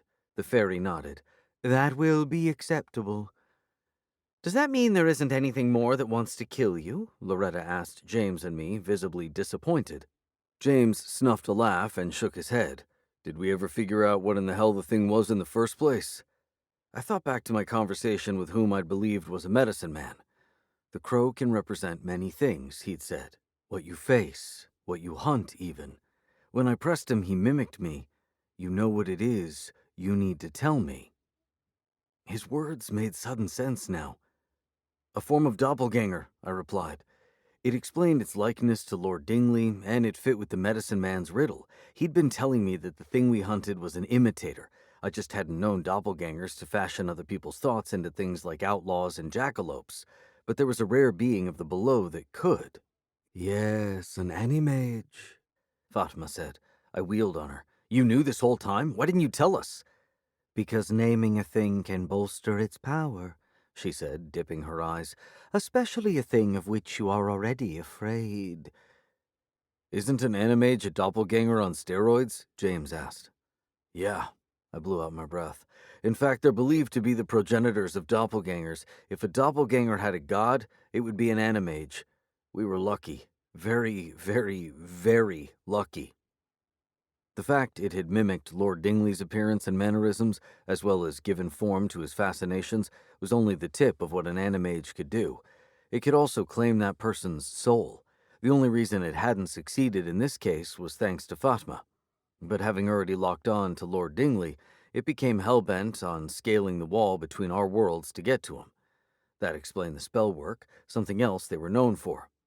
Santana might have been a lucky break, but having secured a powerful essence, werewolf's blood, the animage then sent the outlaws to round up the remaining ingredients, including the sodium acetate from the truck.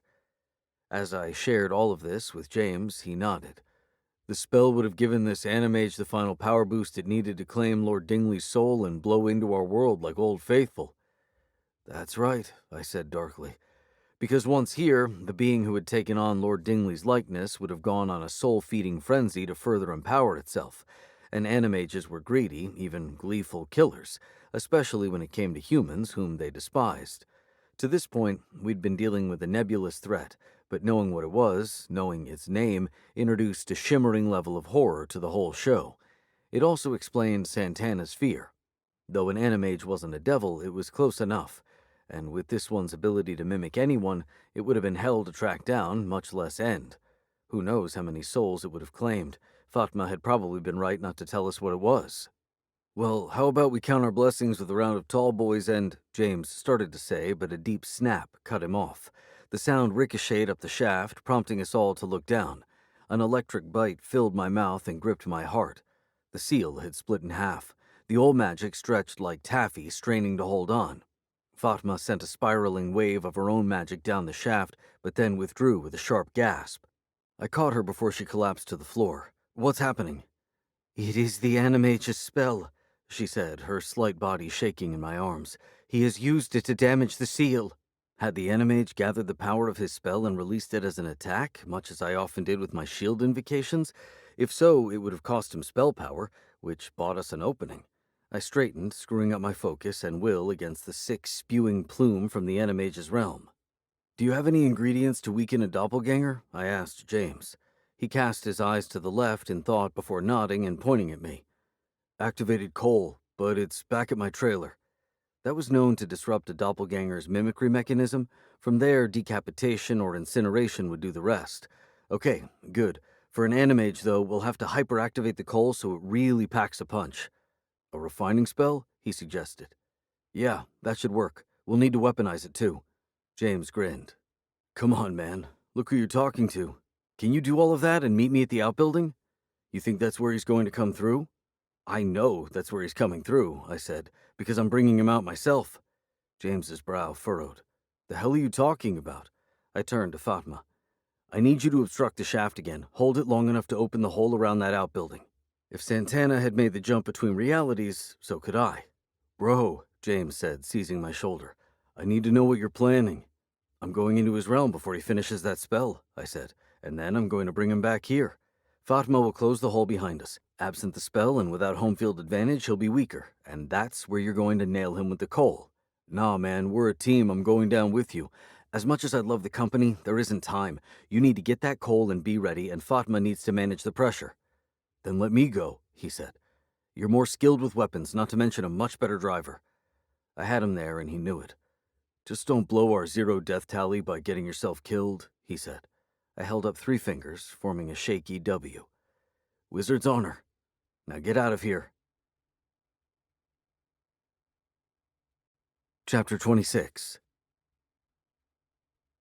I paced the blood-stained floor of the outbuilding, psyching myself up for the journey. I paused to shove aside the shackles that had held Santana. They were in the way, but then I found myself staring at them. The night he chewed himself free, Santana must have been fluctuating between realities as Fatma throttled and unthrottled the main shaft.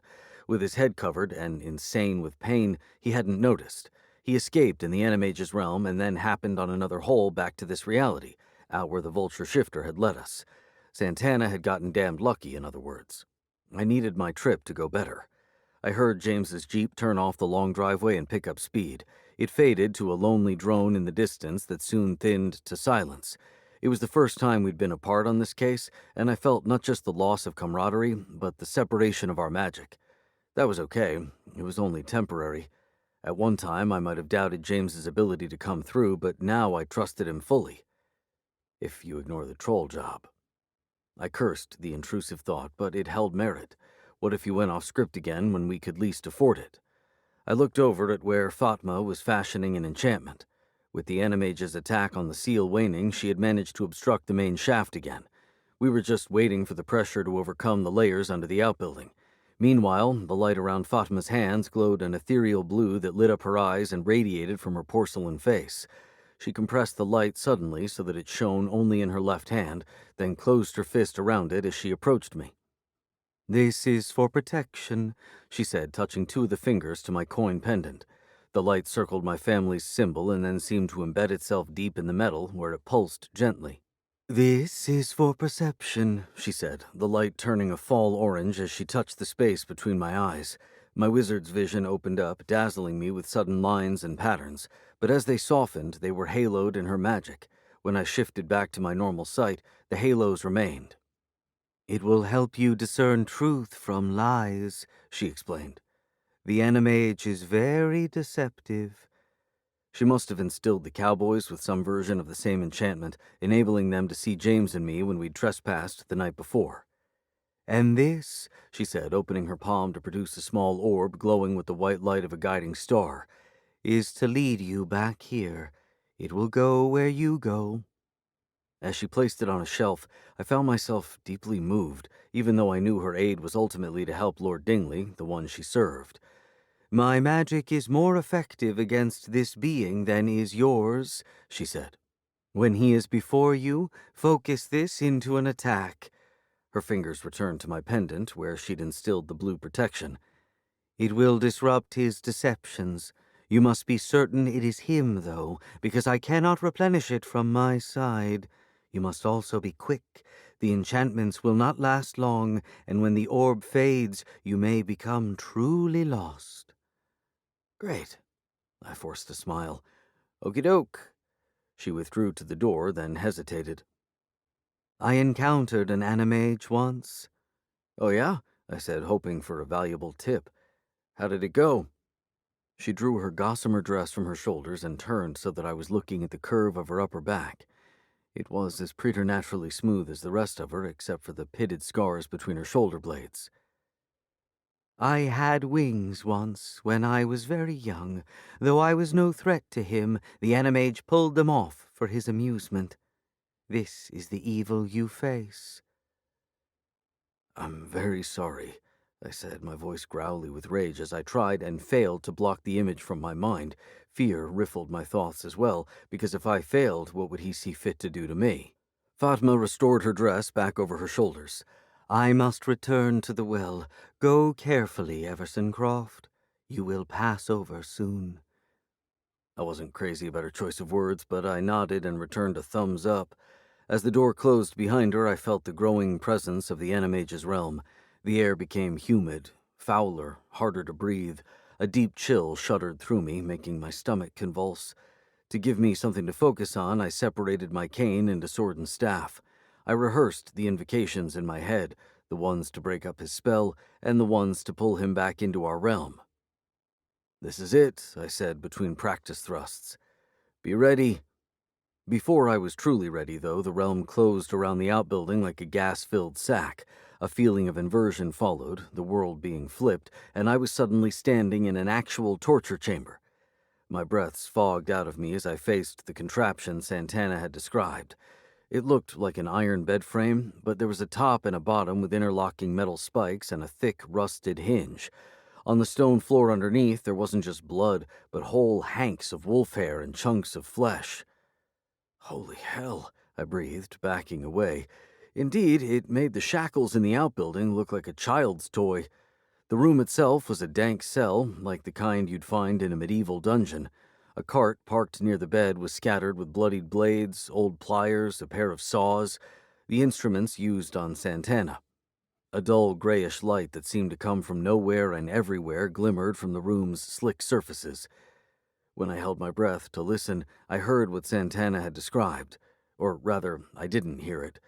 The non-sound of a million open mouths on the verge of shrieking out their collective pain and insanity. I began to shudder. No, I thought sternly. You can't do this. Not now. Not only did I need to stay mentally grounded, but the animage sensed fear, fed on it even. I focused on my pendant until it glowed with the fairy's light, warming my chest, my heart. My breaths steadied. Better. I looked down at my sword and staff, then peered around for Fatma's orb. Though it appeared much dimmer from this side, it glowed enough to render the far wall of the cell semi-transparent. I could see back into the outbuilding I'd just left, which I found hugely reassuring.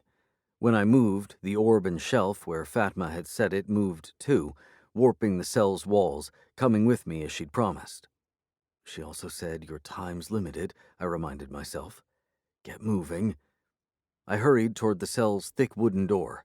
It was open, and I peered out into a stone corridor lined with dozens of doors, any of which could have led to his lab space. Even with the sodium acetate to buffer it, the animage's spell should have been giving off energy. But foul energies moved everywhere, and like with the gray light, it was impossible to know where they were coming from.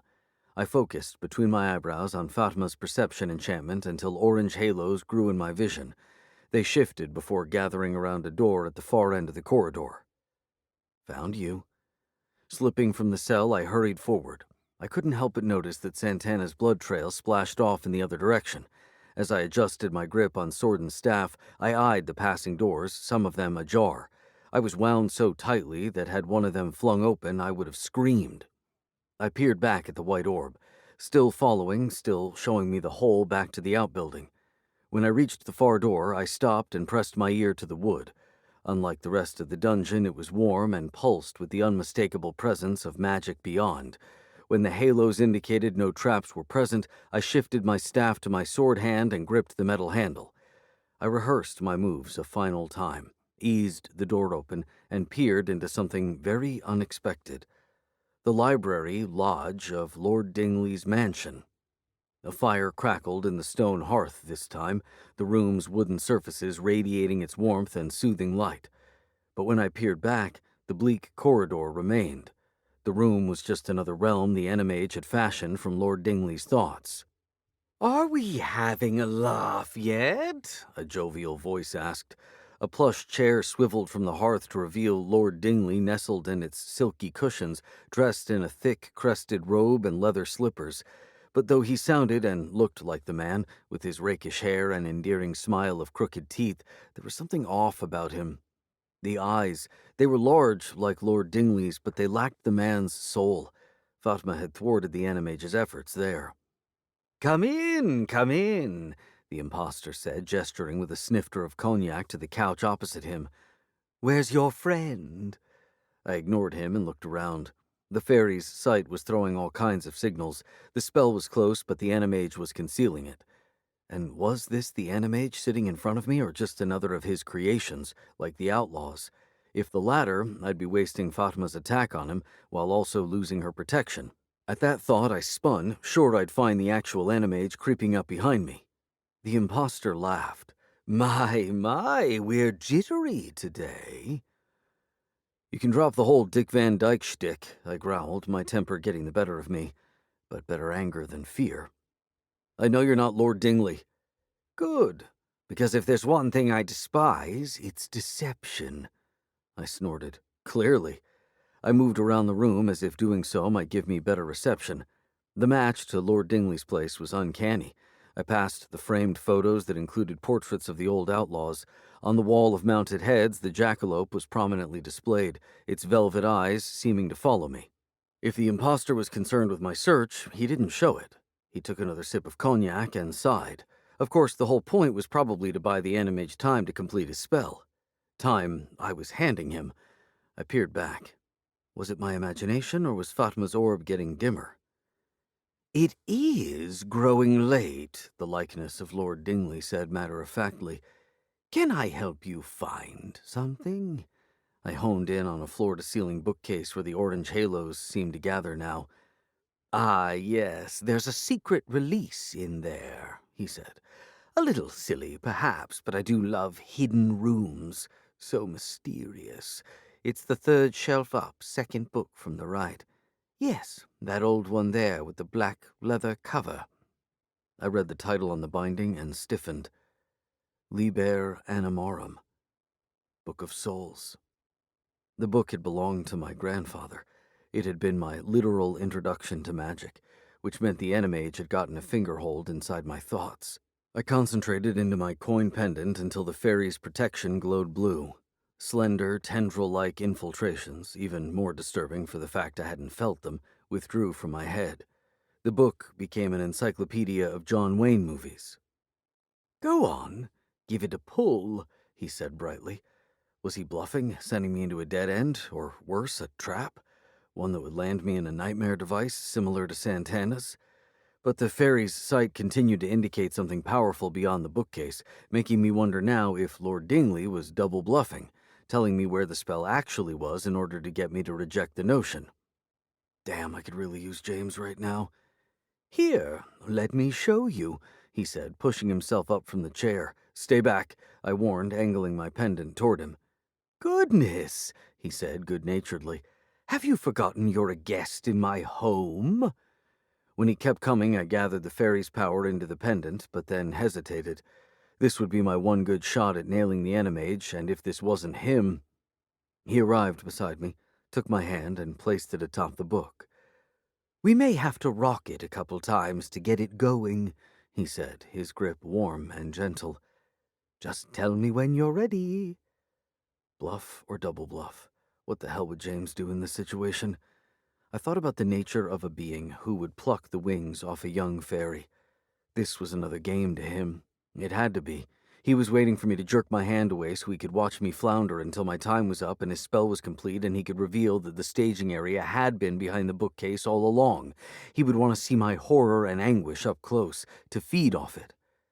Yes, an Animage lives for those moments. With a tremulous breath, I rotated my upper body until my coin pendant was facing him. It gleamed with fairy power. "Oh, what's this?" he said, bending toward it with a curious smile. I wasn't sure now, wasn't sure at all, but the die was cast. "Disfore!" I bellowed, releasing the attack. Chapter 27. I'd been in a few situations in my career where I'd had to take a stab in the dark. I estimated that it had worked out about half the time. Exceptional for a batting average, we're talking .500 and immediate induction into the National Baseball Hall of Fame, but horrible when it came to life and death. My pendant lit up the space like a bright blue nova, its force throwing me from my feet. I landed against the couch and toppled it. All around, photos and mounted heads crashed to the floor, glass shattered, books cascaded from shelves. I pushed myself up, blinking away the afterimage of the blast as the room continued to rattle. I looked wildly around. The likeness of Lord Dingley was nowhere to be seen. Had I guessed wrong and simply obliterated one of the Animage's creations? I peered down at my pendant with a growing dread. It glowed faintly, maybe at 20% power. Had I just wasted my one chance? As I rose to my knees, the rattling of the library/lodge grew to wavers. I gripped the side of the couch and crouched low, expecting wooden beams to start falling. Instead, the entire room fell away, like dropping curtains, and I was in a large chamber of dark, damp stone, much like the dungeon I'd just left. Its most prominent feature was a giant casting circle. Fatma had said the power she'd instilled in my pendant would disrupt the Animage's deceptions, meaning I'd just nailed the son of a bitch. I pushed myself to my feet and approached the spell circle warily. Pyres of dark red flames burned at the edges, illuminating a pentagram pattern painted across the floor in still wet blood. At each intersection of the sinister shape were piled unholy offerings, great smoking heaps of animal viscera, bundles of devil's ear, and bowls brimming with blood and snake venom. This was no mere empowering ritual, but a demonic prayer. The life essence ingredients made the offerings more potent, the venom and blood bubbling away. Santana's blood, no doubt. Above the gory pentagram, a dark mist was gathering, flashing and rumbling as power coalesced at its core. I would have felt it in the pit of my stomach, if not my soul, but for the great powdery drifts encircling the affair. The sodium acetate the outlaws had heisted from the truck. The buffering agent to contain the spell. All right, let's tamp this sucker down. The key was to let off the power slowly until it was safe to dismantle the whole thing. I peered around again. My attack may have stunned the animage, but it hadn't destroyed him. He was still here. How did I know? The library/lodge had fallen away, but the dungeon remained. Another feature of Lord Dingley's inner world. It was cruder, possibly easier to maintain as an imagined space, but it wasn't the animage's true realm. Thrusting sword and staff, I spoke a pair of invocations. The first created a pass in the sodium acetate. The second covered it with a wall of hardened air. Right away, I felt the power inside the circle climbing the pass and pushing against my invocation. Holy hell, it's strong. I incanted in whispers, turning my wall into a sieve. The power from the circle drained steadily into the room like a rolling fog, but with nothing to channel or organize it, the fog thinned and dissipated. It's working. I glanced around again, still no sign of the animage, then looked over a shoulder. The fairy's orb was unmistakably dimmer and my view of the outbuilding fainter, but I still had time. I turned back to the casting circle only to see a blade coming at my face. My pendant flashed, and in the next instant my head rang with the collision of steel on magic. The concussion knocked me down and sent me grating more than skidding over the damp stone floor. I came to a stop, my double vision returning to a very blurry single vision. Are we having a laugh yet? The animage asked, his voice now laced with biting cruelty. I screwed my sight straight.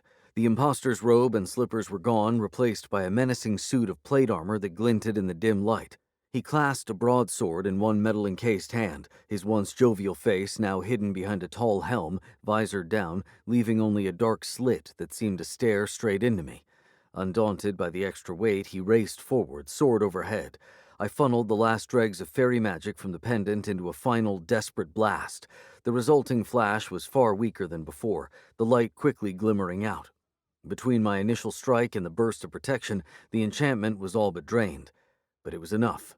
The animage's swing went wide, broadsword striking stone in a spray of sparks and stone that stung my cheek.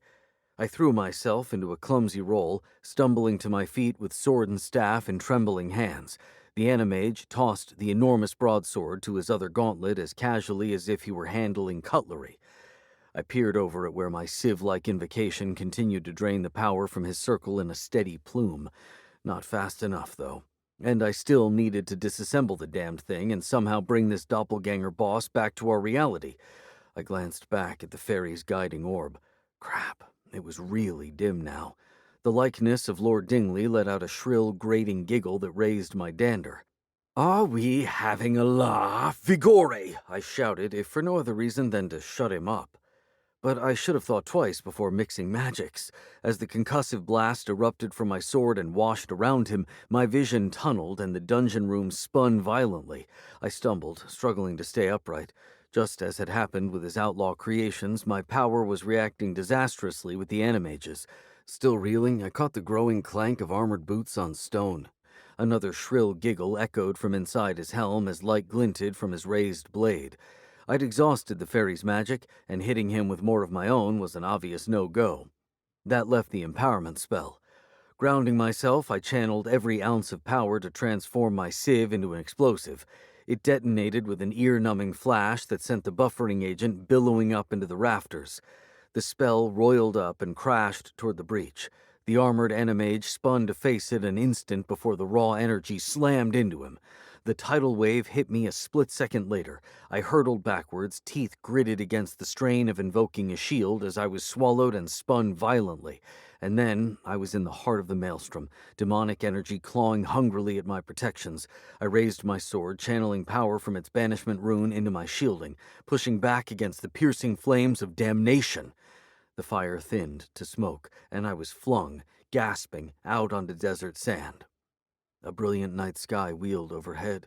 Grimacing, I pressed a hand to my stomach.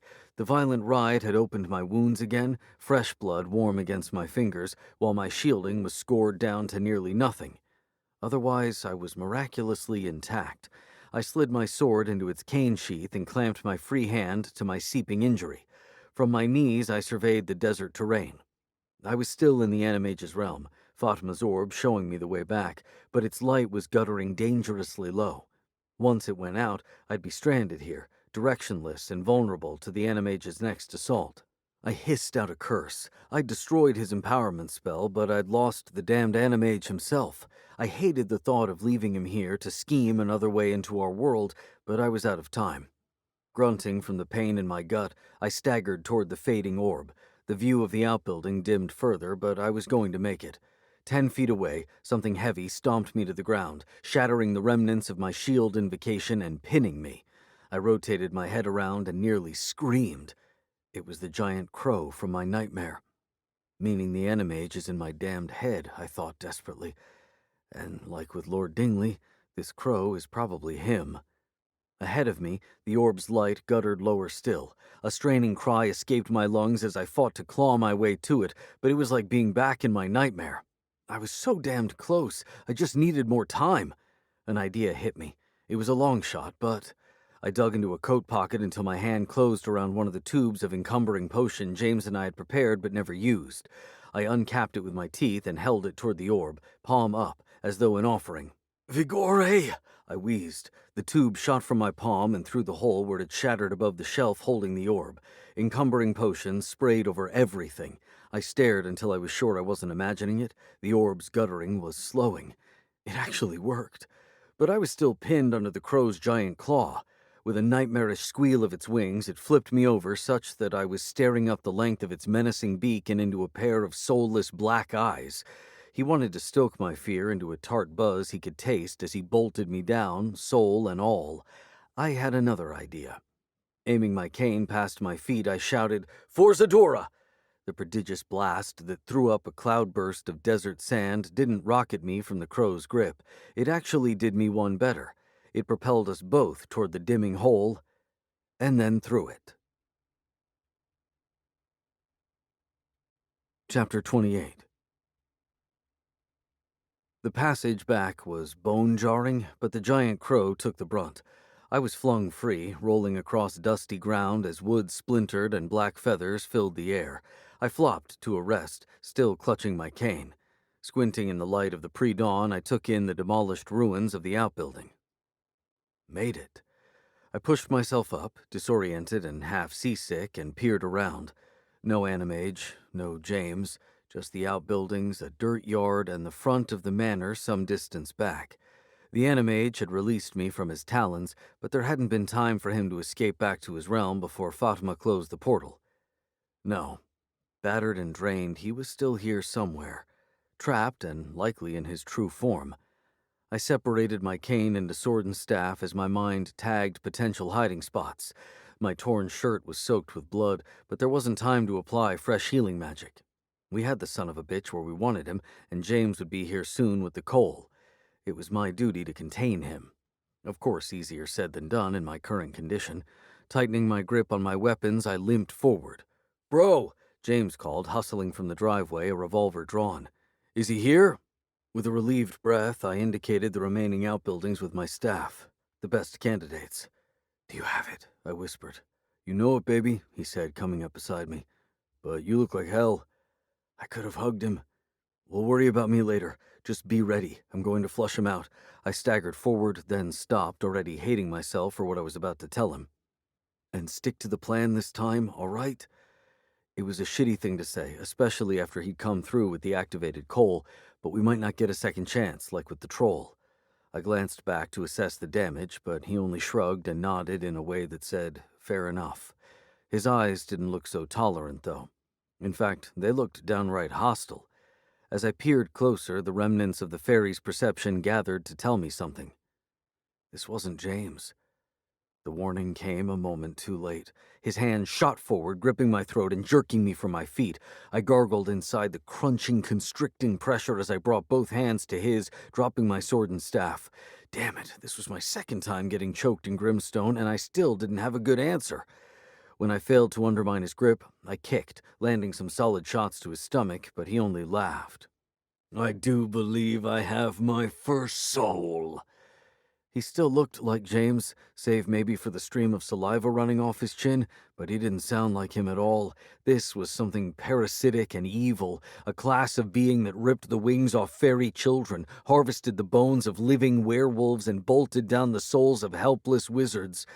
If he succeeded in the last, my power would make him exponentially more dangerous and nigh impossible to put down as he went on a decimation spree, feeding his endless appetite for mortal souls.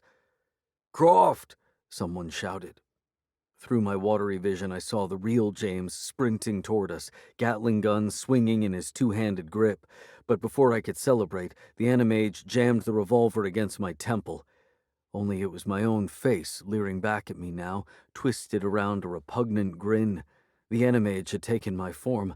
I was being strangled by my own hand. My eyes glinted back at me with sadistic glee at my helplessness and terror. Darkness crowded my sight as I felt the thin tendrils from earlier slipping into my mind, more and more of them.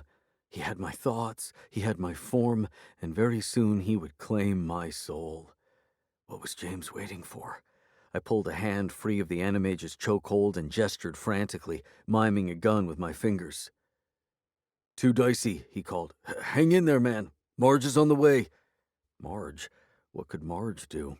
And what was with the indecision in his voice? I strained my eyes over to find him backing away with his weapon. What in the actual hell? Were we back to the troll again? Only with him going ultra-cautious instead of reckless? What was the point? Fumbling the mission wouldn't ensure I kept coming out here. It would make me a soulless... A crow cawed sharply, bringing me back from the brink of blackness.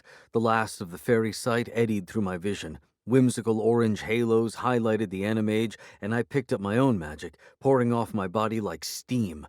A trail had drifted toward James's, our two magics mingling again. Only mine was circling his head like a cloud of tsetse flies, irritating him, agitating him, confusing him. Holy crap, I realized dimly. It wasn't James who had flubbed the troll job, and it wasn't James who was hesitating to act now. It's... me.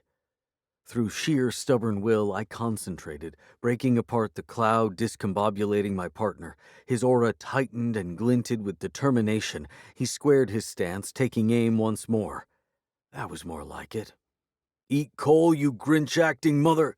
He cranked the antique weapon, releasing a storm of gunfire. With an inhuman scream, the animage released me. I fell, wheezing and heaving as the being staggered back, the revolver melting in his grip. Rounds ripped through what remained of his trench coat, revealing mud-gray skin underneath. And then, suddenly, the animage looked nothing like me, nothing like a person even, but an incomprehensible monster. Long, paddle-like hands grasped at the air as a fresh burst of rounds sent him back again. Its shuddering head stretched until it resembled a deformed skull, sunken pits for eyes, and a gash of a mouth that unleashed a brain-bending wail.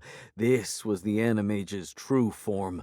James continued shooting, hammering the animage to its knees, and then the Gatling gun clicked empty. "Crap! I'm out!" he called. Before I could recover my sword or staff, the animage thrust out an arm, releasing a surge of power. Dust and debris exploded from the dry ground into a blinding cyclone, scouring my exposed skin and forcing a hand to my eyes. I'd known animages were more resilient than their doppelganger progeny, but holy hell! The attack intensified, blotting out the sky and cloaking everything in an impenetrable shroud, including the animage itself. I instinctively invoked to call my cane to me, but ended up with a mouthful of grit. Blinded and sputtering, all I could do was stumble back from where the still deadly creature had fallen. Something seized my arm, and I yelled out, swallowing more grit. Silver light pierced the gloom as a wand circled, enclosing us in a protection. Squinting, I made out my partner. The coat of dust over his hair and face had aged him 50 years, but I recognized the maverick glint beyond his caked lashes. This was really James. "It's all right," he bellowed through the screeching maelstrom. "Marge is here." I still didn't understand what Marge had to do with anything, but there was no time. A monstrous silhouette was materializing through the dust ahead. The animage, risen again. As I opened my mouth to warn James, an unearthly howl split the air behind us. I spun to find burning gold eyes coalescing from the gloom, the bristling body of a werewolf taking form around them as it sprinted in. I shrank back, bracing for impact. Instead, the werewolf leapt. Ferocious claws raked the top of James's shield, sending sparks raining down on our heads. But the werewolf hadn't come for us. In the same moment that I understood why Marge's arrival was so important, Santana slammed into the looming animage. "Mamma mia," James muttered. As the wind fell away, restoring our surroundings to a sepia tone, the two monsters went down in a thrashing mass. I saw Marge rushing forward, rifle leveled, but unnecessary, because it was over as quickly as it had begun. With a final savage wrench, Santana reared back, the animage's head clutched in his jaws. Black fluid sprayed oil-like over the dust as he flung the severed head aside. Chapter 29. Absolute silence descended as all eyes went to the animage's decapitated corpse. Through my fading fairy vision, I saw its evil essence bleeding into the desert air in tendrils that grasped and quested for sustenance. But finding nothing to drain or torment, the essence evaporated inside the harsh vastness. Santana broke the silence by spitting on the body. "Told you, Diablo, no one fucks with Santana and lives to tell it." He stood over the animage, feet straddling its hips, and threw the being's arm from across its chest. "You've got something of mine." "Oh, hey, you don't have to do that," I stammered. "He's already—" Santana drove a hand under the animage's sternum with a sick crunch. "Dead," I finished. Santana rooted around, creating wet, suctioning sounds. When he retracted his arm, he was holding a black knot that was the being's heart. We turned away as he devoured it noisily. All except for Loretta, who'd come running up from the jeep. She arrived between James and me, bouncing excitedly. "Is it cool to look again?" James asked after several moments. I peeked up, startled to see Santana standing before us. He was gathering his hair into a ponytail as he morphed back into human form. He looked more imposing than he had in the cell, and the visible scars he'd suffered from the animage's instruments were fainter and thinner, as if eating the being's heart had reversed its cruelties somehow. I imagined he still bore the thick web of scarring in his gut, though, which made me nervous for James. I cleared my throat. "You remember the deal, right?" Santana cut his eyes over to my partner and glowered. Then he gave the barest grudging nod. "You kept up your end, hijo." Marge stepped forward. "And how about our deal?" This time, Santana gazed around the high desert landscape. The rising sun had suffused the dusty remnants of the sandstorm in hazy, hay-colored light. It was mysterious and beautiful, and for a fleeting moment, Santana's eyes seemed to soften. Catching himself, he scowled and wiped his mouth roughly. "Yeah, I've had enough of this shithole," he said. "Plenty of other places I'd rather be." "Just so long as none of them are here," Marge said. "But wherever it is, try to be good."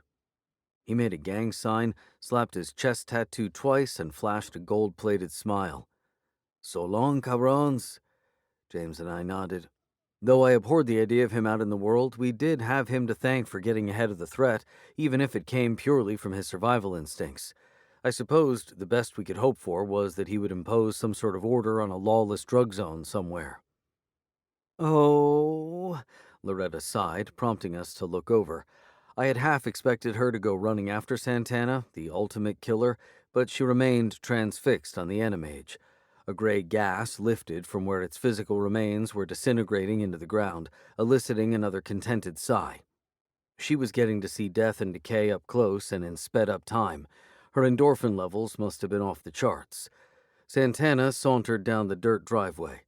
When he disappeared beyond a rise, a small storm of dust kicked up, but not from the wolf or more animage magic. It came from a trio of official vehicles, their roof lights cresting into view. "Oh, shit," Marge spat.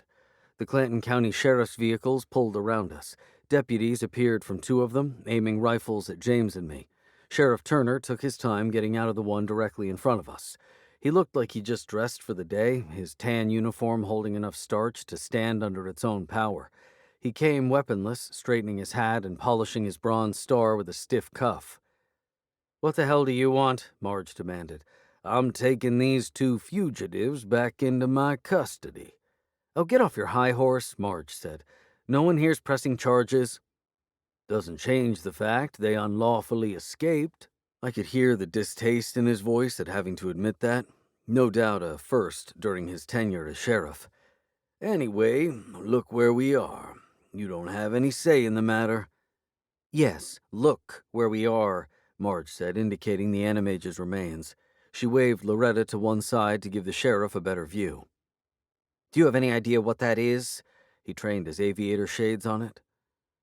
"Better not be one of my citizens." Marge barked a laugh.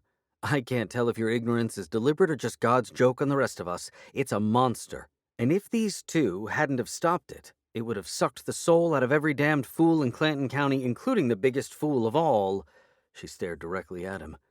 "And it wouldn't have stopped there.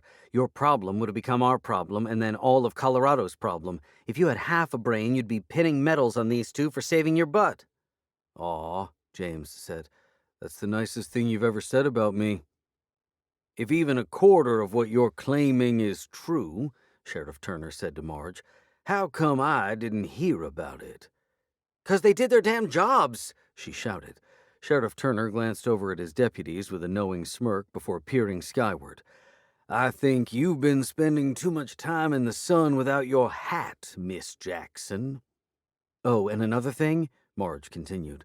"I know it was you who blocked the delivery of my campaign materials. I also know it was you who planted those rumors about me taking bribes from the cartels." "Whoa, seriously, bro?" James said to Sheriff Turner. Yeah, no wonder she'd been holding a grudge. The charge wasn't just insulting to her, but to anyone who'd known her for half a minute. You couldn't fake her kind of commitment to law enforcement. Sheriff Turner's smirk pulled into a hard line. "Prove it." Marge drew herself up in front of him. "I don't have to. I won. So maybe you owe me a medal, too. If the apple falls even remotely close to the tree, your boy wouldn't have lasted 2 weeks in Grimstone with the kind of crap we see on the regular. Right, Wesson?" "Damn straight," James said proudly. As the two sheriffs remained glaring at one another, I couldn't tell who was the more pissed off. At last, Sheriff Turner looked past her. "If we're all done fantasizing here, I've got official business to conduct." He drew 2 sets of cuffs from his duty belt as he came toward us. "Come on, boys. You can make your case to the judge at 9, though I can already tell you he's not going to look kindly on your stunt." Marge thrust herself in his way. "Touch them," she said, "and I'll kick you where it really hurts." "Hey, Sheriff," James said to her gently. "It's cool. Croft and I can handle ourselves." I nodded in agreement. It wasn't the ride off into the sunset, or sunrise in this case, we'd been looking forward to, but we didn't want to see Marge in trouble either. I didn't know the consequences for planting a wooden foot between the legs of a fellow sheriff, but I couldn't imagine they were good. "At least some of you have got some sense," Sheriff Turner said to us through his dentures. The encounter had shaken him, and I had a bad feeling he was already coming up with ways to take it out on the two of us. Hard labor, for sure. Marge swore but stepped aside, barely, as James and I extended our wrists. "What in the shit?" I caught one deputy muttering. Rapid thumps raced in, and before I realized what was happening, Sheriff Turner hollered bloody murder and leapt a foot straight into the air. A sand-colored bullet of a creature veered from him and put the sheriff's son on his back. The other deputy barely made it into his vehicle as antlers keened across his slamming door. The jackalope. In a cloud of dust, the made-up creature arrived in front of James. I readied my cane and James his wand, but instead of attacking, the jackalope tilted its head at my partner inquisitively and hopped closer. James laughed. "She must have polished off all the whiskey, and now she's looking for more." "But how'd you get out, girl? Do girl jackalopes have antlers?" I asked, skeptically. "If someone glues them to her head, they do. Look at those sweet eyes and long lashes. Of course it's a girl." I took his word for it and turned to where Sheriff Turner had gone down. He was rolling back and forth, hands clutching his backside. From what I could see amid the dust, the jackalope had torn the rear seam of his pants clear to his belt, and judging by the sheriff's gibbering cries, that wasn't all they'd torn. Spread 'em indeed. Without announcing herself, Fatma appeared in her red caftan and Turkish guise and knelt beside the animage. She broke a handful of dusty remains from his ribs and sifted it through her fingers. As it blew away, she spoke in a mysterious language, a ward against their kind, if I had to guess, then wiped off her hands and faced us. "How are the holes looking?" I asked her. "All closed," she confirmed, "and the seal is working as it was intended." "Hot damn!" James cried, high-fiving me and clasping my hand. "It's really done, then!" I wasn't looking forward to having to share my revelation with him, but yeah, the beating the baddie part was done. A small smile played across Fatma's lips. "Blessings, James Wesson and Everson Croft. The stars will shine clearer this night." As she spoke our names, I felt the subtle tingling of the binding agreement dissolve into inert energy. James felt it too, exhaling his relief at the knowledge he wouldn't have to live out his days playing Fatma's servant. "It was a team effort," I replied. "We couldn't have done it without you." The deputies emerged from their vehicles and, keeping a cautious eye on us, helped the sheriff to his feet. His hat and sunglasses had come off, and he stared at the jackalope in naked horror as he continued to clutch his backside. "Believe us now?" Marge said smugly. "Was this mortal troubling you?" Fatma asked us. I sighed. Technically, we were still under arrest. "Just a little." "Yeah, he'll be back to clink us," James put in. "Might be with a pile of gauze on his backside, but he'll be back." As Fatma fixed her gaze on Sheriff Turner, her dark, glamored hair billowed slightly and wisps of enchantment encircled the sheriff. As they dispersed again, he planted his shuffling feet. "Hold on, boys, wait, turn me around." Once he was facing us, he said, "I forgot to thank you, two men. Clanton County owes you a debt of gratitude." "But, Dad," his son whispered, "we came out here to arrest them." "Arrest them?" he repeated with the indignation of a drunk. "Are you out of your boot-scooting mind? They're heroes." He appeared prepared to say more, but couldn't seem to come up with what we'd done that was so heroic. "They're just heroes," he decided. "Oh, sorry," his son mumbled. The other deputy echoed the apology, even though he hadn't said a word. "Now get me to the doctor," the sheriff said. "Seems I fell on a cactus." A grin spread across James's face, and he tipped his hat. "Much appreciated, Sheriff." Sheriff Turner's return smile was big enough to skew his dentures. With final looks of bewilderment, the deputies helped him across the back seat of one of their vehicles and then sped away in two of the three cars they'd arrived in. Marge limped over. "Do I even want to ask?" I had questions, too. I'd never known a fae to act charitably. Fatma may have felt that the scales needed balancing, lest James and I return demanding additional favors. Either that, or she was just an exceptional being. "I should return to the mansion to check on Lord Dingley," she said. "He'll be awakening soon, and I promised him a foot bath and some rice pudding." She left without saying farewell, which was more typical of the fae. I felt a pang of pity for the guardian, a being whose sole existence was servitude, but I gathered by the way she'd spoken of her former owner that her situation had improved vastly under Lord Dingley, a man who had no idea we'd just saved his life. "Now what?" Marge asked, eyeing the animage's remains. Its body had disintegrated almost completely, leaving an approximation of bones that were themselves breaking down into a gravel-like substance. Loretta remained staring at them, still enthralled. "First, we get our girl some whiskey," James said, bravely scooping up the jackalope and securing her to his side. The jackalope only twitched her nose, having connected James to her favorite beverage. "Then we patch up Croft here, get this pipe out of my shoulder, and get ready for the wildest farewell party this side of the San Juans." Marge turned to me. "So this is it?" Before I could reply, Loretta sighed as the last of the animage disappeared. It was the low, lingering sound of something exceptional coming to an end before you were fully ready. I knew the feeling. "Yeah, this is it," I confirmed, accepting the sheriff's firm shake. "I know I was hard on you at times, but you've done the county an awful lot of good. We're gonna miss you around here." "I wouldn't be leaving if Grimstone weren't in solid hands," I said, patting James's back. "I mean that." She regarded him with a salty blue squint. "I can't believe what I'm about to say, but I agree." James grinned as he sidled up beside her and slung an arm over her shoulder. "So, looks like it's gonna be the Jackson and Wesson show from now on, huh?" Seeing as how we're best buds and all? Don't push it, she warned. Chapter 30. You sure you've got everything? James asked, spinning his Jeep keys on a finger. I had a late afternoon flight, which was good, because my farewell party at Market Street Pub had gone until 4 a.m. The guests were mostly friends and associates of James's. He had more of both than I'd realized, further assuring me that he was going to be fine. Sprinkled throughout them were a who's who from our cases. There were deputies, Franks, and Raleigh, of course. Marge had to work late. Loretta showed up with Charlie, the goblin-like cook at Pauline's. He and Jolf got into a shoving match when Jolf burst into the pub, completely tanked, and accused him of monopolizing the most beautiful woman at the party. That delighted Loretta, and the two exchanged phone numbers shortly before Jolf was bounced. The elderly Emil Bletcher made a late appearance, dressed in a pink jacket and matching wingtips. He, along with two of his fellow vulture shifters, picked over the leftovers before Emil excused himself to conduct some cryptic business. Fantasia, the high priestess of celestial gardens, drifted into our midst in the wee hours. We exchanged hugs, but otherwise James and I stayed safely back. She was smoking something from a slender pipe, the tendrils wrapping her head mysteriously, and we didn't want a repeat of the night we'd lost our memories.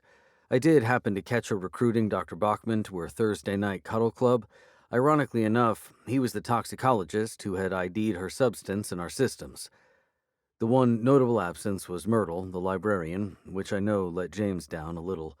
I patted my trench coat pockets and gestured to my two packed suitcases beside the fold-out couch, all tucked back into place with its cushions restored. It really did feel like the end of an era. As sure as I'm going to be, I replied, taking a last glance around. You'll send me anything I left behind, right? Unless it's magical. I don't want to burn down another mail processing center. Fair enough. So do we hug it out now or later? Let's save it for the airport. It'll spare us the awkwardness of having to do it twice. And yeah, I don't want to start bawling like a little boy before I absolutely have to. You coming, Annie? His black and white pit bull skittered in from the kitchen, all teeth, tongue, and wagging hips. What did you decide about the jackalope? I asked as Annie found one of her battered toys to thrash. James and I had discussed the options last night. He could power up the wards we'd built into the pet carrier and put her down, or do nothing and let nature take its course. Without power from the Animage's realm to sustain her, the fantastical critter would soon go the way of the Animage itself. I let her go this morning, he said, eyes downcast. Stashed some whiskey out by the water tanks for, just in case. Good of you, I said sympathetically. One of the things I'd come to admire about James, besides his laid-back optimism, was the way he looked out for animals. 6 years in, and I was still learning how to get along with my cat. She was a spiteful succubus, granted, but still. Need a hand with those? He asked, indicating my suitcases. I'd been standing between them, hands hovering above the handles for the past minute, but I'd yet to grasp them. There was something I needed to tell him, and unlike the hug, it was better done here. Listen, that night with the troll, I began. Hey, man, we're a whole animage past that, don't you think? He'd heard the apology in my voice, but I wasn't apologizing for the reasons he thought. Just hear me out. That night with the troll, I accused you of fumbling the case. The fact is, I caused you to fumble it. He canted his head back. The heck are you talking about? Remember the other day when we were discussing magic and how it can intermingle with other users as well as anticipate our own needs and leanings? Well, my magic did a bit of both with yours, I'm afraid. I'm still not following. Take a big breath and spell it out. I took the suggested breath. My magic heeded the subconscious will of a certain magic user who wasn't ready to leave here. I pointed to myself. I didn't direct it, no, but I didn't need to. It anticipated me. Nah, he said as though starting to understand but not quite ready to yet. With a troll, a quotient of my magic must have agitated yours enough to make you impulsive. With the Animage, it had more of a stifling effect. In fact, that was the moment I saw what was going on. His brow had been all creases, but one by one they began to smooth out. Now that you say it, yeah, I had the Animage in my sights ready to light him up, but I started having all these second thoughts, and that's not typical of James Wesson. No, it's not, I agreed. That was me. I am so sorry, man. But why would you do that, even subconsciously? You're always talking about wanting to get back to your Manhattan digs, and bro, I've seen you there. That's your home. You're like a book in a library. My next deliberate breath trembled out of me. Because I knew that when my work was done here, I couldn't put it off anymore. Put what off? He asked, eyes dark with concern. Doing everything it takes to become the magic user my father was. It just seemed like this insurmountable thing I wasn't ready for. That was what the crow in my dream had been. Not my concern for James, but the daunting challenge before me. Ironically, it took the animage using the crow against me to understand how truly powerful and personal it was. I straightened. But I'm ready now. He clapped my shoulder. You are, bro. I didn't know him long, but you favor him more and more every day. I really appreciate that, I said, grasping his hand. Oh, and there's one more thing. He cocked an eyebrow. Do I want to hear it? I got you a date with Myrtle. He retracted his hand. Don't mess with me, Croft. I'm not, I said, chuckling and forming a W with my fingers. Wizard's honor. He shoved me, then grabbed me just as quickly when he saw I was about to backflip over his couch. How did this even happen? He laughed, replanting me between my suitcases. I called to invite her to my farewell party. When she said she couldn't make it, I took the opportunity to buff up your resume. You were right, it's the bro thing to do, and I owed you big time after all this. She texted an hour ago to say she gets off work at 5 and would be open to coffee at Maud's if you're available. Hey, before you get too excited, remember there are no guarantees, it's only coffee. Just, be a gentleman and see where it leads. You can do it. James stared at me, lips pulled in, eyes starting to well. I believe I'm ready for that hug now, he said. Chapter 31. Epilogue. In the years that followed, James and I remained close despite our geographic distance. He even made it out to Manhattan a few times. Between our visits and occasional calls, I managed to keep up with most of the doings in Grimstone. Marge is still sheriff, and as cantankerous as ever, but she and James get on well, and together they've taken down some impressive baddies. None of them were Santana, who honored his pledge to stay away. James's contacts suggest he's running a pack near Reno, though no one knows for sure, and it's never a good idea to ask too many questions when it comes to wolf packs and their illicit trades. Sheriff Turner of Clanton County passed away the year following the Animage case. Apparently, he never stopped talking about those two upstanding young men from Grimstone.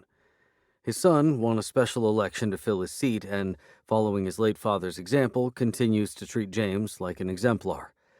Lord Dingley completed his ranch around the same time, but then got bored and deeded it to the Hoganesh boys. He purchased a small Hawaiian island in pursuit of his other childhood dream, becoming a championship surfer. Who knows? With Fatma's help, the Englishman might yet pull it off.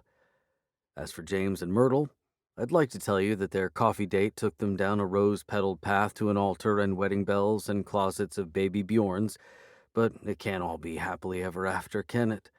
James was a gentleman, and their coffee date led to her unblocking his number and ultimately a closer working relationship. That's not nothing.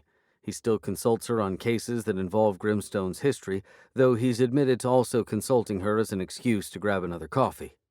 I never mentioned my talk with the medicine man. I'm still not sure it actually happened. My fairy-addled mind might have spun the entire thing, though I sometimes wonder if it was my own magic's way of straightening me out. Either way, I returned to Manhattan with new resolve and took on the hard work of following my father's example. I'll spare you the details. They would fill 8 volumes, but let's just say life hasn't been dull. Even so, I think often of Grimstone County, especially on those days when I'm being body-checked on the subway at rush hour or taking my lunch in a park that's mostly concrete, or when the city's constant drone turns to drills in my temples, usually after an all-nighter in my lab. I find my mind going to those sweeping desert landscapes and the lonely winds and the wild patterns of ley energy and the even wilder characters, and those thoughts always circle back to James's and my adventures. Speaking of which, one surprise came out of that final case. It began as hushed talk between ranchers, but it soon trickled throughout the community. The local paper even ran an article on the back pages. People were swearing up and down that they'd seen a rabbit with antlers, but always moving too fast or too far away to photograph clearly. Before long, The little legend was given a name, Jackie the Jackalope. By the end of the year, an enthusiasts club had formed and shops began selling mugs, t-shirts, and bumper stickers with her name and likeness. When the city commission passed a tongue-in-cheek resolution to protect the creature, the story went viral and tourists began showing up in Grimstone. A few at first, and then more and more, all hoping to catch a glimpse of the legend. Soon, motel rooms were selling out and the Main Street shops had to extend their hours. This past fall, Grimstone held its first ever Jackie the Jackalope Festival, drawing 10,000 attendees from around the world. I kid you not. James mailed me one of the programs. Maybe it's taking too much credit, but I'd like to think of her as part of our legacy. And I'll let you in on a little secret. The next time you're in Grimstone County, head toward Wesson's place before sunset. Turn off onto that dirt road with the faded sign, and then hoof it up the hill to where the boulders form a horseshoe. Watch for rattlers. Stand in the opening and look out at the rusted water tanks left of his double-wide. As the last burn of sunlight fades from the canyon walls, watch very, very closely. And you just might spot a critter who shouldn't exist, hopping in for her nightly whiskey. Oh, and if you should happen to run into the wizard himself, tell him hello for me. Just don't let him talk you into a game of pool. The end. Thanks for listening to Grimstone Reckoning, the final book in the Croft and Wesson Trilogy. For Everson Croft's backstory and to learn how he and James Wesson met, be sure to check out the Prof Croft series, books 0 to 4, a box set. Links to the set can be found in the description. If you enjoyed this audiobook, please like and comment to let us know, and don't forget to subscribe to the channel for more free audiobooks set in the Croftverse. Grimstone Reckoning, a Croft and Wesson adventure, was written by Brad Magnarella. Narrated by James Patrick Cronin. Post-production by Michael Straza. Copyright 2023 by Brad Magnarella. Production copyright 2024 by Brad Magnarella.